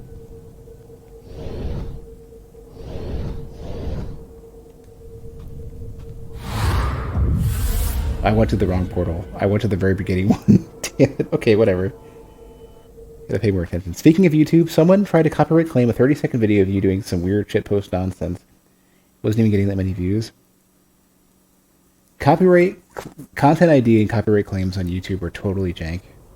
They copyright silence, birdsong, white noise. And because Google is trying so hard to not spend money on human moderation for things, it's very easy to game the system.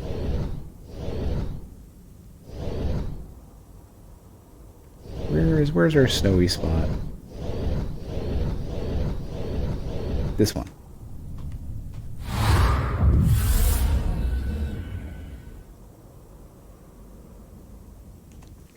My YouTube has been doing alright though. It kind of crashed and burned for a while, mostly because I was doing I did Souls and then nothing for a while, and then started doing like Let's Play type stuff. And then since the end of 2018, I've been posting lots of mostly VODs, some highlight kind of stuff. And when I started doing that, after not posting videos for so long, I started hemorrhaging subscribers on YouTube. And what ended up happening is that over time, after I guess the Dark Souls crowd kind of bailed, and whoever wanted to watch kept. Oh, where is he? There you are. He's angry and doesn't have enough rage to hit me yet. But after things leveled out a bit, I finally hit a point now where I'm gaining subscribers and the views are going up again.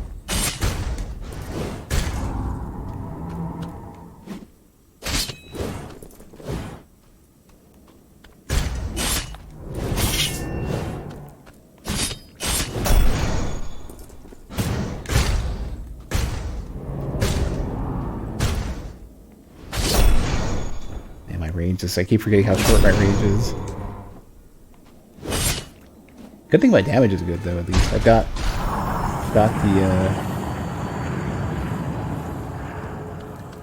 the fully upgraded, or the as far as I can go for now, upgraded sword.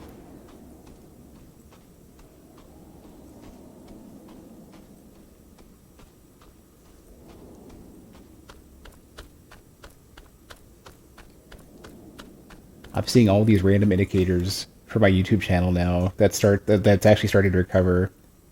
Like I'm seeing, for example, the amount of people who have like actually hit the bell go up. I'm seeing many more comments. I'm seeing more people who are returning viewers, all sorts of stuff like that.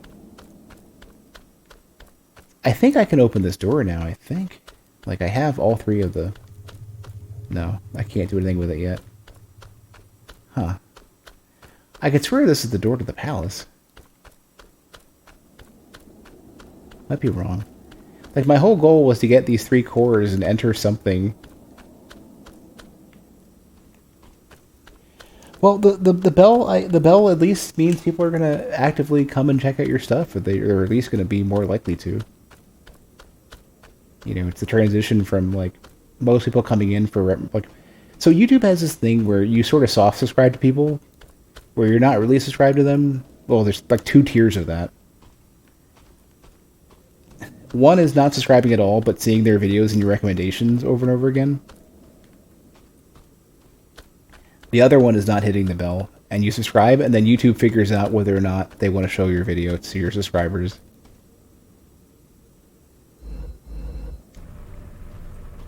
And I have a lot of soft subscribers, it seems.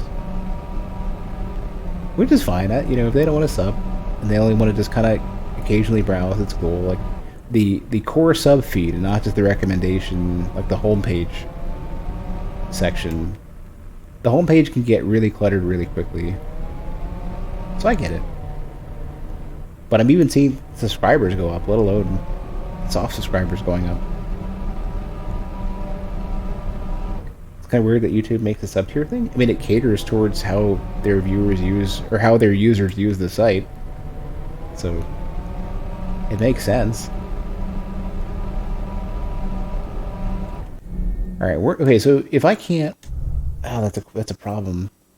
I either need to be in Kotar or Meiosis, I think, because I don't know, maybe...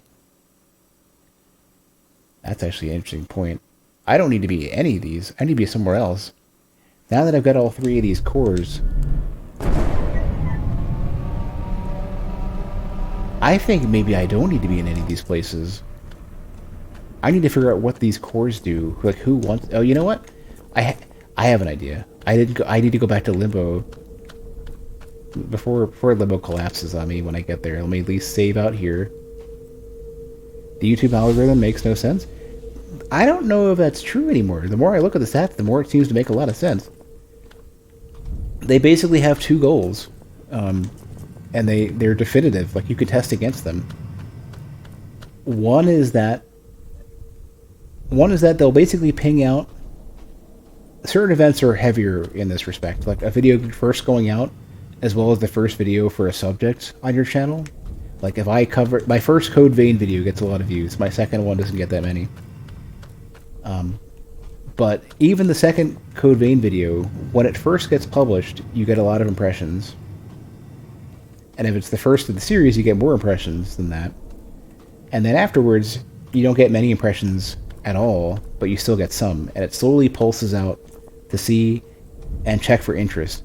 The moment you start getting viewership on those impressions, it sends out more impressions to try to fish more.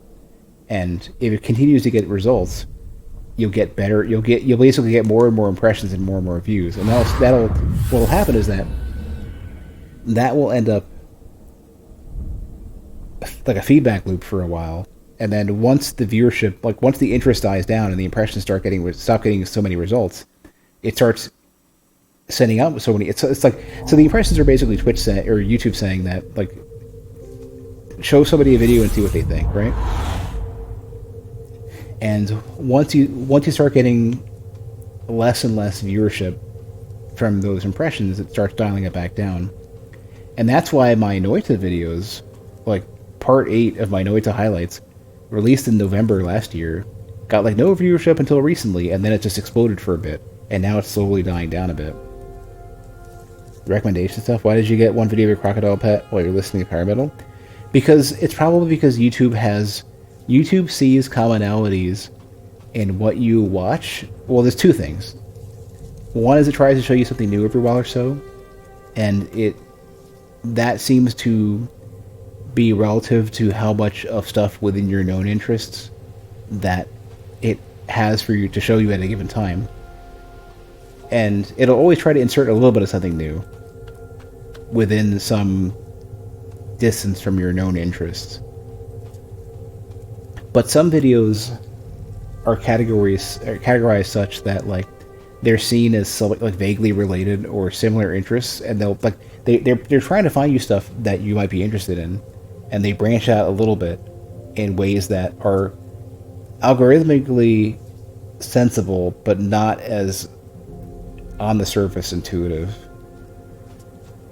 Can I open this now? I know I have all 3 of the cores. Let me see what Yaak has to say, and then I gotta go check the other one. No, I already know the story. What about you? New spells?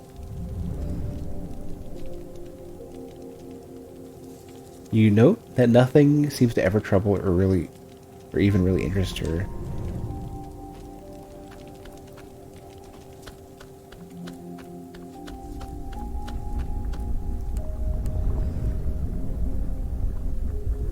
Kuta keeps forgetting me. Hold on. Before we talk some more, I theoretically can upgrade this. I have another crucible fragment, but I can't spend it.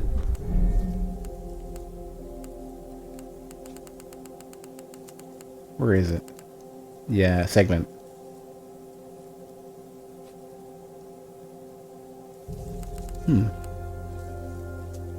Wonder where I'm going to take this then. I might just try taking the heart at this point, and maybe that's the thing I gotta do.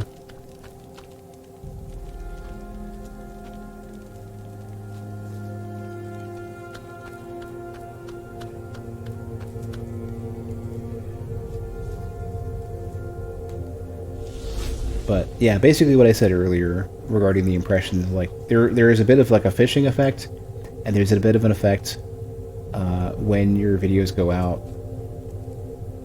And there's a bit more to it than that. Like if you get viewership from somebody going back to like searching through your videos, it strengthens how strong it thinks that your video matches the topic. There's stuff like that. Like a lot of what YouTube is trying to figure out is generally intuitive.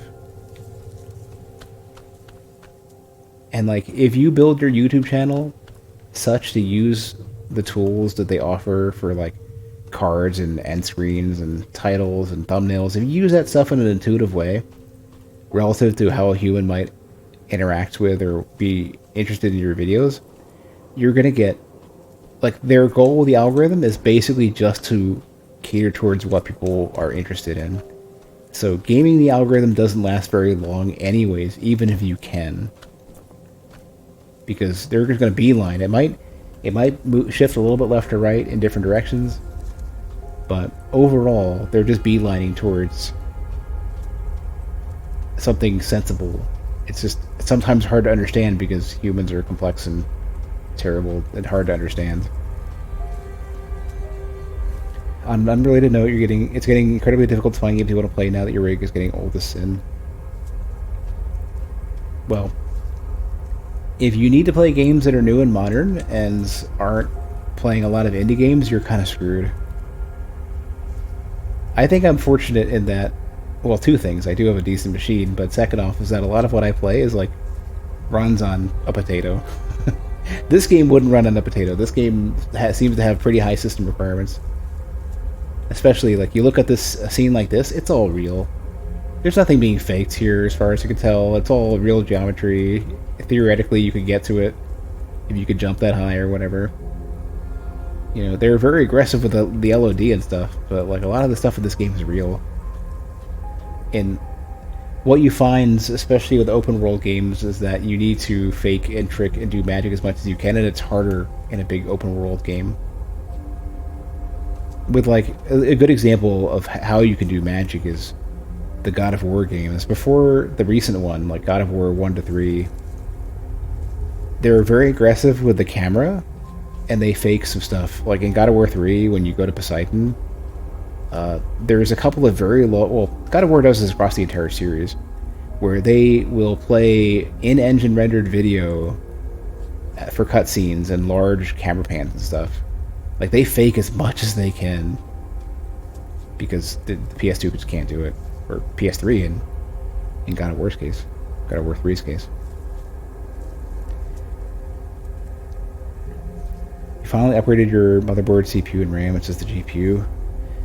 While cryptocurrency is so popular and scalpers are everywhere, good luck. I'm fine just sitting on my 1080 for a while. Hopefully nothing gets super demanding that I'm interested in. Otherwise, I'll just retreat back into my random indie game, Super Nintendo graphics, you know, fun hole. Play games like Stardew Valley and Super Hydora forever. All right, let's do it. Let's grab this and see what I think. Probably is gonna end the game again like normal. Yeah.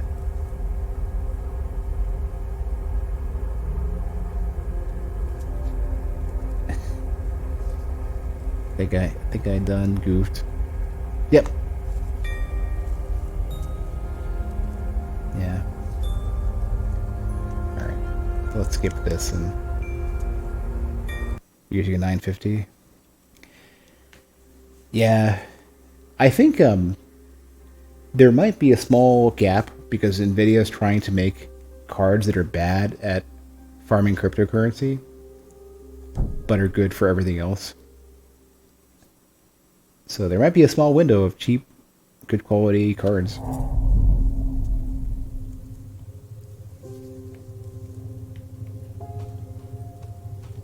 Man, I don't know where to go now.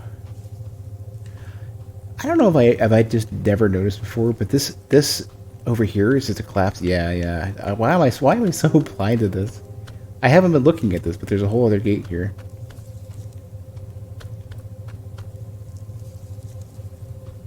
Oh man, I don't know what to do.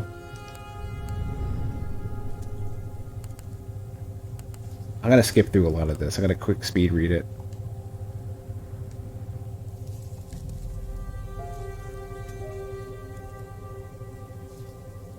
See if I can figure out what I think I need to do here. Naranja, I need to go back there.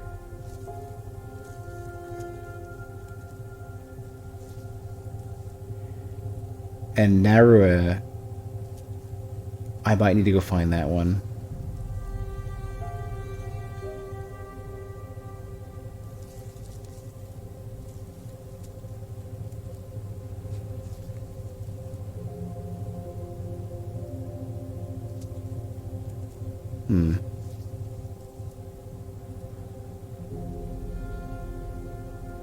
I only have 2 sets of dice because I would have bought way more dice, but I never got a chance to play any D&D except for a very short like temp session just to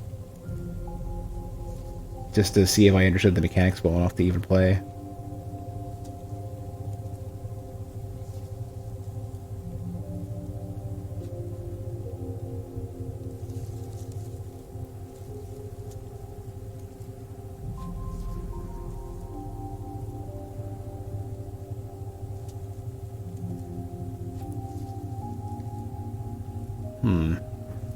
I'm looking for some note I gotta go back to Naranya, and I gotta remember how I even got there. Pretty sure I had gone there before. I don't think it's in the map, and the areas in the portal are not named. Maybe it's... Maybe, you know what? Maybe it's if I turn around after getting there, or I talk to the, to Naya?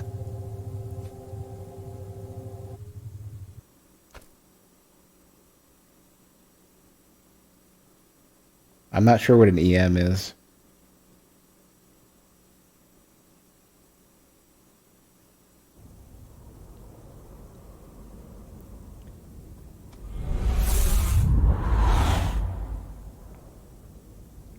You mean DM?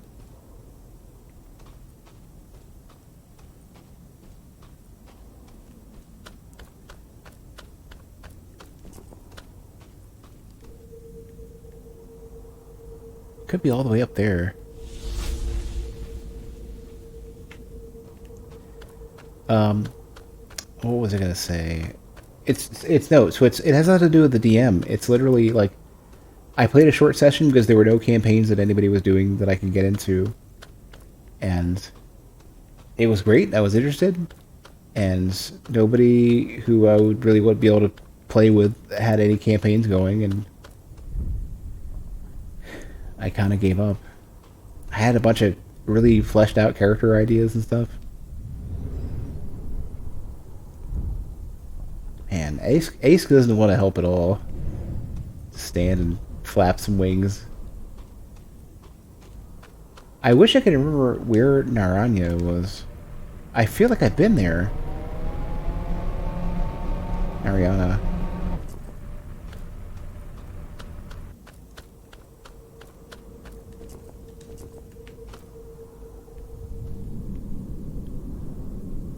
Alright, Zeke. Have a good one.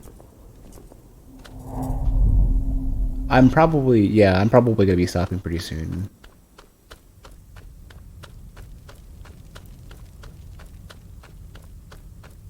Because I'm gonna have to really put some effort into figuring out where I should go.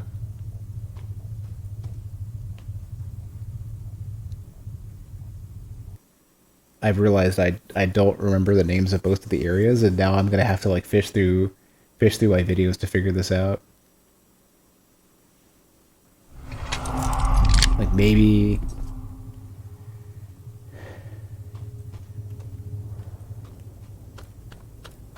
Oh, I don't want to be back here. This is not going to help. This is going to confuse me more.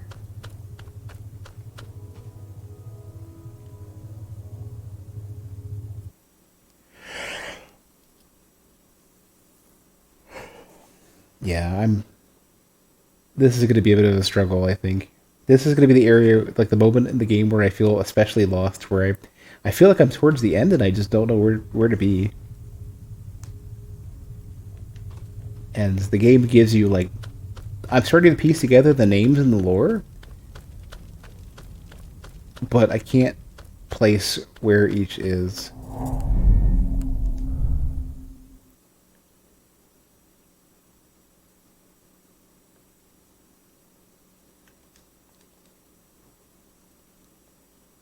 And that puts me in a bind.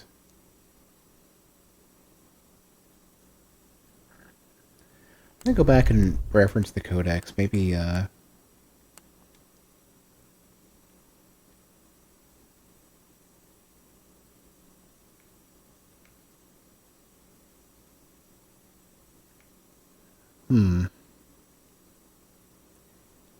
What is this game, and is it fun? This game is, like... The structure of the world in this game... I mean, this is the biggest area. This is sort of like the overworld overall. The art in this game and the lore of this game are a trip. Like, this is kind of the most normal looking area in the entire game. This big giant open space with a lot of cool landmarks and stuff.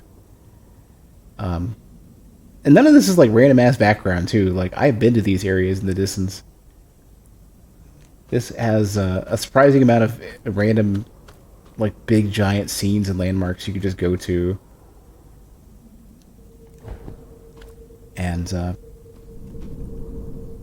if you're looking for a game that has kind of like light soul, it's like I would say this is somewhere between the basic combat mechanics of Breath of the Wild and Dark Souls. Like, it's not especially complex, but it works. But the biggest focus by far of this game is the scenes, like all of the big vistas and all the crazy large areas you can go to, and the lore, which I'm still trying to piece together. Trying to get a bead for where I need to be at this point. I need to look up the name of some of the areas. I need to get to Narayana.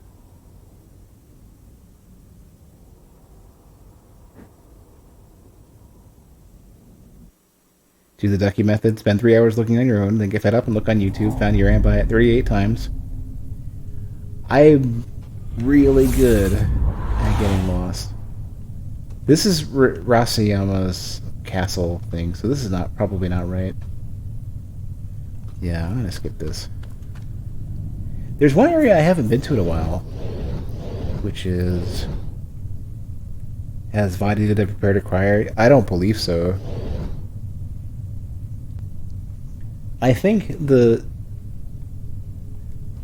bulk of the normal Souls community would probably not bother with this game. I feel like a lot of the Souls community is looking for a couple of big games by big names, and then once you get to the indie stuff, like lots of them, like it was by some special, you know, stroke of luck that people paid attention to Salt and Sanctuary, but yeah, Lords of the Fallen would have been something people thought was big. Yeah, this is Imbal. I don't know if I want to be here.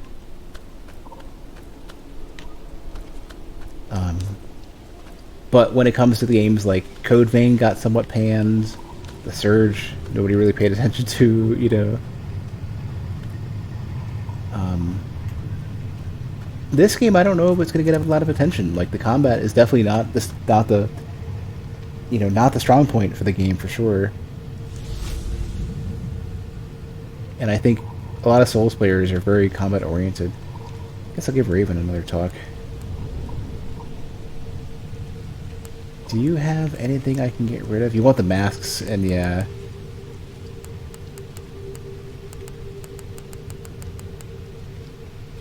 I've got a couple of these, yeah.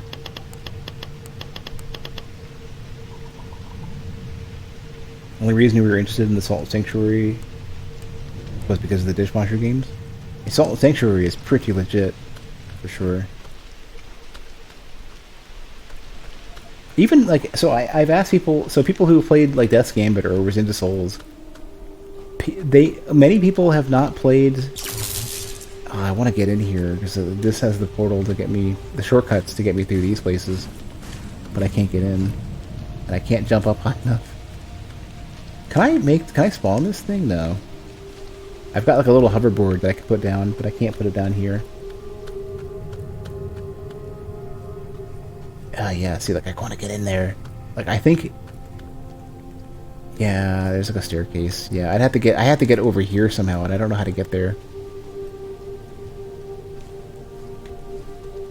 Death's Gambit was a great game that so many people ignored. And I don't understand why people picked up Blasphemous more than Death's Gambit. And I, like, mechanically, Death's Gambit is a much more solid game. Blasphemous has the potential for it, but they need a massive feel and polish pass. And Death's Gambit was more solid even when it was released, and Death's Gambit is getting a giant DLC plus feel and polish pass and a lot of more content coming out. And I feel bad that Death's Gambit seemed to have not gotten no significant attention where Blasphemous did.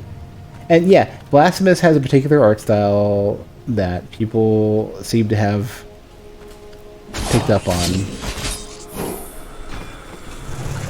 and yeah, of course, Blasphemous was a Team 17 published game, and Team 17 is a very strong publisher, so it would make sense. Yeah, it's a shame. That's a game that needed more attention. Like, there's all these games that I want to showcase, and if I was a bigger content creator,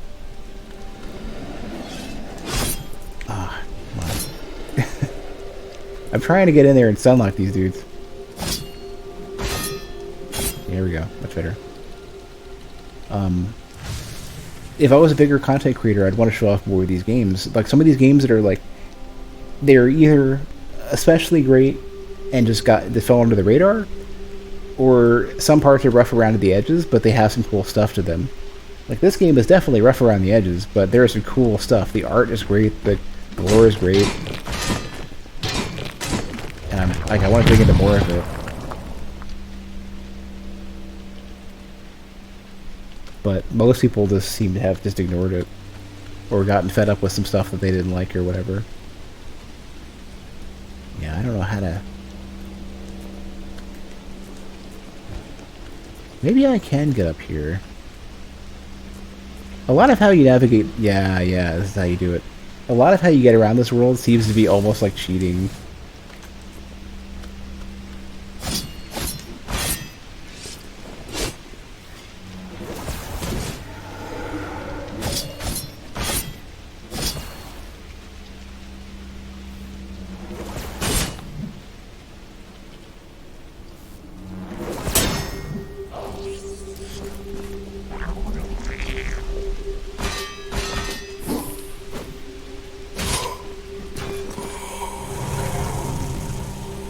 But the lore, yeah. So what I've basically been saying is that the lore, and the structure, and the style of the world is so interesting to me. It feels like some of the, like, if you've ever played games like Magic Carpet, the way the game is so weird and mysterious, it just kind of just does its own thing and is indifferent to whether or not you understand it. Like that charm I feel in this game.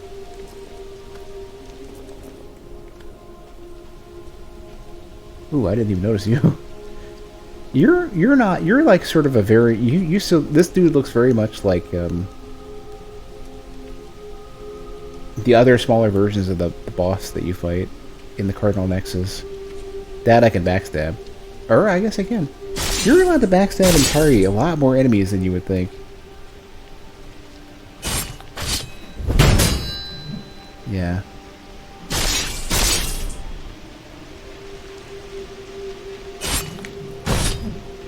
Good. I'm so glad I didn't get hit by that.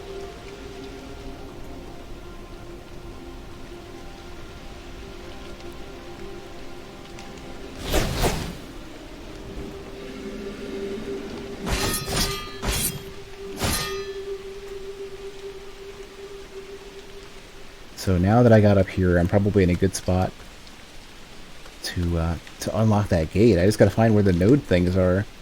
There are these like there's one out right over there, right above my character. And deactivating that will allow me to get that gate open. I need to hit 2 of those.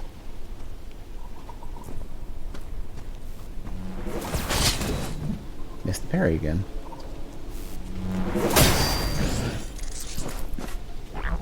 Look at where the other ones are. Is it an Ibon fragment as well? That purple thing down there?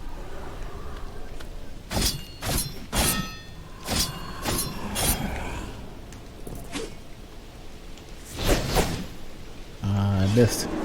The range of that's kind of misleading.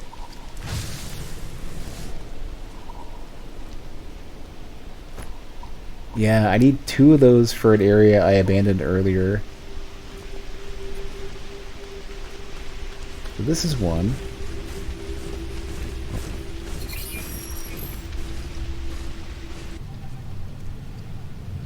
Oh no, I need 2 more. I didn't even know. I only saw like two of these.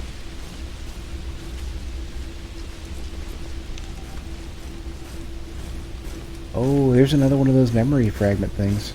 For there's a bunch more lore over there, basically.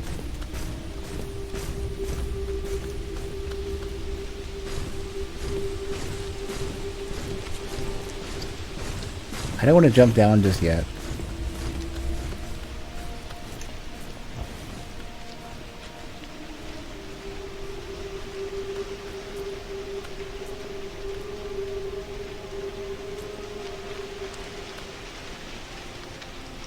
I want to get down to those I want to get on top of or inside of those structures.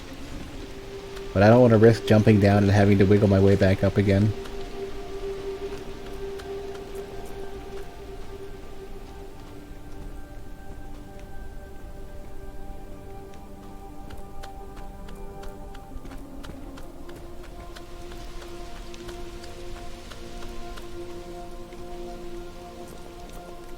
Ooh, oh, I can almost make that.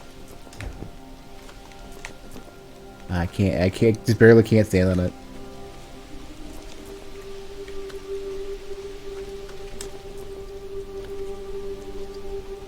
I could probably jump up that, though.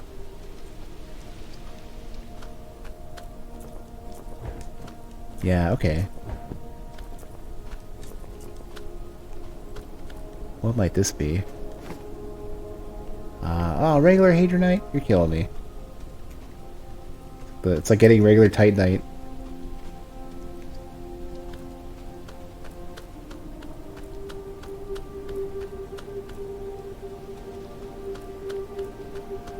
Sort of one of the bigger aspects of this game that's interesting is just how weird the world is.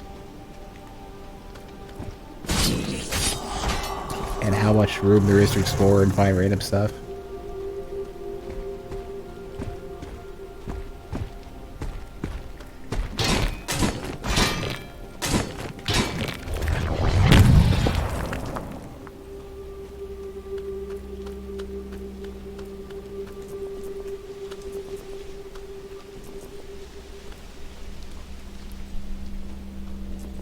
I mean, this in a lot of ways, this kind of feels somewhat like if Journey was a Souls-like.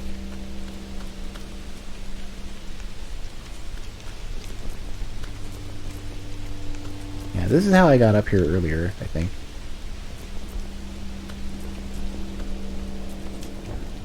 The way this game is structured, I mentioned this earlier, but for anybody who is curious, this kind of feels like a weird sort of experimental art project mixed with a Souls-like. Lots of interesting scenes, lots of weird story, cool art to look at. Strange world structure.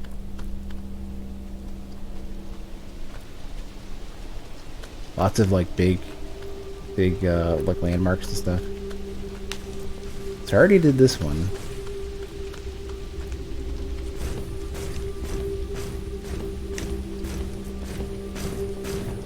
Can't reach him. I wanted to try to get him with the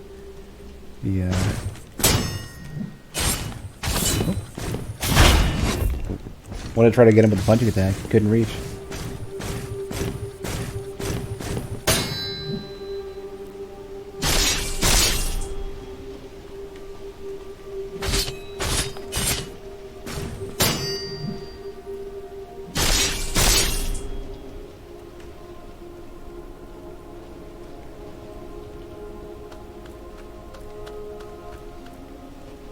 If you're looking for another weird game that's interesting, I could name so many. But another one on my radar. Here we go. Another one on my radar is that I want to go back and replay because I played it a while ago. It's rough around the edges, but it's really interesting. It's this puzzle game called Inverbus Virtus.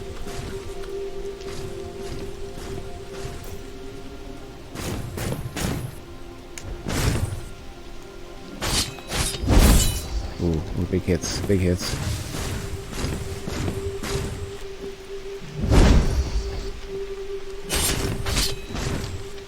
And in Inverbus Virtus, what was interesting about it is that you're basically this spellcaster, and the spells are mostly puzzle oriented, but you cast spells by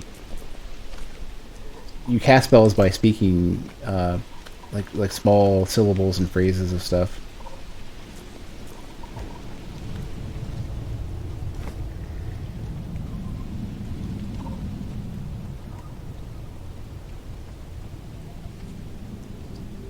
Can I jump down? And I don't know if I can get in there or not. Oh no, wait. Oh, it's a force field. You're killing me. Cock block me like that. I can get back up at least. Um, the way that spells were cast in Verbis Virtus were really cool. The puzzles that used them were really interesting. Though the world structure for In Verbis Virtus was this like it was sort of half between like dark gothic architecture and like magical astral space. And the it reminded me very much of like old school. Oh, like you could jump up these. I didn't even notice.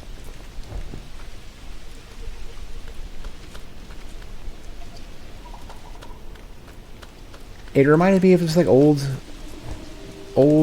you know, dark like Hexen, you know, and Heretic and stuff. All the old like magic, you know, magic carpet. All these weird, mysterious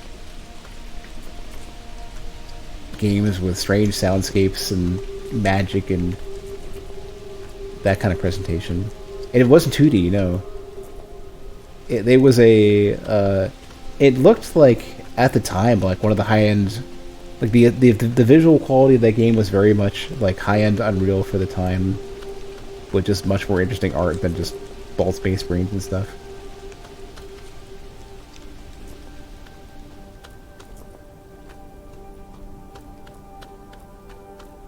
I need to get to the other side. I need to be on the other side of this whole ravine. Actually, what's this all about? What's all this then?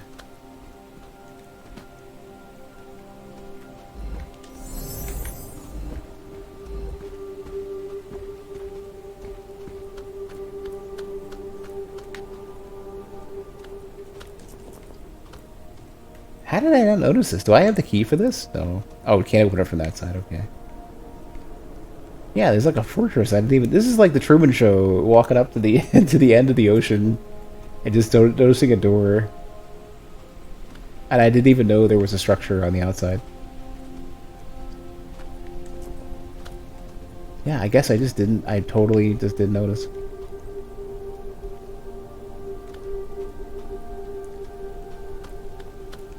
But I think many people have not heard of or seen In Verbis Virtus, but the game is freaking ridiculous. It's so cool.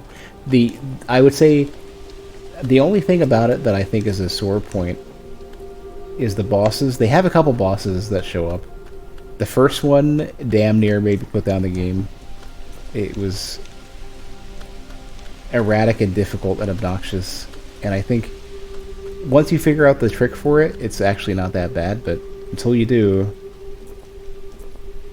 it's maddening.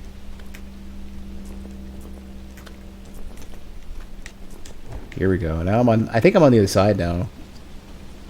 And I have an Ibon fragment, so I'm good there.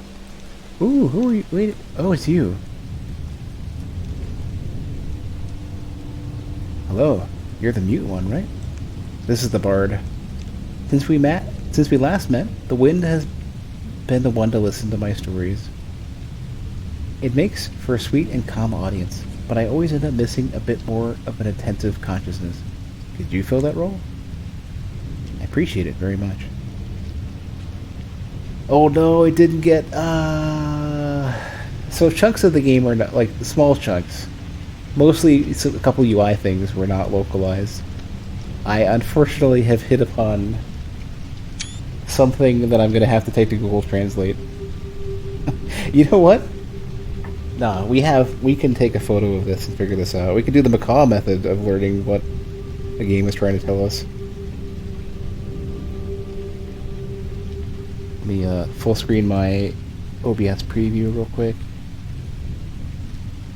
And just take a screenshot, take a picture of that.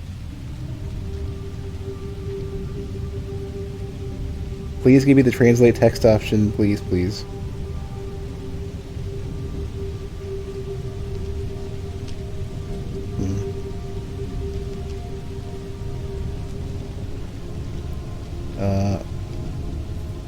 How do we do this?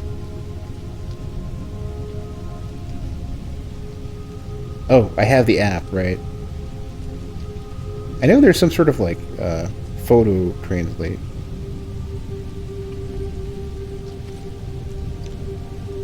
I think. Does anybody remember how this works? Tap to translate. Oh, camera. Here we go. I got it. I found it. You know what you need more of? The scrappy gameplay of Baldur's Gate 2. Didn't they release a third one for Baldur's Gate? Am I wrong in remembering that? Camera. Let's go. New camera translation.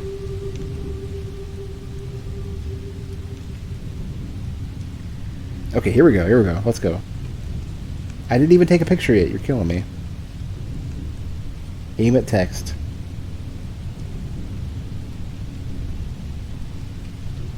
Yeah. Tango de Storias. It's translating from French to Spanish. Give me English, please. I have two stories in mind. Those of Mantra and Murti. Okay. One finger for... Oh, come on! Give me both! You're killing me. Let's try Mantra. Mantra was created at dawn, long before the First War. He was a miracle, birthed out of nascent technology, and the Five treated him like a prodigal son, eventually turning him into a master of both mind and arms in just a few cycles. He was the first Akron, and headed to the Praetorian Guard. Or Archon, I keep saying Akron. So your character is an Archon. Your character is part of some sort of warrior caste. The first Aster were happy for quite a long time. Eventually, however, came the meteors, the ones from elsewhere and the war.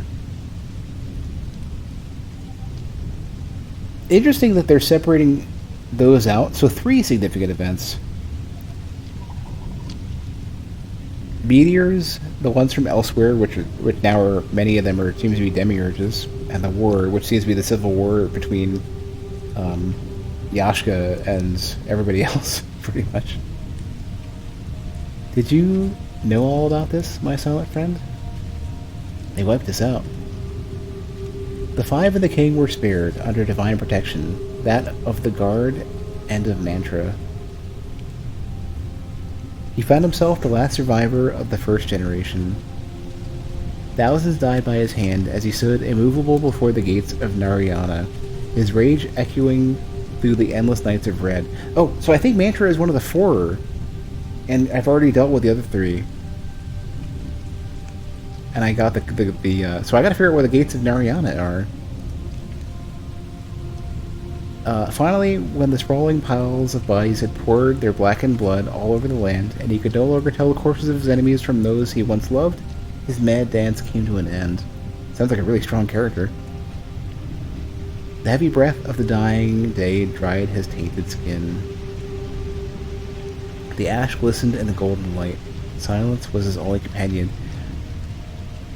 Does that mean you're Mantra? As the Five went to work rebuilding civilization and creating a more durable second generation, Mantra kept on living as the last embodiment of our lost ancestors. The Archon had become an autarch and given his voice to the void. That sounds like you might be actually Mantra. His speech was sealed and his memory locked away. He remained with the king and created the elite Mantarian order, foreseeing a new invasion. He remained loyal to the king to the very end. But that is another story. What becomes of a whole species' last soul? What can one hope to experience when they have outlived all of their peers and loved ones? Is that why you never speak, dear silent soul? What tragic memories lay hidden behind your mask? No, give me the other one. Give me the other one. I'm not sure that would be advisable. Remember the story I told you, and the rest shall come in time. See you later, Wanderer. You fucking tease. I'll get my lore from this thing with my last Eibon fragment. When the network opened, While the infinity of data from the prior future was flowing, something got in. We don't have names for those entities, those ghosts roaming in the ocean of information. Some are harmless, faint, and mute shadows who seem to have no goal. Others are predatory and haunt the living. I'm scared of connecting to the Agora now. I'm scared of sleeping with my neural key on. One night, I met one of them. He spoke with rails and croaky whispers through his skeletal mask. He told me he came from a far and primitive time, from a misty city where his peers heaped up, an open-air cesspit of famine and disease. He spoke of a violent and unequal world, of a future without knowledge or wisdom, barbaric and hopeless. He was himself a destitute, led by morbid instincts to commit horrific acts. He was a killer, and his victims, my God, he was stealing their faces. Ew. He said he was a dreamer, capable of taking a monstrous astral form to torture the minds of others during his sleep. He was hanged for his crimes. How such a creature could find itself here in our days, I cannot understand. We have opened a breach, a gate to nameless times. Phantoms and monsters get through sometimes, coming to show what the future will look like without us.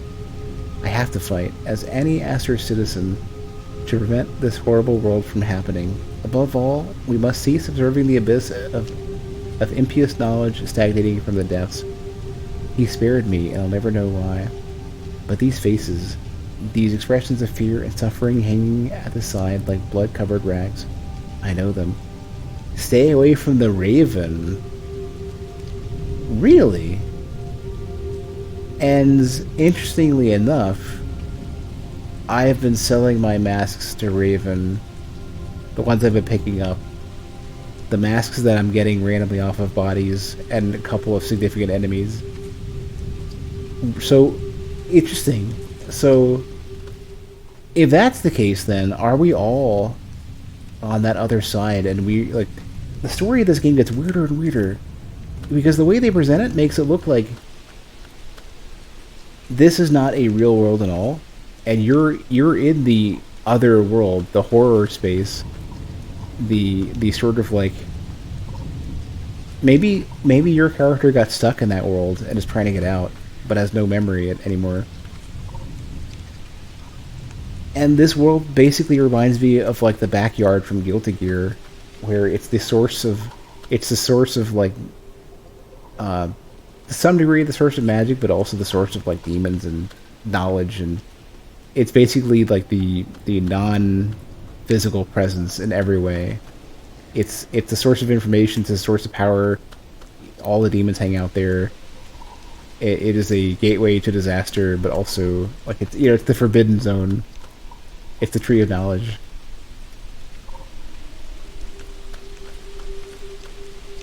Assuming like the way that they kind of show some of the other stuff, they talk about the network, and the network half sounds like the internet, but also half sounds like a connection to another plane. Like in Guilty Gear, one of the characters has this cube that allows him to maintain a presence in the backyard, to basically have a connection to that dangerous power and knowledge source that wants to just consume and corrupt and kill everything.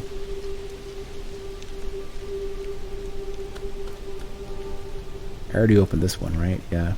It's the other one I can't do yet. The other side, I think. What do you have to say about this Raven? You mask stealer, you one who wants to kill me. Yeah, so Raven, at least. Yeah, you could just sell all these masks.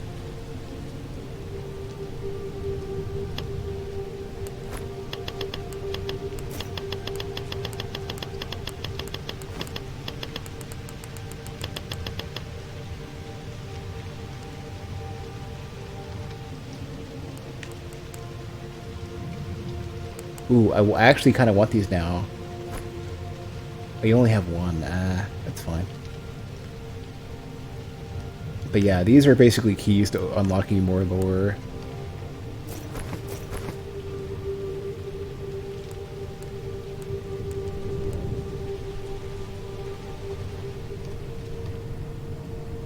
Alright, well, think that's about as far as I can go tonight. Next session, I'm going to have to try to figure out, like, now that I have these cores, I have to figure out if there's either one more, or I got to figure out what to do with these things. I've not seen any place that describes where to take them or how to activate them.